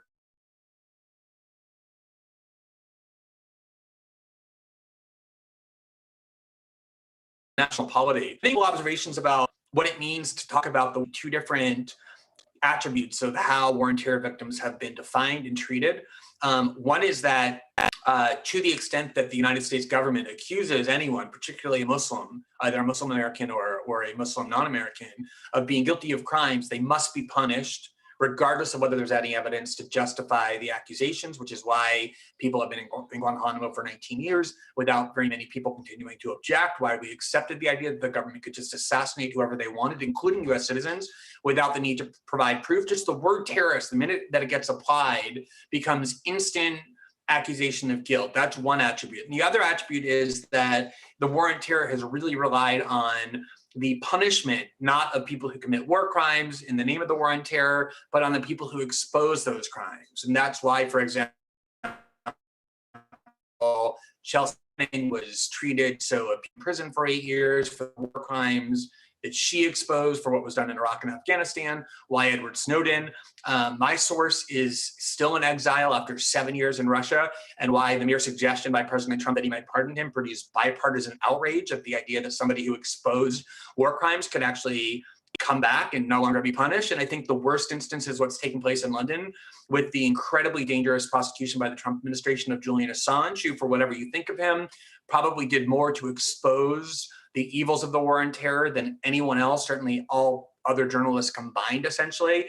And they're prosecuting him not to spite that, but because of that, and trying to create a precedent that says that if you publish documents that are dangerous, then you can be turned into a criminal. And even though it will be an extremely dangerous precedent for press freedom, the US media has largely ignored it, I think in part because of this premise that has been accepted, that people who deserve punishment and terror are not those who create illegally or savagely or barbarically, but the people who expose it. The last point I wanted to make is that I think that when remembering the war and terror victims, we need to make sure that we're drawing lessons to prevent it from the future. It reminds me of what the Nuremberg tribunal said when issuing guilty verdicts to Nazis and other war criminals at the end of World War II, which is that the secondary purpose of these tribunals is to impose punishment because those crimes have already been done. The real principle is to learn from these, to create principles that will govern countries going forward, including the ones sitting at judgment. I think that's what we need to do. And one of the lessons that I think we have to learn is when we loosely use the word terrorism without having an understanding of it, essentially anything goes. We can punish anybody we want. The trial of the wife of Omar Mateen, the Pulse killer, Noor Salman, was mentioned earlier, and I did report on that. shocking to watch sadistic myths were spread about what the motive of that killing was, about the involvement of his wife, none of which was true. And although she ended up being acquitted, that's an exception, a rare exception to the rule that in general, when we talk about domestic terrorism or terrorism of any kind, it creates in the population extreme fear that primes them to justify whatever the government does. And I'm very concerned about the increasing attempt to expand the term of domestic terrorist, to apply it to more and more people instead of fewer and fewer, which can really provoke the same kind of authoritarianism in the future, but this time at home, not just against Muslims, but against a lot of other groups as well. And I think that's the lesson that we ought to take from the last 20 years. So again, congratulations to CCF. I'm so thrilled that I can be part of this event, celebrating the great work that you've done over the course of 10 years. And I hope you'll continue to get the support that you deserve for another 10 years at least of such important work. Thanks very much. Thank you so much, Glenn, for being a part of this and for all the work that you're doing, continuing to expose, especially when it comes to injustice and with the war on terror. We need more journalists like you to take these principled stands. And I really appreciate your work during my experience with the Noor Salman trial, because oftentimes, you know, when the media gets it so wrong, you need to have principled journalists out there that are not afraid to actually report the truth and cover what's happening. And many reporters, especially at the beginning, even when the trial started, they were getting it so wrong, and they were clouded and just basically writing what the government, the FBI, or the Department of Justice wanted to write, that this somehow Noor Salman was part of this crime, aided and abetted her husband in this mass murder in a gruesome way. And they just wanted to pin it on somebody because of the anger. But in reality, they were, as you also reported on, they were covering up a lot of their own missteps in the case, how they had recruited his own father to be an informant, etc. So we really appreciate the good work that you've been doing on reporting this and being an ally, especially when it comes to people that don't have a voice. Thanks. And next up, we're going to turn our attention to another family member of impacted individuals, or this one is actually a message from Ibrahim before we get to that. Ibrahim Muhammad, whose wife, Umayma, launched the Free Ibrahim Now campaign during his imprisonment and prosecution on manufactured charges. Today, Ibrahim is a free man, but sadly was deported and separated from his American-born wife and children. Please welcome Ibrahim Muhammad. Assalamu alaikum. Peace be unto you. My name is Ibrahim Muhammad, and I'm a former political prisoner of the United States. I spent about 4.5 years of my life incarcerated in various jails, detention centers, and finally in prison for about 11 months before I was deported from the country after having lived there for almost 19 years. Now, the hardest part about being incarcerated is the sense of loss and anxiety that you feel for your family, having been forcibly separated from them, especially if you have a young family with, very young children. And this is where I want to talk about CCF. I first heard about CCF when I was called to receive some mail while I was in jail, still fighting my case. I received this letter. When I opened it, the envelope, I saw this greeting card wishing me, best wishes for the holy month of Ramadan. And it also included a gift of $100. Now, $100 is a lot of money for somebody who's incarcerated, but more than the money, it was the thought that, there are people out there who know of you, who care about you. That was really moving and very powerful. When you're locked up in that situation, you feel so isolated from the outside world that you feel kind of forgotten. But to know that there are people out there who actually care and who are working for you and thinking about you, it means a lot.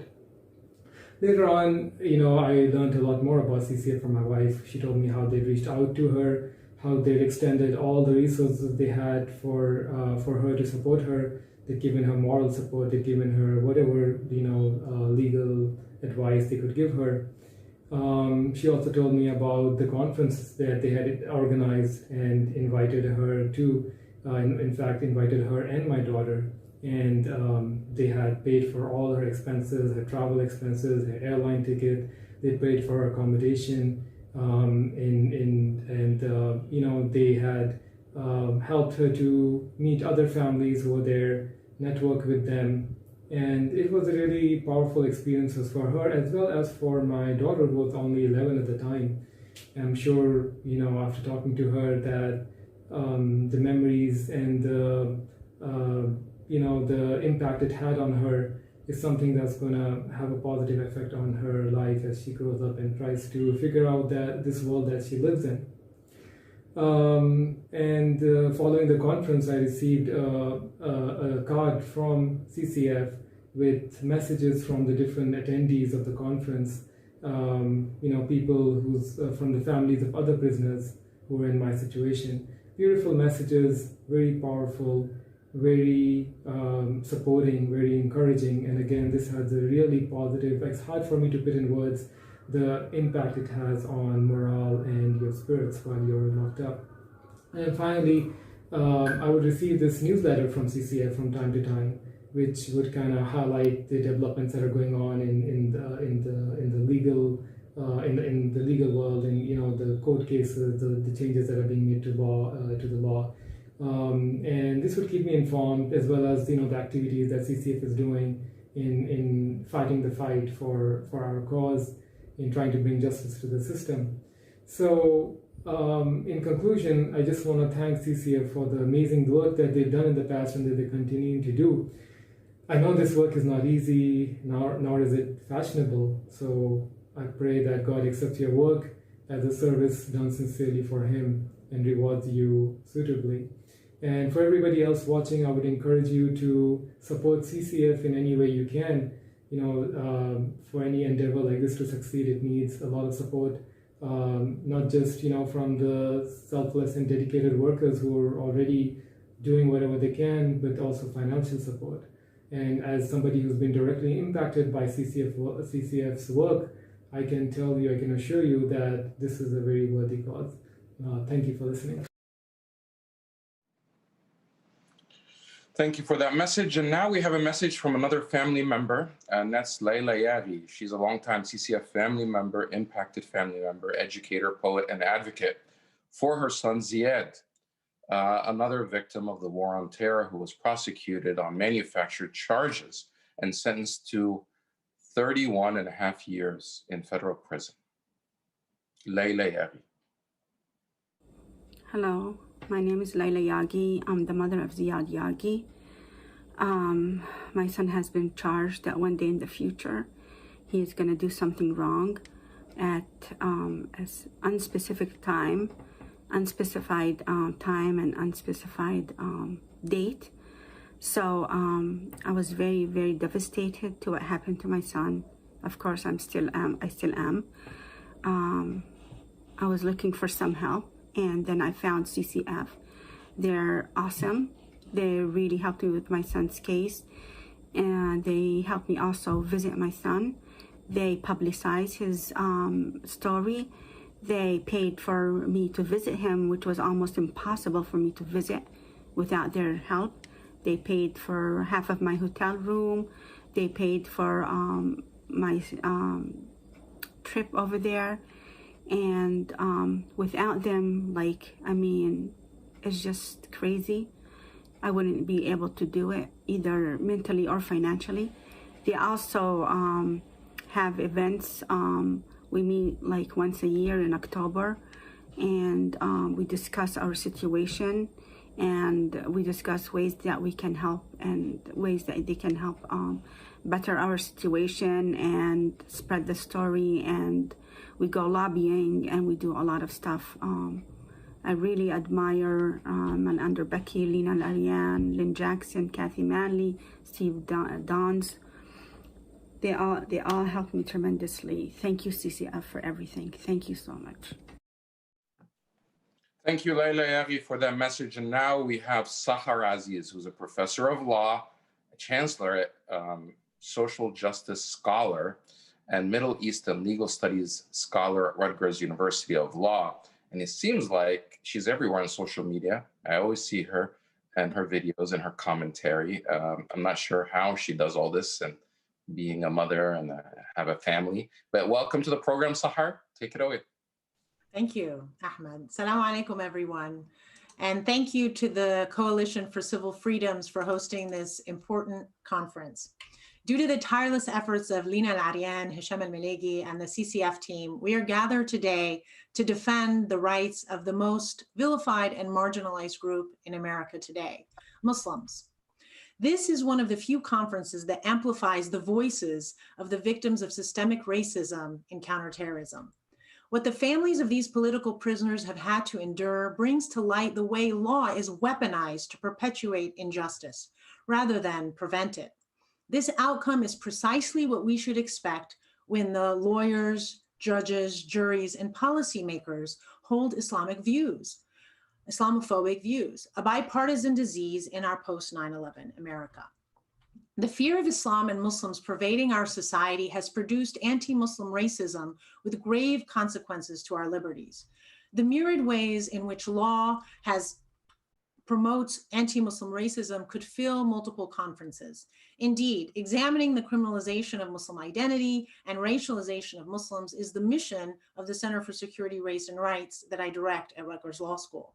Thus, in the few minutes I have to speak with you today, I will highlight some of the most egregious examples of how Islamophobia has infected law to produce anti-Muslim racism. Contrary to popular belief, lawfare against Muslims did not start after 9/11. As we heard earlier today from Professor Sami Al-Arian, the US government was spying on Muslim political activists, especially Palestinian and Palestinian Americans, throughout the 1990s. Why? Because to support Palestinian human rights, to challenge US foreign policy in the Middle East, and to criticize Israeli government policy is treated as a national security threat by the US government. Even giving charity to impoverished Palestinians in the Gaza Strip is criminalized under the guise of national security. Thus, when 3 of the largest American Muslim charities were shut down immediately after 9/11, all of the evidence used against them had been collected before 9/11. The September 11th attacks merely provided the political pretext to eliminate any dissent among Muslims in the United States. In closing these charities, freezing tens of millions of zakat dollars, and arresting the entire board of executives who had been legally operating for more than a decade, the US government sent a very clear message to Muslims. You are suspect, you are criminal, you are disloyal, and you are not welcome here. Indeed, then Attorney General Ashcroft did not mince words when he announced on October 2001, quote, "If you overstay your visa even by 1 day, we will arrest you. If you violate a local law, you will be put in jail and kept in custody as long as possible. We will use every available statute. We will seek every prosecutorial advantage. We will use all our weapons within the law and under the Constitution to protect life and enhance security for America," end quote. That was his message to Muslims in October 2001. That single statement, uttered 6 weeks after the September 11th attacks, illuminates how the US government has treated Muslims for the past 19 years in America, both by Republican and Democratic presidents. Thousands of Muslims were rounded up, locked up in jails where they were subjected to daily abuse and solitary confinement, and then summarily deported in the year following 9/11. For 10 years following the September 11th attacks, a special registration program for Muslims, also known as NSEERS, tracked tens of thousands of Muslim immigrant men, which not only led to more deportation of Muslims, but also made it possible to intern Muslims if the Republican politicians calling for it had succeeded. Meanwhile, tens of thousands of Muslim names are erroneously on multiple terrorist watch lists, resulting not only in social stigma and humiliation at airports, but delays in travel, and in some cases, an inability to fly. And each time the US invaded a Muslim majority country, the government deployed thousands of FBI agents to Muslims' homes and workplaces, soliciting so-called voluntary interviews, wherein they were asked about their religious beliefs, their religious practices, and their political views on the war in Afghanistan, Iraq, and Palestine. Muslims were also asked to name other Muslims with whom they socialized and prayed at mosques to assist the FBI in its witch hunt. Simultaneously, informants and undercover agents targeted young Muslim men, often suffering from mental health illness, in sting operations that entrapped them in a government-manufactured terrorist plot. This abuse of investigative authority continues until today, primarily through online surveillance. And how can we forget the mass surveillance operation of the New York Police Department with the assistance of former CIA agents, wherein thousands of Muslims in New York, Connecticut, and New Jersey were spied on for nearly 10 years.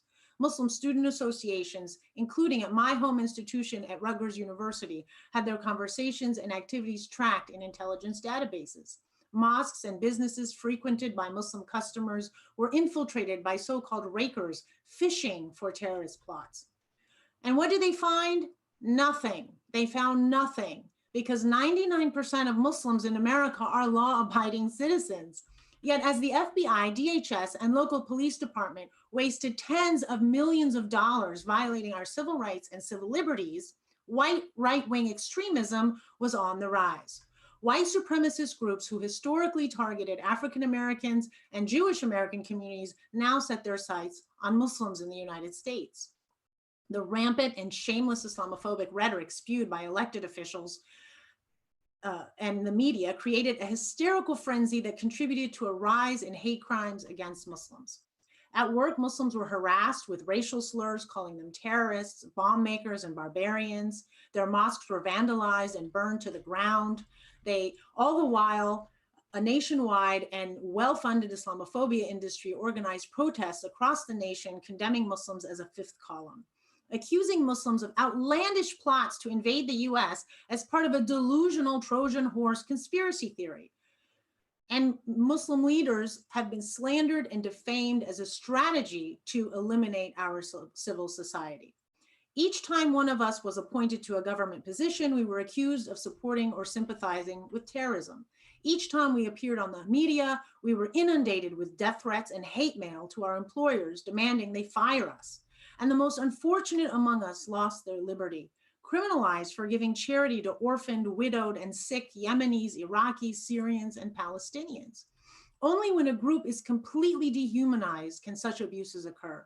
And that is exactly what the US government, right-wing politicians, and anti-Muslim organizations have been working towards for many decades, to persuade the American public that we are not human, that we are not civilized, that we are not worthy of civil rights and protections under the US Constitution. This is and has always been the logic of American racism. The same racism that legalized the enslavement of Africans, the same racism that legalized the annihilation of Native Americans and indentured servitude of Chinese and Mexican workers, and the shameful internment of Japanese Americans. While discrimination against Muslim communities is not unique to them, there is one important feature that stands out and must be emphasized: that a religious minority in a country that claims and brags about its defense of religious freedom is so systematically discriminated against exposes the hypocrisy between our stated values and our practices. Indeed, I have devoted an entire book exploring this paradox, entitled The Racial Muslim When Racism Quashes Religious Freedom, which will be published next year. Rather than give up on America, however, we must fight to stop the hypocrisy. Only when we stand on the sidelines in defeat and frustration do the Islamophobes and racists prevail. There is no perfect country. There is no city on the hill. There is no manifest destiny. There is only us, the indigenous people, the descendants of enslaved Africans, the descendants of immigrants from all over the world, and the current immigrants from all over the world. We are all here together today. It is up to us to decide what kind of country we want to live in.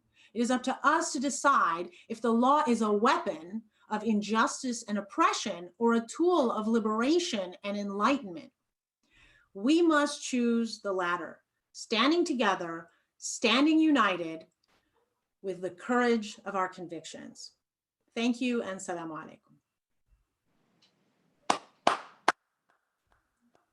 Thank you. I know it's kind of strange that you don't get the clap feedback, so I wanted to do that for you. Thank you, Sahar. That was awesome. You lived up to your reputation of delivering awesome speeches and doing it really well. Thanks again. And there's no bias because we're both Egyptian. It's just just, you know. Is this when we say Tahya Masr? Tahya Justice. Okay. So thanks so much for doing that, for all the work that you're doing for fighting for justice and raising awareness everywhere. Now we want to turn over to some of the people that CCF works with. You know, CCF is only as successful as its allies, and that's only possible by the volunteers that are also involved and allies committed to advocating on behalf of the organization and for justice. Two of those organizations that are critical to the CCF's work are the Palestinian Youth Movement and CAGE UK. They are two unique organizations, their dedication to breaking the silence and standing up for those whose existence or communities whose existence, I'm having a hard time reading my script. We are privileged to be joined by representatives from both groups. Thank you so much for everything that you're doing to support CCF. And by the way, if you're just tuning in, this is a CCF telethon, and to donate, you have to donate now because we're trying to raise money at civilfreedoms.org. Please welcome Carmel Abu Zaid and Asim Qureshi and make that donation. Hi everyone, Assalamu alaikum. My name is Carmel Abu Zaid and I'm a member of the Palestinian Youth Movement based out of Dallas, Texas. It's an honor to be speaking to you today among such distinguished members of the community in support of the amazing work being done by the Coalition for Civil Freedoms. The PYM first began its working relationship with CCF a couple years ago during the 10-year anniversary campaign to free the Holy Land 5. If you don't know much about the case, I would definitely suggest reading Miko Pilad's book, Injustice.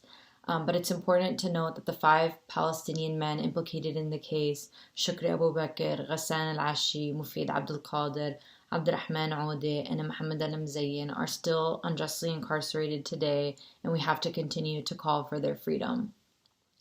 As Palestinian youth, our commitment to free Palestine necessitates a strong dedication to the Palestinian men, women, and children who are unjustly abducted and imprisoned by Israel every year.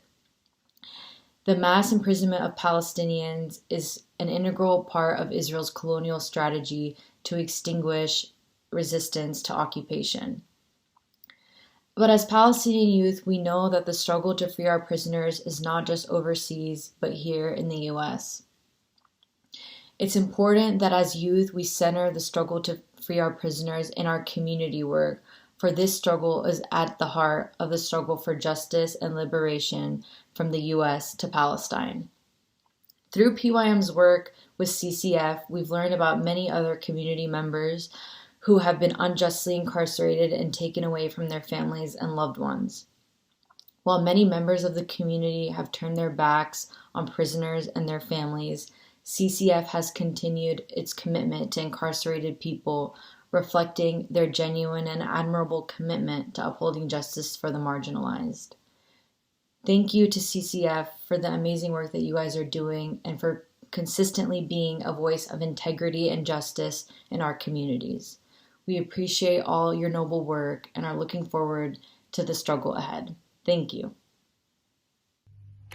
Bismillah, wassalatu wassalam ala rasulillah. Assalamu alaikum wa rahmatullahi wa barakatuh. My name is Asim Qureshi and I'm the research director of the advocacy organization CAGE. Recently I was speaking to a friend of mine and I was commenting that you can really judge the spiritual and political health of any community by the way that it treats its political prisoners. And the reason I say this is because our political prisoners are subject to the most egregious elements of law and policy making that we have, because these laws and these policies are built off a back of structural racism that existed well before the war on terror. But specifically within the context of the war on terror, we see that regardless of what people have done, an exceptional system is being applied to them, which goes against the very principles of the rule of law that we have. And I think that the Coalition for Civil Freedoms is really one of the few Muslim organizations in the US that has understood this and is really actively trying to change not only the conditions of the prisoners themselves, but also the structure within which they are being impacted and harmed. So I think that's why really, CCF stands out for me as one of the main organizations that Muslims in the US must support. But, you know, going further than that, really, when we think about kind of our responsibilities as Muslims, often I'll hear people say things like, oh, you know, you guys, you're fulfilling a fard al-kifaya on the whole community by helping these prisoners. But the reality is that if we understand our, you know, Islam correctly and what Islam teaches us, then we also understand that the fard al-kifaya has not been fulfilled until the matter that we're trying to deal with is finished. So until the political prisoners are free or until they've had justice, we're still under a heavy obligation. And so that's why, it's one of the main reasons why, especially for Muslims, we have to support organizations like CCF, whether that's through time, through our money, through volunteering, whatever skills that we have to think about first contributing to organizations like this. So I pray that, inshallah, Allah subhanahu wa ta'ala supports the work and effort of CCF, both through the community and through His mercy. Jazakumullah khair. Wassalamu alaikum wa rahmatullah.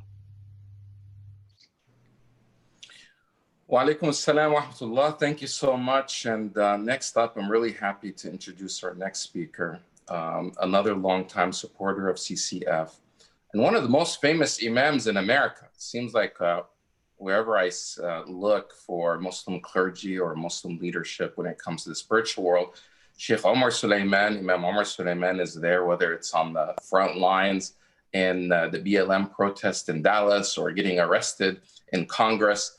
Not only is he teaching spirituality and the message of our tradition, but also going on the streets and you know, walking the walk, as they say. So please, and not to mention, he's the founder and president of Yaqeen Institute for Research, a rising institute within the Muslim community here in America and around the world, doing a lot of great work. So please welcome Imam Omar Suleiman. Thanks for coming. Bye. السلام عليكم ورحمة الله وبركاته. أعوذ بالله السميع العليم من الشيطان الرجيم. بسم الله الرحمن الرحيم. الحمد لله رب العالمين ولا عدوان إلا على الظالمين والعاقبة للمتقين. اللهم صل وسلم وبارك على عبدك ورسولك محمد صلى الله عليه وسلم وعلى آله وصحبه وسلم تسليما كثيرا. So much of what I wanted to say has already been said by people that are far more qualified and particularly understanding and able to articulate some of the legal aspects of this and the psychological aspects of this all.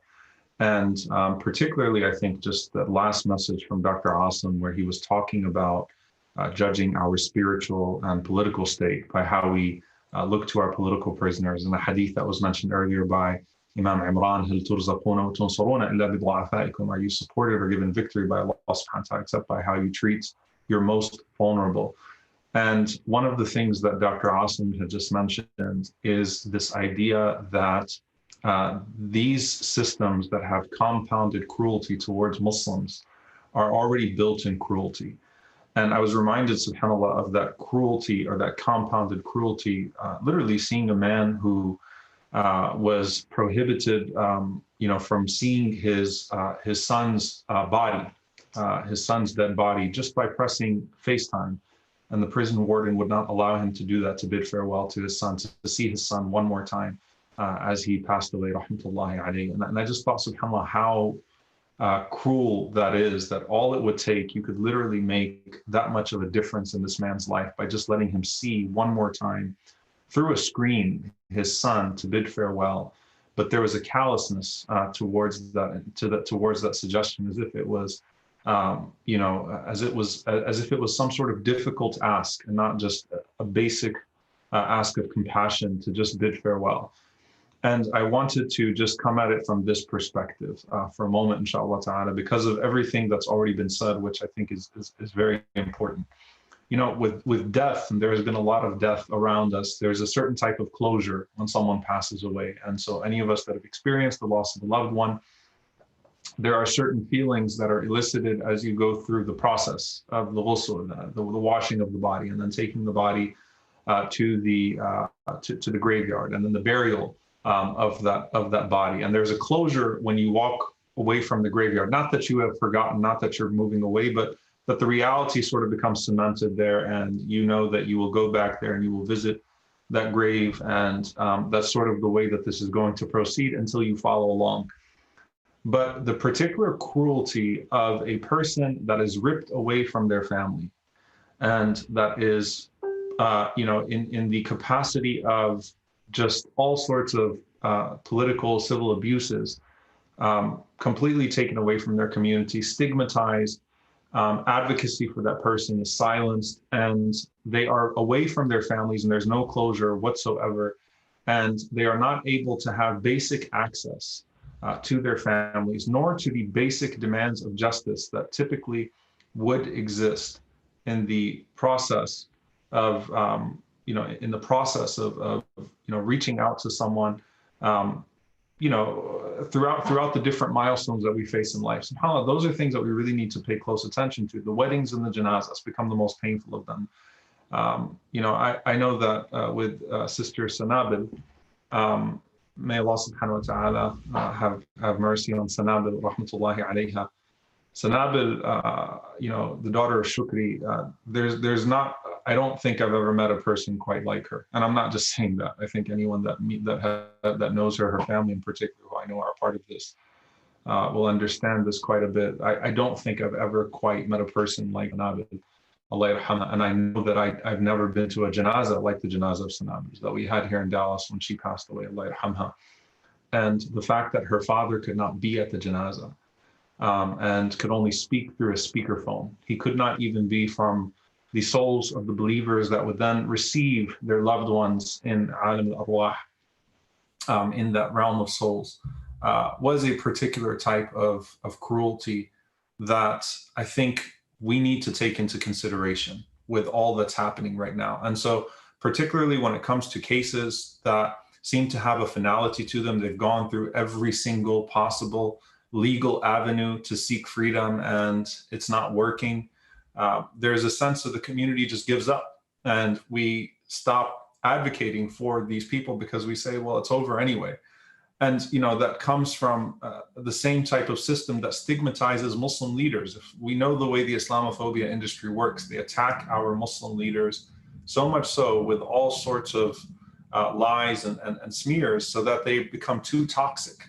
And so if you bring them to your conferences and conventions and local places of worship, or work with them in the capacity of a coalition, then you're associated with all the lies and the smears that have been cast upon them by this industry. Our political prisoners have to deal with that at a compounded level, because what ends up happening is that an already vulnerable community feels like it can't advocate or even say the names of the political prisoners anymore, because then it's going to be associated with all the heinous crimes that they've been unjustly framed with. And that's not acceptable. That's not acceptable for us to abandon our prisoners, to abandon our brothers and sisters. And know that the Prophet ﷺ told us that when we abandon them, then we lose divine aid. We don't gain divine aid, we lose divine aid. And so it's important for us to understand that divine aid comes through advocating for the most vulnerable, and there isn't a group of people more vulnerable than our political prisoners. And I want to specifically, subhanAllah, in that regard, Brother Mari, may Allah subhanahu wa ta'ala bless you with the Aafia Foundation. He'd come to Dallas and still advocate for Dr. Aafia Siddiqui, go masjid by masjid. And I know he does this around the country. And there's a certain type of we can't, here in Dallas where the HLF happened, you don't see the HLF being mentioned anymore. You don't see Dr. Aafia Siddiqui being mentioned anymore. Right now, there is a certain fervor around Imam Jamil Amin. There was a time when it was very difficult for people to say the name of Imam Jamil Amin, even in Louisiana, his home state. People would not talk about Imam Jamil Amin. We have to remove that stigma and recognize that divine aid and true community solidarity comes when we are able to sufficiently advocate for our brothers and sisters. From a spiritual perspective, we don't forget them in our du'as, because we know that Allah subhanahu wa ta'ala is upon all things capable. So we don't forget them in our du'as. There's no one that's going to stop you from making du'a for your brothers and sisters, but then to continue to advocate for them in whatever capacity that you still have. So if that's in the last moments of a presidency, trying to get a presidential pardon, may Allah bless you. Allah does not lose your sa'i. Allah does not lose the good work that you have done. And the best thing that we can do, and I'll end with this, is support the organizations that do this lonely work. CCF does this work, subhanAllah, truly, everyone works from the heart. You won't talk to a single person from CCF except that you're going to hear the pain in their voices and the way that this is deeply personal to each and every single one of them, because it's a family member, because it's an experience that they've been through or someone close to them has been through, but they know that this is work that Allah subhanahu wa ta'ala has put them here to do. The biggest thing, the best thing that we can do is to support them, inshallah ta'ala, because we know that we're bombarded with a million things, but put our money behind these organizations, put our advocacy behind these organizations, inshallah ta'ala, so that they can continue to do this work as a fard kifaya on behalf of all of us. So jazakumullahu khairan. Please donate whatever you can to this organization anytime they ask you for support, not just today. Assalamu alaikum wa rahmatullahi wa barakatuh. Sheikh Omar Sulaiman, thank you so much. Imam Omar Sulaiman, thank you so much for your message and for your support to CCF and all the great work that you're doing and being a voice. And if we run short on the donations, we're going to count on you to share the donation link with your millions of followers. I'm not sure. That's already been done. It's already been done. It's already been done. Okay. Mashallah, all of the fundraising efforts today. Jazakumullah khair. And keep up the good work at Yaqeen Institute. We're really proud of the accomplishments that you have done. We look up to you and your leadership. And I think America is taking notice. And many other imams are inspired by your courageous stand. And when you take on these sometimes uncomfortable conversations and issues. So thank you again for being part of this and for all your support. And now with your permission, we want to turn to the fundraising, the really important part of this program. We brought on Omar Sulaiman, we brought on earlier Noam Chomsky and John Esposito and so many others, Sahar Aziz. I'm missing so many, Noura, Erakat. All of this is meant to attract you to come on board so you can actually donate money, because this organization, the lifeline of this organization, of course, it's your support, it's your dua, but it's the money. Because the money pays for the bills, the money pays for the lawyers, it pays for the work. And there's so much work that needs to get done. Let's not let the lack of financial assistance or support be the reason that this organization does not succeed, because at the end, that will be a failure for the community. That's really a failure on us, because the people at CCF, most of them are doing it voluntarily, are doing everything that they can. The least that we can do is step up and pitch $100, $1,000, $10,000. And now I want to bring in CCF's development director, Hatem Fariz. I hope you have good news about money. So do you have any money donations that you want to announce and bring in? I think we call this a power hour for a reason. I'm hoping that we can at least get $50,000, Hatem. Since you left me on the last segment, it was 46,500. Now we are at 105. $105,000. Okay, yes. Everybody can clap. Just do it. Just even if you're just sitting there alone, clap. Hisham, I know you're mute. Clap also, Hisham. Don't be stingy with your clapping. Oh, this is your clapping? I don't know. He's doing something like this. I don't know what that. $105,000. Mashallah. Okay. I would like to thank Al-Nahda Center in Chicago for donating $10,000. And Sheikh Kifah Mustafa at Orland Islamic Center, 2,500. That's also that's included in the 105. Just wanted to thank them and encourage other Islamic centers to donate or to participate in this process or to pledge to CCF. Also, our dear attorney Steve Dons donated $10,000. He has $10,000? Well, yeah, for CCF, yeah, that's his retirement money. He's using his retirement money to support this organization. This guy, he's unbelievable. Not only is he dedicating all his time and he's being the chairman, and he's a white guy. He's not even from the Muslim community. He's giving his retirement towards CCF of $10,000. What's stopping you from giving 100 or 1,000 or 500? Step up right now. Go ahead to go to the website, civilfreedoms.org, or text your pledge right now for the amount. We need the money. And we have a comedian that's coming up, and the producers keep telling me, hey, move on. But we got to collect that money. So what else do you have? And also, Brother Hassan Shibri, Care, Florida, $10,000. And he is asking for someone to match his $10,000, inshallah. Oh, wow, man. Hassan Shibli stepping up. I just, I see him on Instagram. I didn't know he's also contributing, but thank you so much, Hassan Shibli. It seems like you're getting the money, people. But from my count, it seems like a lot of your money is coming from Chicago. So where are other states? Where is New York? Well, Steve Downs is from New York, but California, Michigan, Wisconsin. By the way, the comedian that's coming up, Ahmed, is from Michigan. So maybe he could tell us a little bit more about that. But do you have any other? So right now we're at $105,000. We're $100,000 short, folks, and we only have 1 hour left. So we need some sort of miracle. Everybody get on their phone, start tweeting, start contacting your friends, and get that money in. And since Brother Omar Suleiman posted on his Facebook, we got about $8,000 on PayPal after his post. So now we know what Sheikh Omar Suleiman, his reach is $8,000. But you know what? So far. Oh, so far. Because I've seen him go up to $1 million. Some of that, so those crowdfunding campaigns that he's done, his reach is great. But I'm really thankful for his participation and his message today. But continue bringing in the money. Go to civilfreedoms.org right now to make that donation. We're going to bring in the next segment up. So please, let's push Hatem out of the way and bring in. Text your pledge to 813-355-6991. And that's Hatem's personal phone number. You can text them, especially at 3 in the morning. Did you write that down? If you can write down that phone number and just send whatever text messages you want to send from Detroit. Are you in Detroit or Dearborn? And is there a difference between the two? No, I'm in Dearborn, man. Dearborn is connected to Detroit, but Dearborn is the Arab American capital. That's where I am, where people with perfect beards and perfectly gelled hair fit in. You would be like perfect here in Dearborn, bro. I got the Dearborn vibe. You with that on point Arab fashion. Just, they do the whole thing with like the threads with the beard here and everything. You would be. Trust me, you'd fit in perfectly. Somebody sent me a message earlier saying it's on fleek. Yeah. That means on point, I guess. But I don't want to be the subject of your stuff anymore, so I'm going to get off the screen and leave it to the funniest Arab in America.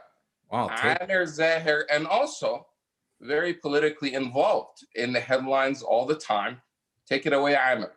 Well, thank you very much, Ahmed. For those of you who are on the webinar with me, please turn on your cameras if you can, and your sound, so that I can maybe hear some feedback if there's any. I'm a comedian. I need to, But anyway, I am here, and I do get into politics. As you know, some of you might know, I'm also Palestinian. I always tell white people that I'm Palestinian like Jesus. He was one of us. I always have to remind white people of this. They think he was from like South Carolina and he had blonde hair and blue eyes, and that's not true. He was, in fact, I don't know if anyone, he didn't look like Brad Pitt. All right. And in fact, he looked like Ahmed Bedier. And he looked just like, he must have been good looking. That's good looking. Yeah. He didn't have access to all the grooming people that you do, but he was one of us. And so I always have to tell, because we come from a beautiful history, especially Palestinians. We come from a long, long history, okay? I'm from Nazareth in Palestine, that's where Jesus is from.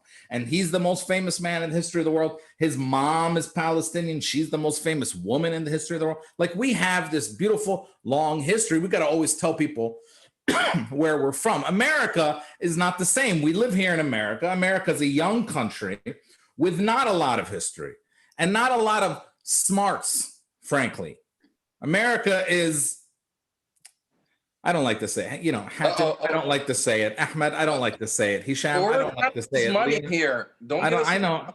And I want you, this is one of the reasons you have to give money to CCF, because they tell our stories. They make it known who we are, because America is one of the dumbest countries. I mean, it's not me saying it. The UN. I think it's time for the disclaimer. Oh, that's right. Sorry. Let me give the disclaimer one more time, which I forgot people never give before I get on.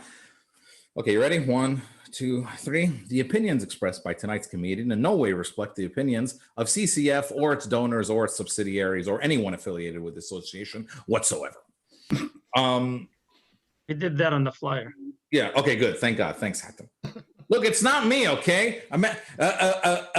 This is how you judge a society, all right? You look at their game shows, all right? Anyone ever watch a Japanese or German game show? These are very educated societies. What are their game shows? You watch their game shows, it's like adults throwing jello at each other or walking through eggs or something really stupid. Why? Because a game show is an escape from reality, all right?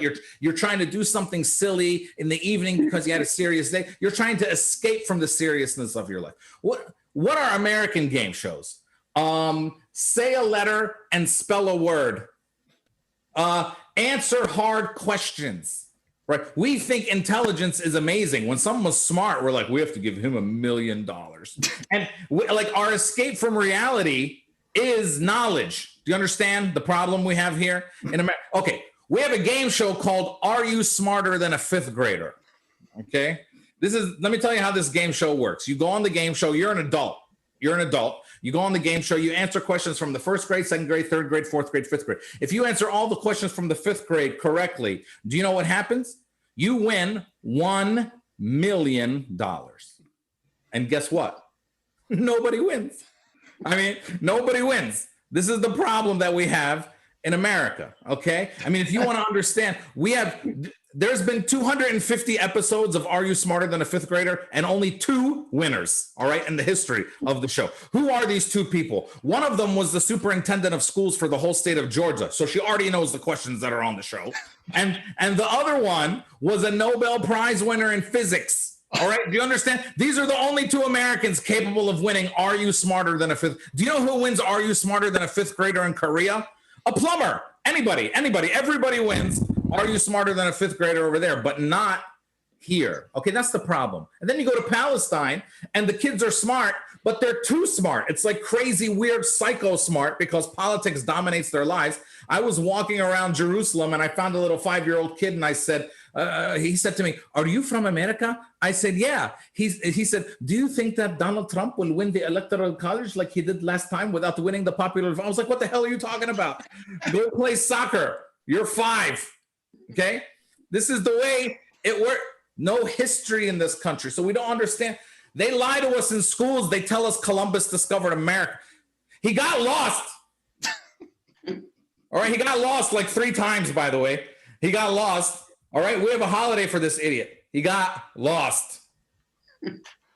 He wasn't even a good explorer. He never came to America. Wasn't even a good explorer. He got lost. We have a holiday. People wonder why people make fun of us. We need to address these problems.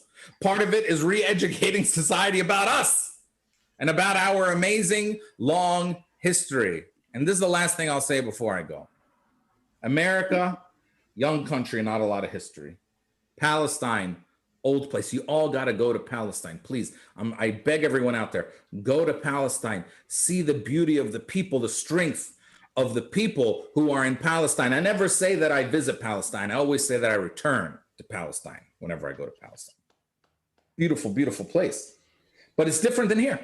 Okay, it's different than here. Don't ask for directions in Palestine. The place has been around for 5,000 years. For some reason, every time you ask for directions, it's just straight. Everywhere in the whole Arab world, how do I get there? Straight. You know, how do I get to the hotel? Straight. How do I get to the theater? Very easy, no problem. Straight. And we wonder why the Israelis can find us all the time, no matter where we are. We don't know how to tell people how to escape. Go, run straight, and they find them. It's different than here. Here, there's no history, nothing. In America, somebody says this building is 100 years old. And they think that's a big deal. And then you're in Jerusalem and you're eating a falafel sandwich and you say to the owner of the place, tell me about this restaurant. And he says, well, Jesus ate here. And you're like, all right, that's old. All right. So let's all remember, we come from a beautiful people, people with a long history.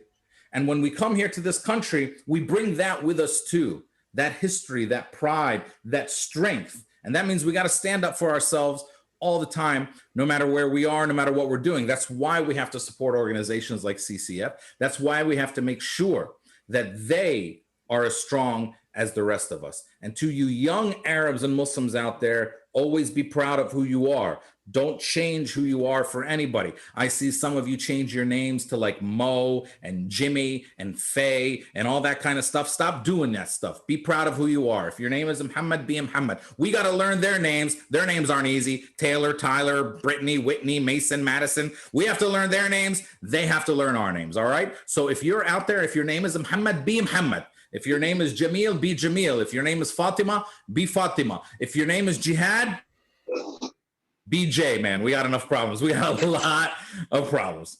All right, everybody. Thank you so much. I've been honored to be with all of you here today. Keep giving, keep supporting all our people, and I'll see you soon. Thank you, Amir. Thank you, Ahmed. Of course. My pleasure.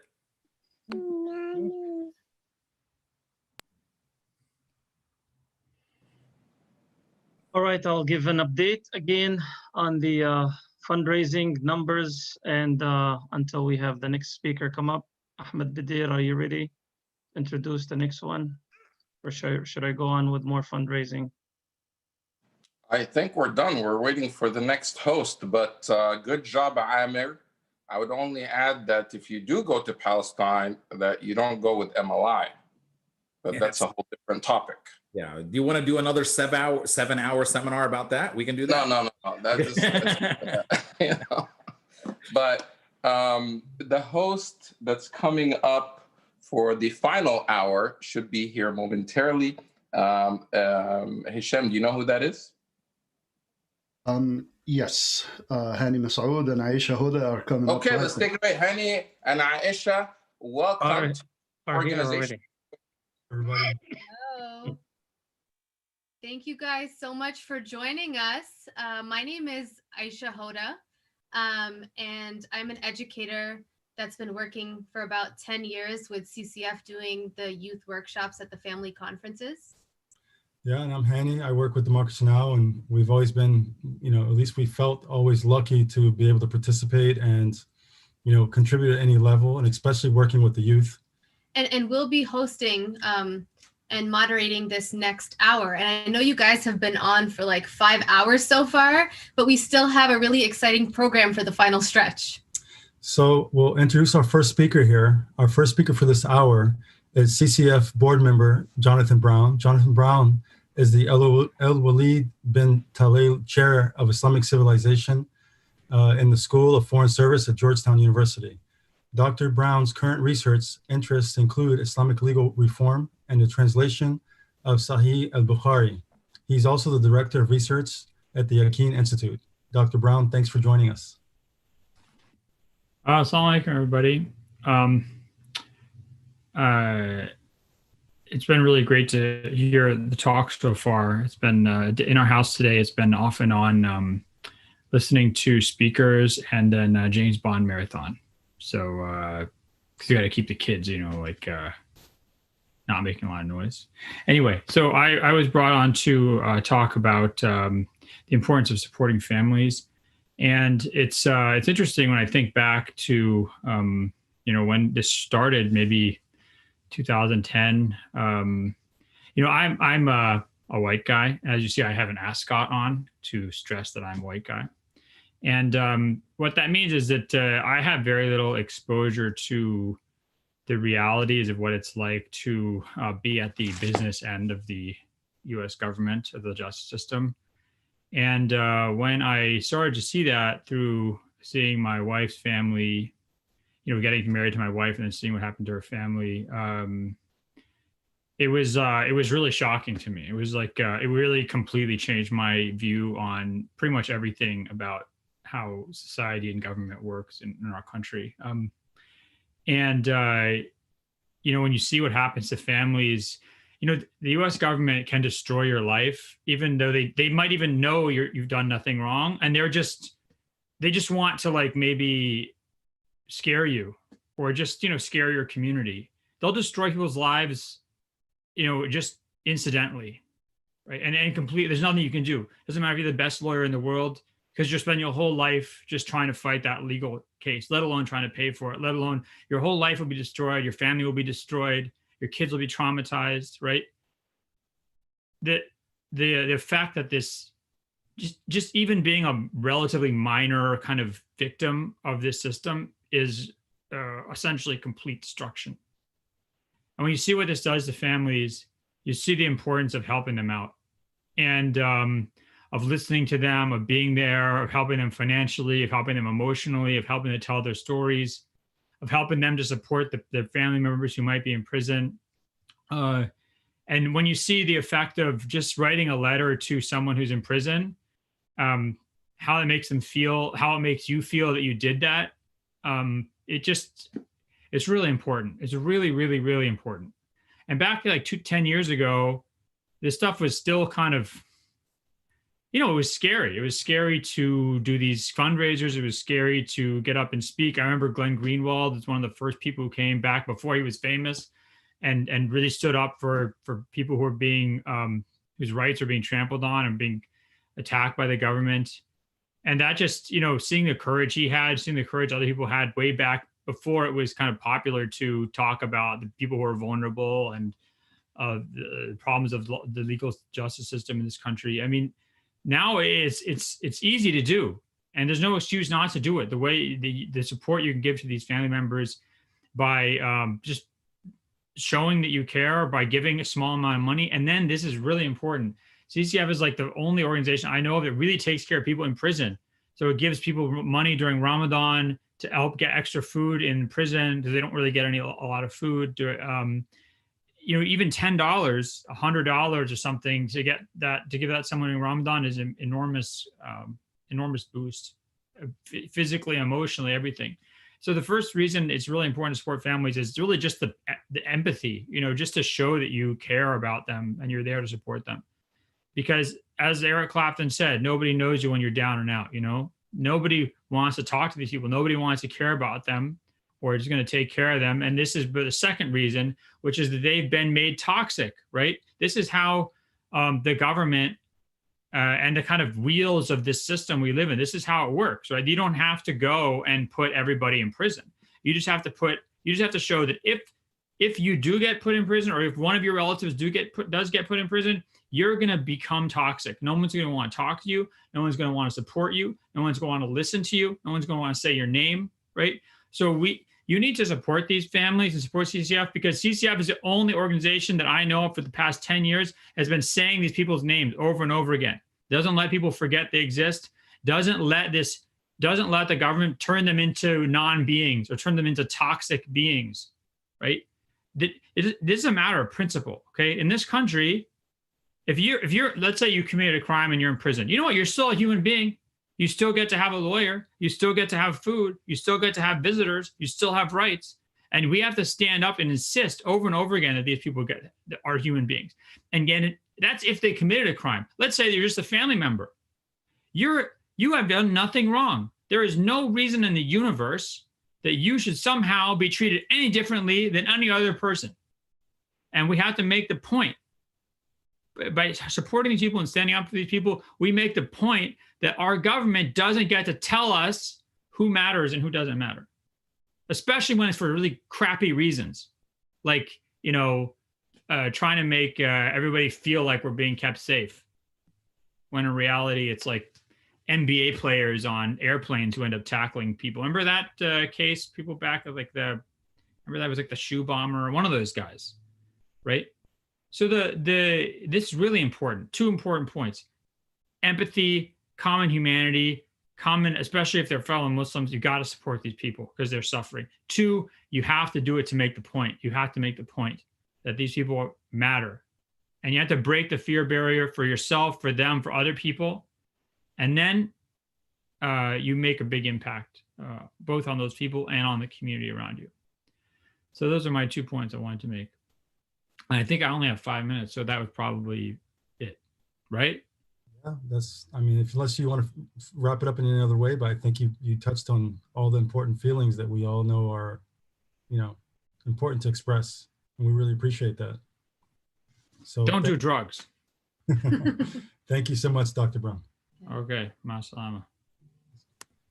So next we'll be hearing from a former FBI agent and whistleblower who has spent the last 2 decades educating about government abuses and the failures of the so-called global war on terror. Colleen Rowley was one of 3 whistleblowers chosen as Person of the Year by Time magazine. She'll be sharing with us some of the tactics employed by the FBI after 9/11 against innocent Muslims. Thank you, and please go ahead. Hi, I'm Colleen Rowley. I'm a retired FBI agent and former legal counsel in the Minneapolis FBI office. And I'm going to tell you a little bit of what I know about the FBI's entrapment tactics. But to be clear, these tactics that were used in the so-called global war on terror were ramped up at about the same time as I retired. So most of my information comes from public sources and news accounts. This is how I think it mostly worked. We're all aware that after 9/11, the NSA was allowed to begin to vacuum up personal data on Americans and surveil Americans. And these millions and billions of pieces of data were put into their giant computers, and then were, through algorithms, could display networks. So they were able to identify and target certain Arab and Muslim Americans. However, of course, you can't use that information. That's illegal, even for the government to do, and it would not have gone anywhere. So they had to then employ informants and sometimes highly manipulative, almost con artist types to approach these people and try then to coerce or cajole them into committing a crime. In some cases, it's possible that some of these targets may have eventually committed a crime. We'll never know. But many of them were entrapped because they had a real powerful manipulator pushing them to do these things, egging them on. Now, this tactic, even though it doesn't accomplish anything, if there is a high percentage of people that you're able to push into agreeing to commit a crime, it doesn't serve any public safety or criminal justice purpose, but it had great appeal to the people doing it, engaged in this. Why? For starters, when the United States launched its wars in the Mideast, that actually increased worldwide terrorism. It didn't help anything. You know, a lot of people became mad when the United States began invading and bombing these countries. So there was real terrorism was increased, and it's very difficult to actually prevent real terrorism. So the lazy way out is to pay informants and other sources to do the work for you. And you're able to justify it in your own head because of ends justify the means. Even if some of these people could have been entrapped, an agent would say, well, we could have stopped some, and so it's worth it. It's worth it that we stop some, even if maybe some of these other cases were entrapment. And there's really, like I said, no way to know. Also, of course, the FBI agents were gaining incentive awards and performance ratings and promotions based on these numbers of cases that they could call were terrorism. I should have mentioned also that in the beginning of the case, nothing would really be recorded. You know, if it was a kind of a fishing expedition and the informant had very little restraint on what they could do or say.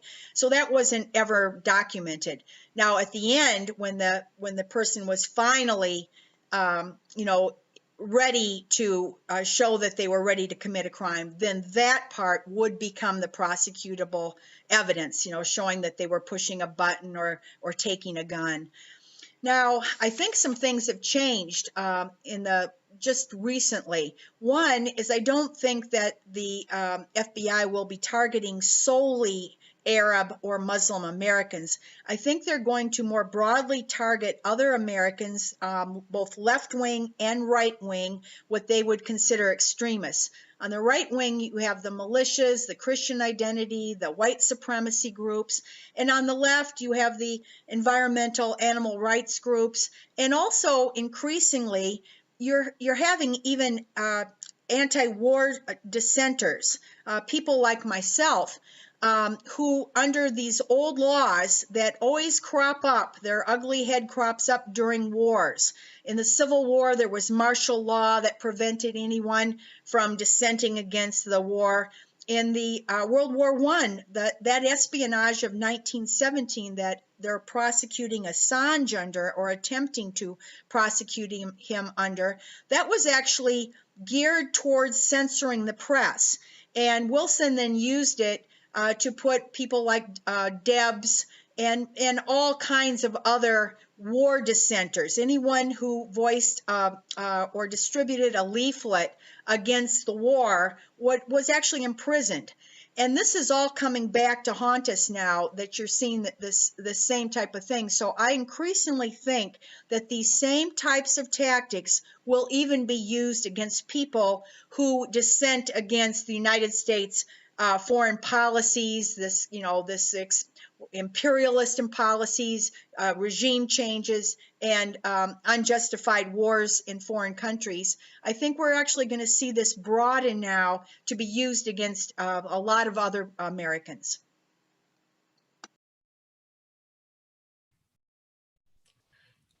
Thank you so much, Ms. Rowley.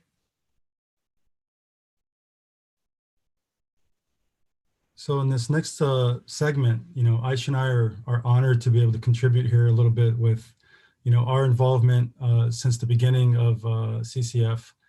On a personal note, it means a lot to me because, I was potentially one of those people that, was going to be rounded up on some preemptive prosecution case or charge and, could have been taken away from my siblings, from my children, from my family. So it really has meant a lot for us personally, to be involved and in particular to work with the youth. So, and we have some B-roll to show some of our first conferences with the youth. But in the family conferences, CCF really started by wanting to have a safe space for young people to talk about these issues and their experiences with what was happening with their family. So I believe the first one was with youth that we did was in 2012. We held our first youth workshop, and we were talking about identity. Who are you? Where do you come from? Why are you here? And how young people can have agency by taking action. And they came up with some great ideas, but because everyone was so far apart, spread out across the country, it was really hard to follow through on collective action. Even after exchanging emails, it kind of fizzled out. So we fast forwarded a few years, and we realized that the best way to get stuff done is to create a product at the actual conference. Also, youth don't like workshops to feel like school. And since young people's use of phones and technology have advanced so much before our eyes, the desire to create a movie came out of this. And the kids wanted to do something fun, creative, less structured, and to have a product that they could go home with by the end. And I think you can see that here in this video clip coming up next here of just watching the kids work at their workshop. You can see them working and organizing and literally writing out a script that they're going to produce and act in that very day. Yeah, so this platform for young people has actually worked really well on so many levels. Because the young folks were able to have an easier platform to express what they witnessed and their feelings about what happened to their family members without having to make it too personal, as a movie is acting as characters. So they also had the agency to rewrite the stories to show their interpretation of events through their perspectives, which was empowering for them. And being able to take on different roles, like the role of the FBI informant, their brothers, the government, it seemed to give youth an opportunity to grapple with their feelings about the events that transpired. So now we're just going to show a clip of the first movie that they made.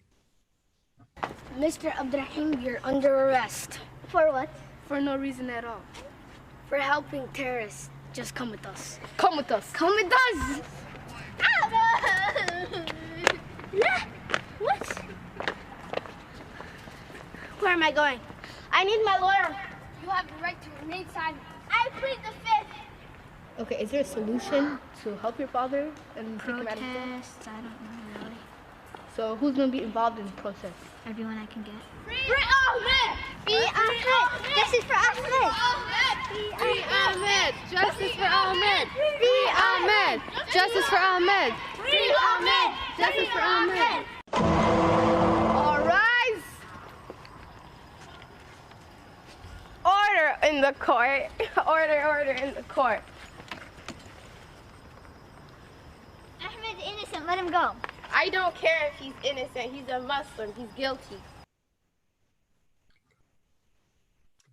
So this experience seemed to also be a starting point for conversations that the youth may have not felt comfortable expressing about their own circumstances, but having a product to reflect on allowed them to open up about their own situations. And so now we're going to show a little press conference that we created for the youth at the end of their whole production, where they were able to share and screen their film and talk about it.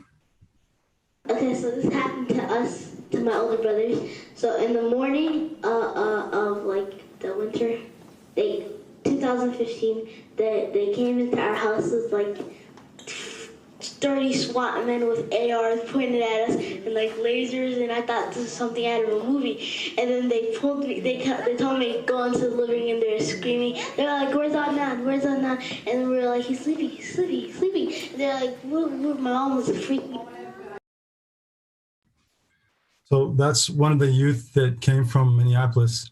And the Somali community, you know, may they really be rewarded for their efforts and their strength to be able to stand up and really represent what is, you know, what has really been a tragic situation for them. And again, just speaking on, you know, for myself, you know, fortunately working with Democracy Now!, we've been able to cover these cases and kind of stay on top of it with the help of people like, you know, CCF, and of course, Lynn Jackson with Project Salam, and Kathy Manley. And of course, want to give out a shout out to my colleague, former producer at Democracy Now!, Anjali Khamet, who was one of the people initially to, you know, at the very beginning, to really hold me account, to remind me of my responsibility to make sure we don't forget about these stories and these families. And these kids, they came out and they, you know, really showed how they wanted to express themselves. They didn't shy away from the camera. They didn't shy away from telling their stories. And as Aisha mentioned, they were able to really, you know, try to find their own voice and the way they wanted to interpret these stories. And, you know, several years later, we were still doing the videos, and you could see the kids are growing up within this community. And even our own kids, they grew up in the community. As you saw in that video, our kids were there still barely learning how to walk. And, you know, now they're, you know, 5 and 3 and, you know, running in the next video. So it's pretty extraordinary to see, and again, to be a part of it and to really learn from these young, you know, leaders in our community. So we're extremely proud of them and extremely grateful. And we want to share another clip from one of their other films. And here's the clip from the second film. Anytime,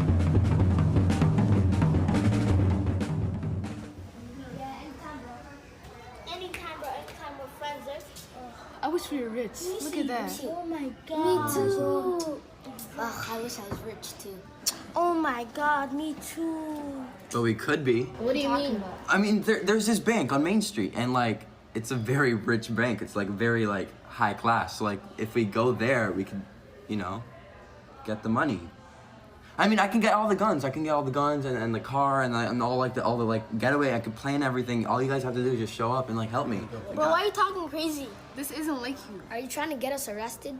But why are you talking crazy? Exactly. You said you want to be rich, We right? that's not even a solution. What is this? Yo, you're wired? Wow, you try to set us up? I can't believe you. Our own friend tried to set us up. Do you have an explanation for this? No. I mean, What do you mean? I what?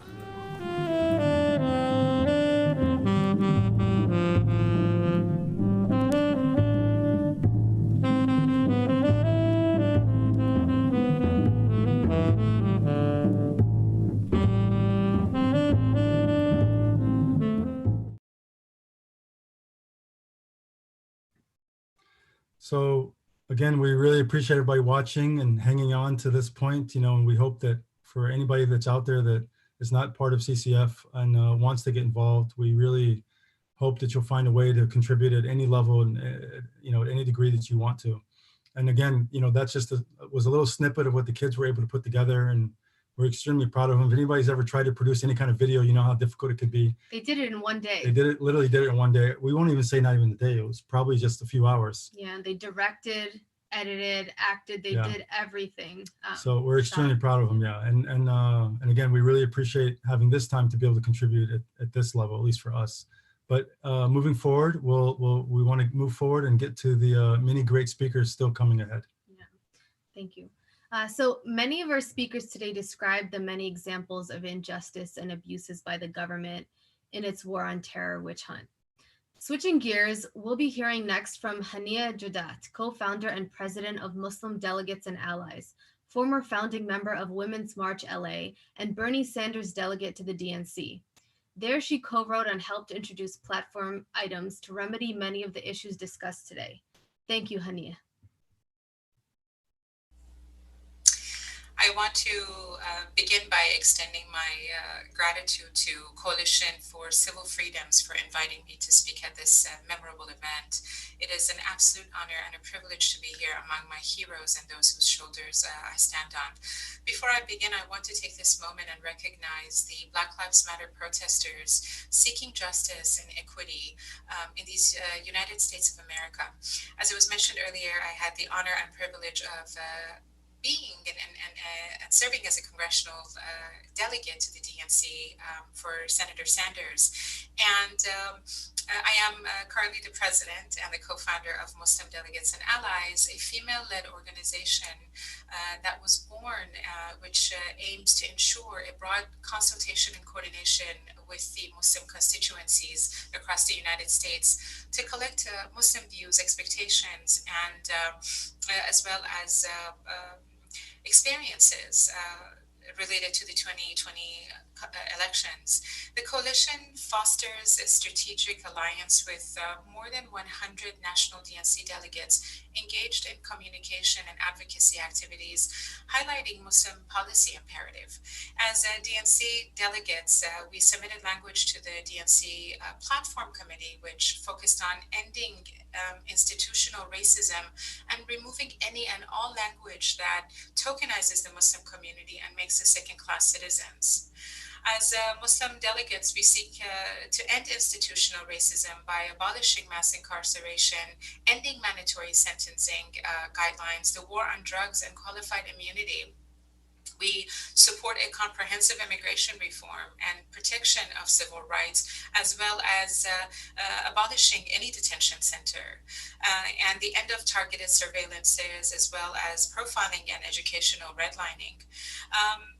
We call on the Democratic Party to repeal the Patriot Act, which was the first of very many changes to our surveillance laws that made it easier for the government to spy on ordinary Americans by monitoring or by allowing the authorities to monitor phone calls and email communications.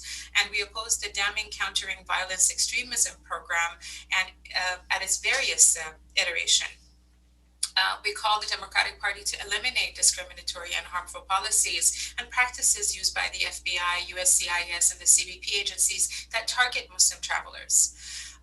We reject the use of unproven, dangerous, extreme vetting analytics and tactics and the use of surveillance data to prevent people from coming into this country based on a bias and flawed information, and we oppose the DHS attempt to install inaccurate and harmful extreme vetting programs in our Black and Brown communities.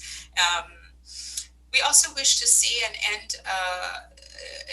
end to the placement of U.S. citizens traveling overseas on the no-fly list that bars our American citizens from returning back to the United States as a constitutionally protected right.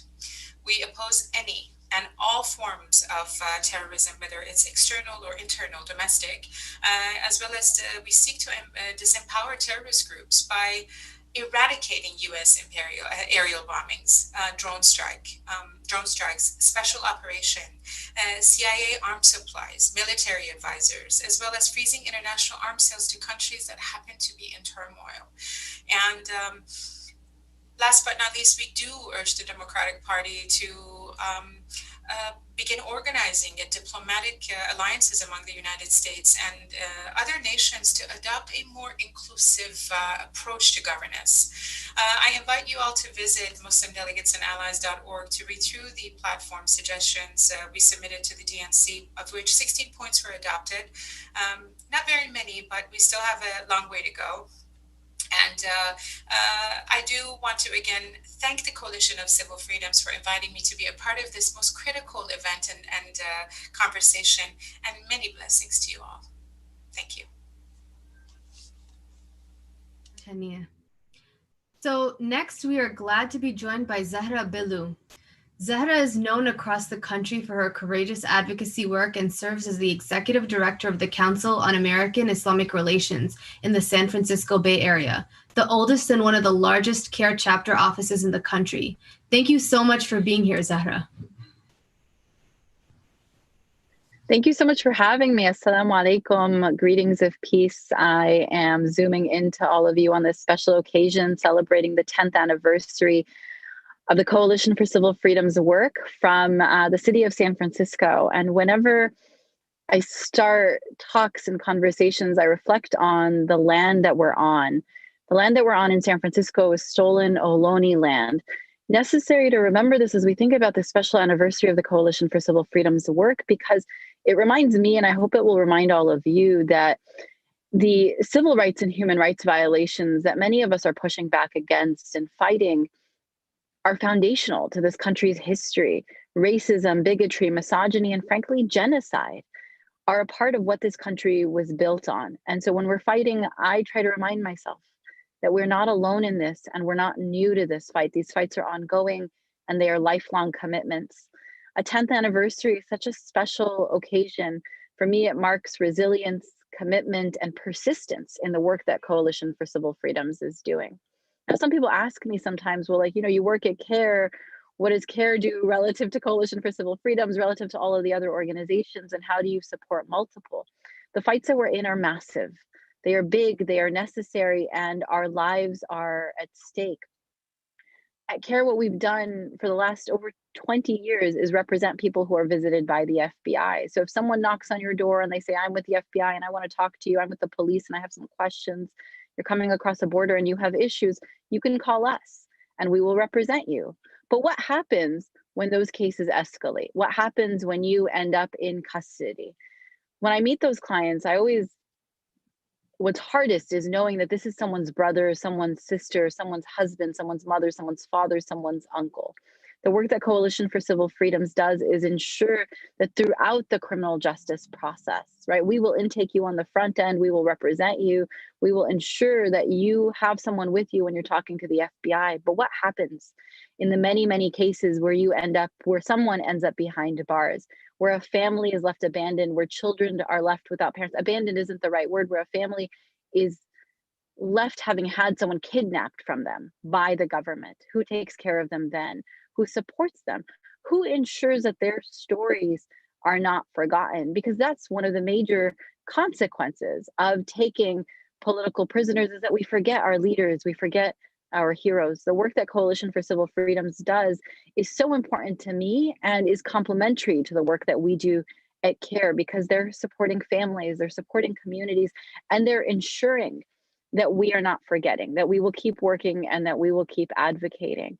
My earliest exposure, I recall actually, my earliest work with Coalition for Civil Freedoms was helping to raise money to send supplies to Muslim political prisoners in the United States during the month of Ramadan. Because when many of us take our supplies, our dates, our iftars, our samosas, our sambusas for granted, our brothers and sisters are behind bars and they stay behind bars. And so I am honored to be a part of the celebration today. I am grateful for the work that Leena, Al-Arian, and her team are doing, leading at the Coalition for Civil Freedoms. And I implore all of you to join me in supporting this work. We need this organization to be strong, frankly, because it's the right thing to do, because our religion commands us to advocate for justice, because we will be asked what we did with the privileges we had as free people outside of detention, as free people not fearful of deportation. But really, if that's not enough to compel you, support this organization, because they are who will work for you and advocate for you and ensure that you are remembered if something were to ever happen to you. We need them to be strong, and we need them to be able to continue and grow their work. And so I've secured a match for $2,000. I know you're raising lots and lots of money in this important celebration today, but any money that that my friends or family give, and any money that is given in this hour, I have a personal match for up to $2,000. And so that's going to be what I want to do, my modest contribution to this, in hopes that Allah will protect us, that Allah will increase us, and that we will collectively make this work stronger. And so if you have already given today, Jazakallah khair, may you be rewarded for that. May it weigh heavily for you on the day of judgment. If you haven't, here is your opportunity, not just to give and give to help others, but to give in a way that will enable your donation to grow. So any money that comes from my family or friends, or is otherwise donated in this hour that I'm speaking in, I will match up to $2,000. And so please use the links, go to ccf.org, give on Facebook, give however you can, give as much as you can. And thank you again to the Coalition for Civil Freedoms and the entire team there for the work that they're doing. Thank you so much, Zahra. We really appreciate it. So next, we'll also hear from another CARE Executive Director of the Florida chapter, Hassan Isibli. Hassan is a civil rights attorney and has a message of support for CCF. Assalamu alaikum wa rahmatullah. This is your brother Hassan Shibli. I'm so excited to support the Coalition to Protect Civil Freedoms. They are an amazing organization doing a work that very few others are doing. In fact, really, I can't think of anyone doing the work they're doing to stand by those who are wrongfully persecuted, who are locked up, some facing decades in jail for crimes of free thought, for things that they didn't do in very, very oppressive and horrific circumstance. And to support the work that this organization is doing is amongst the greatest acts of worship, and I encourage you all to do the best you can. And in fact, I'm looking for people today that can match our pledge. Inshallah, we're going to pledge $10,000 to raise for them from the Tampa community to support the great work that they're doing. And I want to encourage you all to match this pledge and help us support the amazing work that this organization is doing. Thank you. Wassalamu alaikum. Thank you so much, Hassan.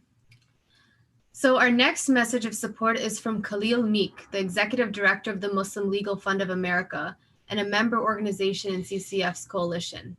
Glad to hear from you, Khalil. Assalamu alaikum. May peace be with you all. The United States is a contradiction. Its founding principles embrace the ideals of freedom and equality, but in reality, we're a nation built on the systematic exclusion, suppression, and often oppression of minorities. From the founding fathers until today, race, ethnic, and religious discrimination remain part of the American fabric. Most people do not understand that this contradiction threatens all American civil freedoms. Everyone is affected when the government abuses its power or targets a segment of its own citizens. When such abuses take place, they never end with the minority, the other, or any weakest link in society. No, abuses then become applicable to all because we are all connected. And this is why, on behalf of the Muslim Legal Fund of America, it's an honor for us to have been one of the founding members of the Coalition to Protect Civil Freedoms back in 2010. Launching this coalition to educate the public about the erosion of civil liberties and political freedoms was and still is critical if we as a society expect to move forward. Because without liberty, there's no freedom, and without freedom, there's no liberty. To provide legal advocacy and support for the prisoners within the criminal justice system and their families who've been unfairly targeted, it's our duty as Americans. In fact, such essential freedoms are the hallmark of this democracy, of free societies. We are fighting for an open, transparent process, not a closed, secret, unchecked, with no oversight process. NCPCF, working to give impacted families a voice and empower them to tell their stories and to advocate for their loved ones, should be considered an honor by all. for not only their dignity, but our dignity. Today, MLFA is committed to continuing our support to this very effective coalition. Today, I ask you to support the coalition to protect civil freedoms, to stand up, to show up, to help us educate and mobilize all Americans to action, to help us provide the legal support, strategic advice, emotional support to the families during their darkest times.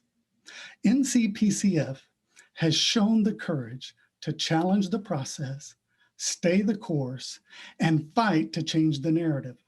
This is why your support is so important today. It's very simple. The more funding that they secure, the greater their impact will be. Together, we can and will make the difference. I ask you to be the change that you want to see. Thank you. Thank you so much, Khalil, for your work. Next up, we're going to hear from CCF's Development Director, Hatem El-Faris.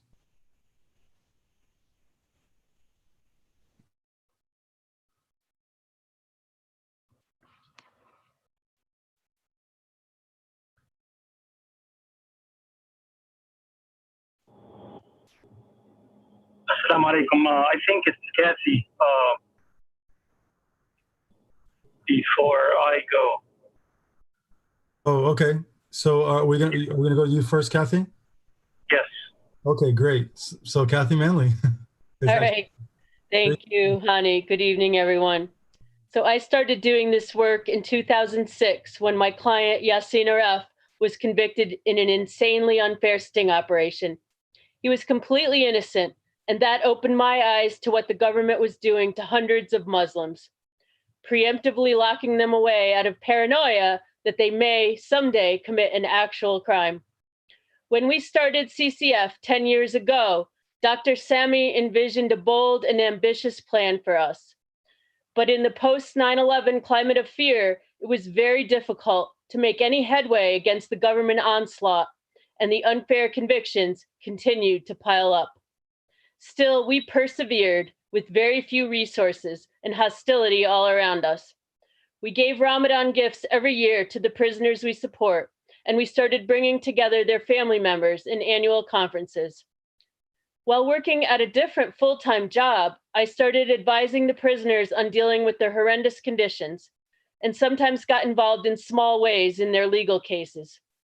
More recently, we have been able to do more, and we have gotten directly involved in challenging some of the convictions, for example, in the Fort Dix case, where 3 brothers were sentenced to life for a plot they didn't even know about, which Huma Yassin spoke about earlier tonight.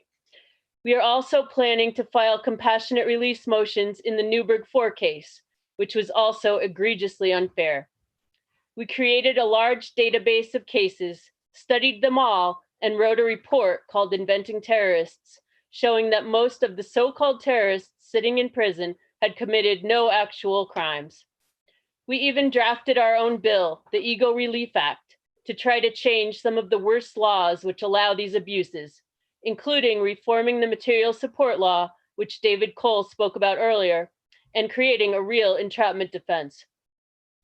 This year, we created the Coronavirus Prisoner Release Project. We figured out as best we could which people were most vulnerable to COVID, and we filed motions in court for them. We filed 8 motions and assisted with 3 others, and are planning to file a few more soon.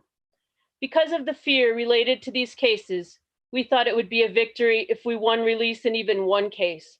But I'm proud to say that our legal team, consisting of Amith, Gupta, and myself, along with help from Yassin Aref's son, Salah, who is now a Harvard law student, we have so far won release for 2 people, Sami Hassoun and Hawal Hassan. Sami, whose mother spoke earlier today, is a young man with a serious autoimmune disease who was convicted in a very unfair sting operation. Amith wrote his motion and amazingly won release, even though Sami had served less than half of his sentence. Hawal is a 73-year-old woman, a refugee from Somalia, where she faced trauma after trauma. She was sentenced to 10 years for helping other Somali refugees.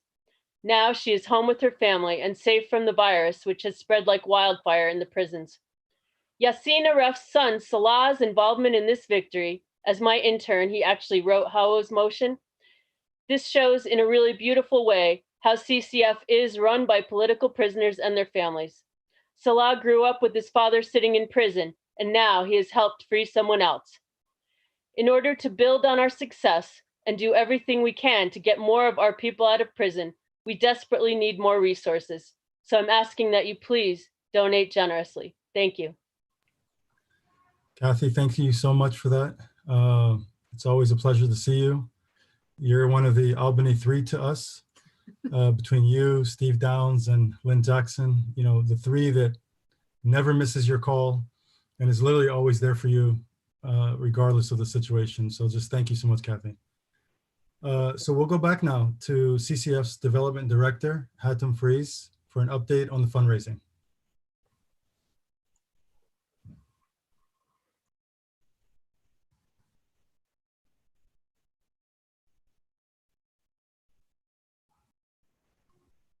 He's muted. I don't think he knows he's muted. Oh, okay. Hatem, I'm sorry. Yeah, just okay. Thank you, Leena. Welcome. I just like to end this with thanking our latest donors for their generous donation. The care team of $14,000 total, 10 by Hassan, and 2 matching 2, inshallah, and Sister Leila donated $1,000, Leila Al-Arian. Anonymous donor, $5,000. So that brings our total till the moment $129,000. $129,000, including PayPal and pledges and everything that came in the website. Thank you so much for that, Hatem. That's extraordinary work. I did not get any donations from Dearborn or Michigan or New Jersey. I got it from all other major cities in California and Texas and Illinois, but I need something from Jersey and Michigan. Well, I have. So if our listeners are from those 2 states, please come forward, pass the word on, so we can meet our goal, inshallah. Excellent. Thank you so much, Hatem. Yeah, thank you. Thank you, Annie. Thank you, Aisha. Thank you. So we'll move on with the program then. So as CCF family members know full well, it's the lifelong relationships you build during the most stressful times, like when your loved one is in prison or on trial, that provide light in the darkest of times. We are honored to hear from 2 such allies of our prisoners and family members, Louis Price and the Reverend Sharon Streeter. Hi, everyone. I'm Lois Price. 15 years ago, I joined Friends of Human Rights. At that time, Dr. Sami Al-Arian was in prison, awaiting trial on trumped-up charges for crimes he did not commit. Our mission was to ensure that Dr. Al-Arian received a fair trial and ultimately that he be exonerated and released to be with his family again. In order to do that, we sent representatives to attend most sessions of his very long trial. We sent others to stand outside the courthouse with signs calling for a fair trial. In the years that followed, we traveled to various cities to attend hearings, to meet with members of Congress, to participate in media events, and to educate people in small group settings and make them aware of the injustice that still occurs in our greater community. You are all aware of the outcome of Dr. Al-Arian's trial. I've learned so much in working with Friends of Human Rights, and I'm proud of the work that we've done. Still, there is so much more work to be done in terms of human rights, civil freedoms. I look forward to the exciting work that lies ahead with CCF, and I'm pleased to play my small part in that work. Thank you. Hi, I'm Sharon Streeter, and just over 17 years ago, I drove to court with Nala Al-Arian. Her husband had just been arrested. A reporter then called and asked me how Dr. Al-Arian was involved in the community organization I worked for. I gladly shared how he was engaging members of the mosque to work with churches across our county to improve the reading of children, reduce out-of-school suspensions, and increase wages of the working poor. Yet instead of reading an article about the good Dr. Al-Arian was doing in our community, I read about me. It ended with saying, "It's very cold where Reverend Sharon Streeter stands, very cold." Well, this generated fear in me, which tempted me to be silent. Should I continue to speak? What would the controversy do to our organization? My husband even started assuming helicopters over our house must be the FBI. Yet submitting to silence because of stirred up fears would prevent me from acting on my own faith values. Silence prevents us from creating community and understanding, and silence makes it difficult for people to get due process of law. So I wasn't silenced. I spoke of the good person I knew, giving character witness at court on his behalf. I sought to give moral support to the family, who I love deeply, and I joined with others attending court and visiting him in jail. I'm glad I was not silent. I'm glad fear did not stop me and others from acting on our values of love, respect, fairness, and the dignity of others. Thank you. Thank you. So now we will be hearing from CCF board member and the executive director of ICNA Council for Social Justice, Dr. Zahid Bukhari. ICNA CSJ co-sponsored CCF's groundbreaking report titled Inventing Terrorists, the Lawfare of Preemptive Prosecution, published last year. His message will be followed by another CCF board member, Sarah Flounders of the International Action Center. And finally, we'll hear from Ramzi Qasim, an early coalition member, board member, and the founding director of CLEAR at CUNY School of Law. Just days ago, he argued the landmark civil rights case, Tanzeen versus Tanvir, before the Supreme Court, including a challenge to the federal government's abuse of watch lists. Bismillah ar-Rahman ar-Rahim. Dear brothers and sisters, Assalamu alaikum, peace be upon you. I would like to congratulate the leadership of CCF for organizing this wonderful event, their 10th anniversary gala. And I think they are saying that we have to break the silence and we should stand up for the victims of America's war on terror. Rather, I would say more than that the American society and the leadership and the media and the intellectuals and the policymakers, they should also break the silence and think about not only of the victims of America's war on terror, but about this so-called war on terror. What is the cost of that war? What we have gained, what we have lost. I think that is needed at this time, that we should think about that. But I think CCF, their theme is very unique. The organization is also very unique because this is the only organization, the Coalition for Civil Freedoms, that is working for and standing up for the victims of America's war on terror. They have been helping for the last 10 years. They have been helping these victims, those who are in jail, and wrongfully they are on jails. Apparently they are on terrorism charges, but inside there maybe there are immigration, some mistake, application mistake, or some other petty issues. So they have been defending them and they are standing up for them. So we congratulate them. ICNA Council for Justice, I think we are fortunate that we have been working with this coalition for last 10 years. Since day one, we have been working with them. We are part of the board. And I think last year we were fortunate that we co-sponsored their report, the Inventing Terrorists. And in that report, the authors, Steve and Kathy, both analyzed all 660 cases where these American citizens they are in jail on the charges of terrorism. But they found out that 93% of those cases, they are not terrorism related. They are maybe some immigration filing mistake or something else, but they are not terrorist cases. So we co-sponsored that report, and I am also honored to let you know that last year we have given the first Justice Award to Council for to CCF, and we are very happy of that. So again, I am thankful to all the leadership that we are with you, and inshallah we will be with you in this noble cause. Thank you very much.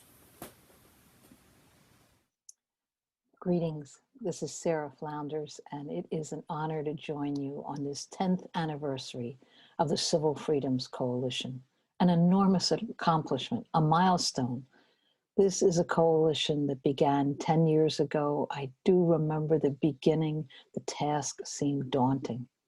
The level of Islamophobia, racial, religious, and ethnic profiling permeating the national climate. Challenging this, gathering together the most basic information on hundreds of Muslim prisoners swept up in scurrilous, manufactured charges, the use of agent provocateurs, sting operations, entrapment, preemptive prosecutions, just gathering a database of the names, the charges, the sentences, the locations of hundreds of prisoners locked away in isolation and solitary confinement. Reaching out and helping stitch together traumatized, shattered families was an enormous undertaking. Exposing the horrendous US prison conditions, the use of torture and solitary confinement, and helping to break that isolation with letters, Ramadan gifts, family links. Then publishing reports, organizing conferences, meetings, family gatherings, clemency appeals, producing videos, building a website, Facebook, all kinds of resources, fact sheets, media kits, talking points, know your rights campaigns, court cases, online petitions to expose what was happening. Dragging into the light of day the size of the fraudulent war on terror that terrorized millions, not only with bombs, but with raids and roundups. This has been a struggle from day one, and the National Coalition to Protect Civil Freedoms, you deserve our support.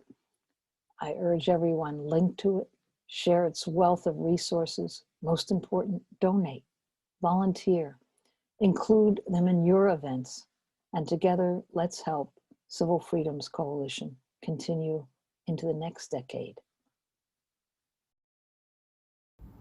My name is Ramzi Qasim. I'm the director of the CLEAR Project, and I'm a professor at the City University of New York School of Law.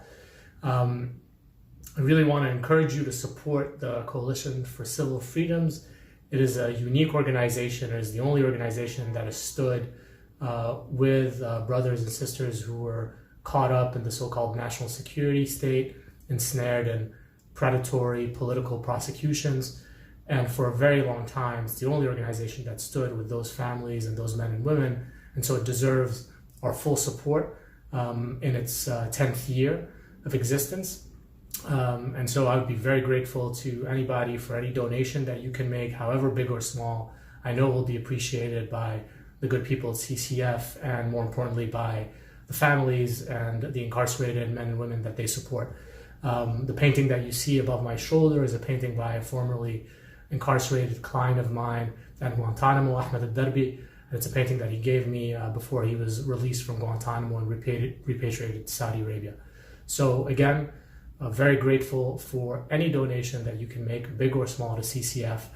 And thanks to everybody who's contributed to the work of CCF over the last 10 years. And inshallah, there'll be a time when the organization will no longer be necessary.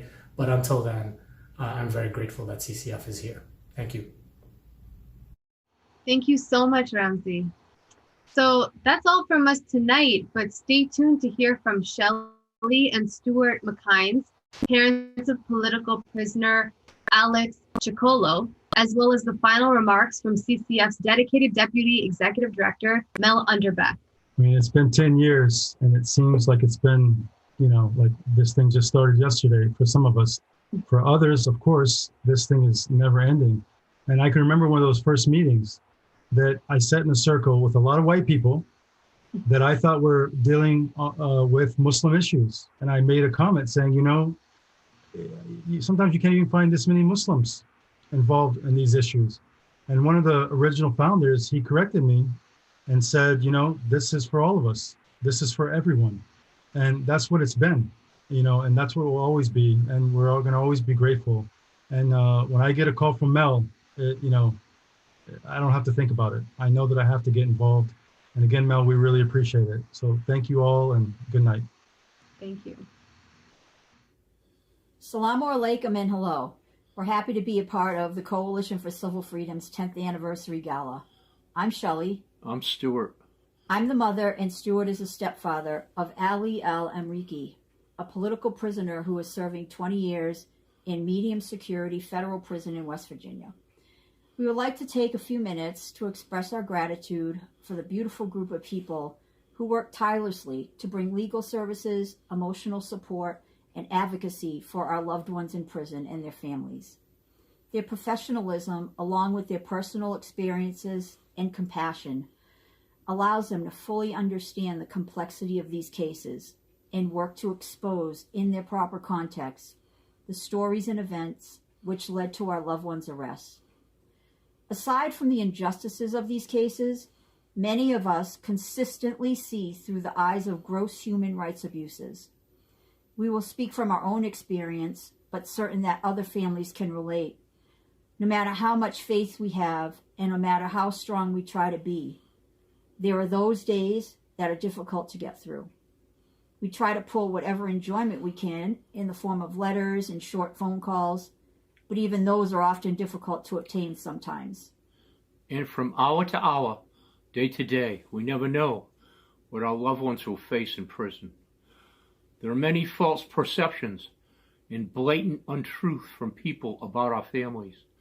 This is just one of the reasons why the coalition's work and those who support them is so vitally important to the cause of bringing to light the truth about these cases, imprisoned and formerly imprisoned victims of the unjust criminal justice system. The work CCF does gives hope and freedom, although not always freedom from the shackles of our loved ones. It brings a freedom to the heart and spirit and strength to know that there are people out there who care and love them and are fighting for them and their families. We don't know what tomorrow will bring. Some days are good, some not so good. Continue to have faith and know that together we will remain vigilant in this fight. Thanks CCF for your work and commitment and for standing by everyone till the end. And regardless of what the end is, inshallah, we will all be victorious. On behalf of myself, my wife, and our son Ali, we want to thank you for your unconditional love and support, and congratulations, CCF, on 10 years.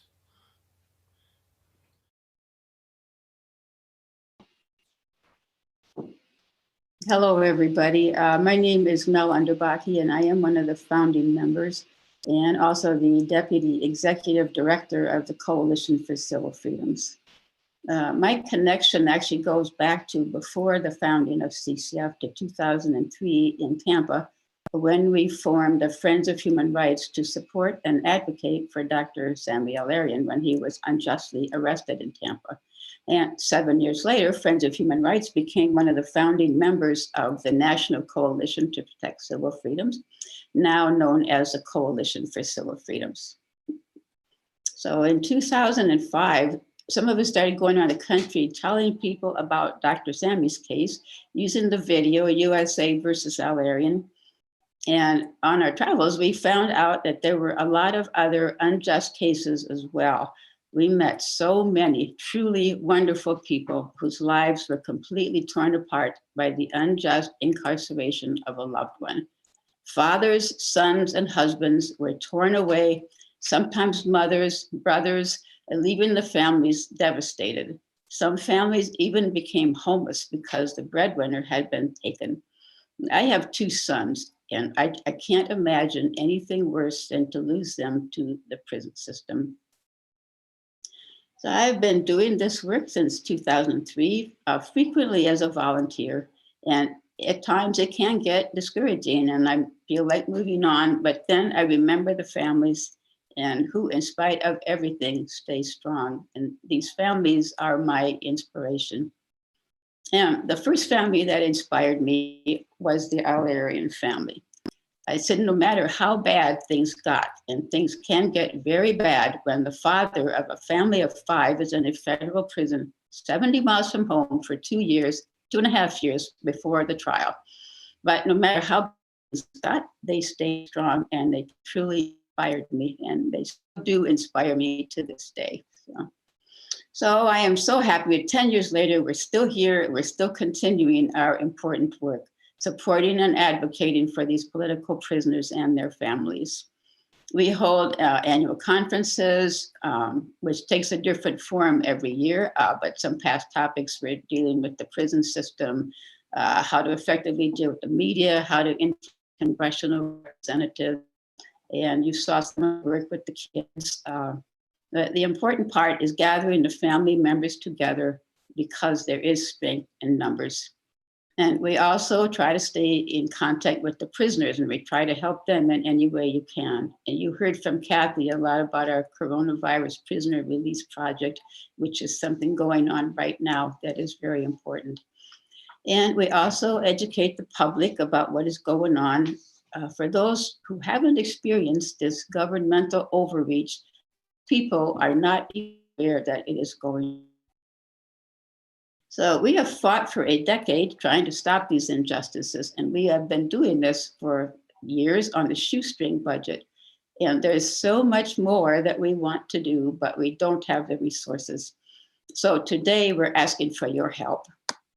We're deeply grateful to those of you who have donated to help keep us going.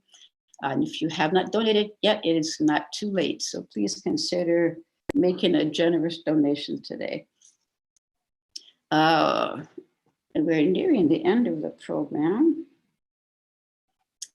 It's been great today. The highlight for me was seeing old friends, even though it was just virtually, and hopefully making some new friends.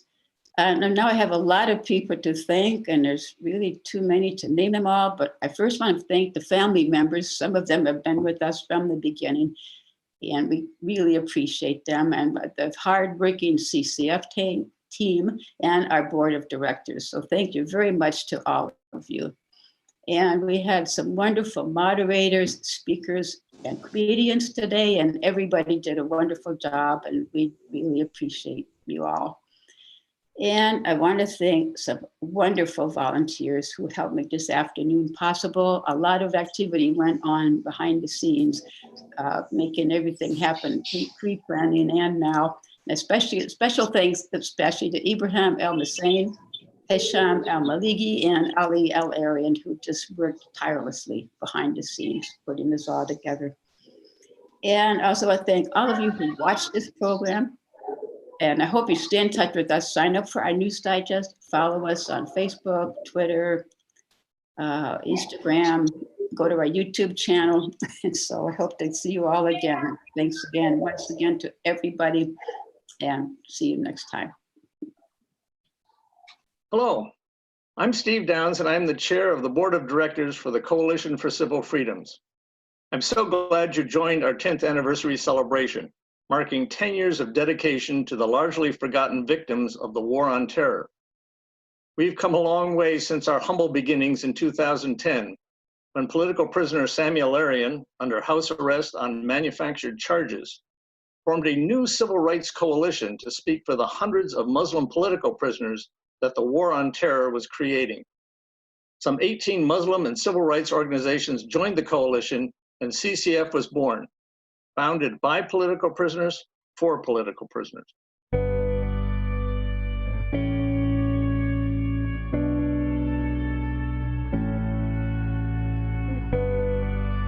Since then, we have grown. We have published news digests and traveled the country educating the public at universities, national conferences, mosques, churches, and community centers.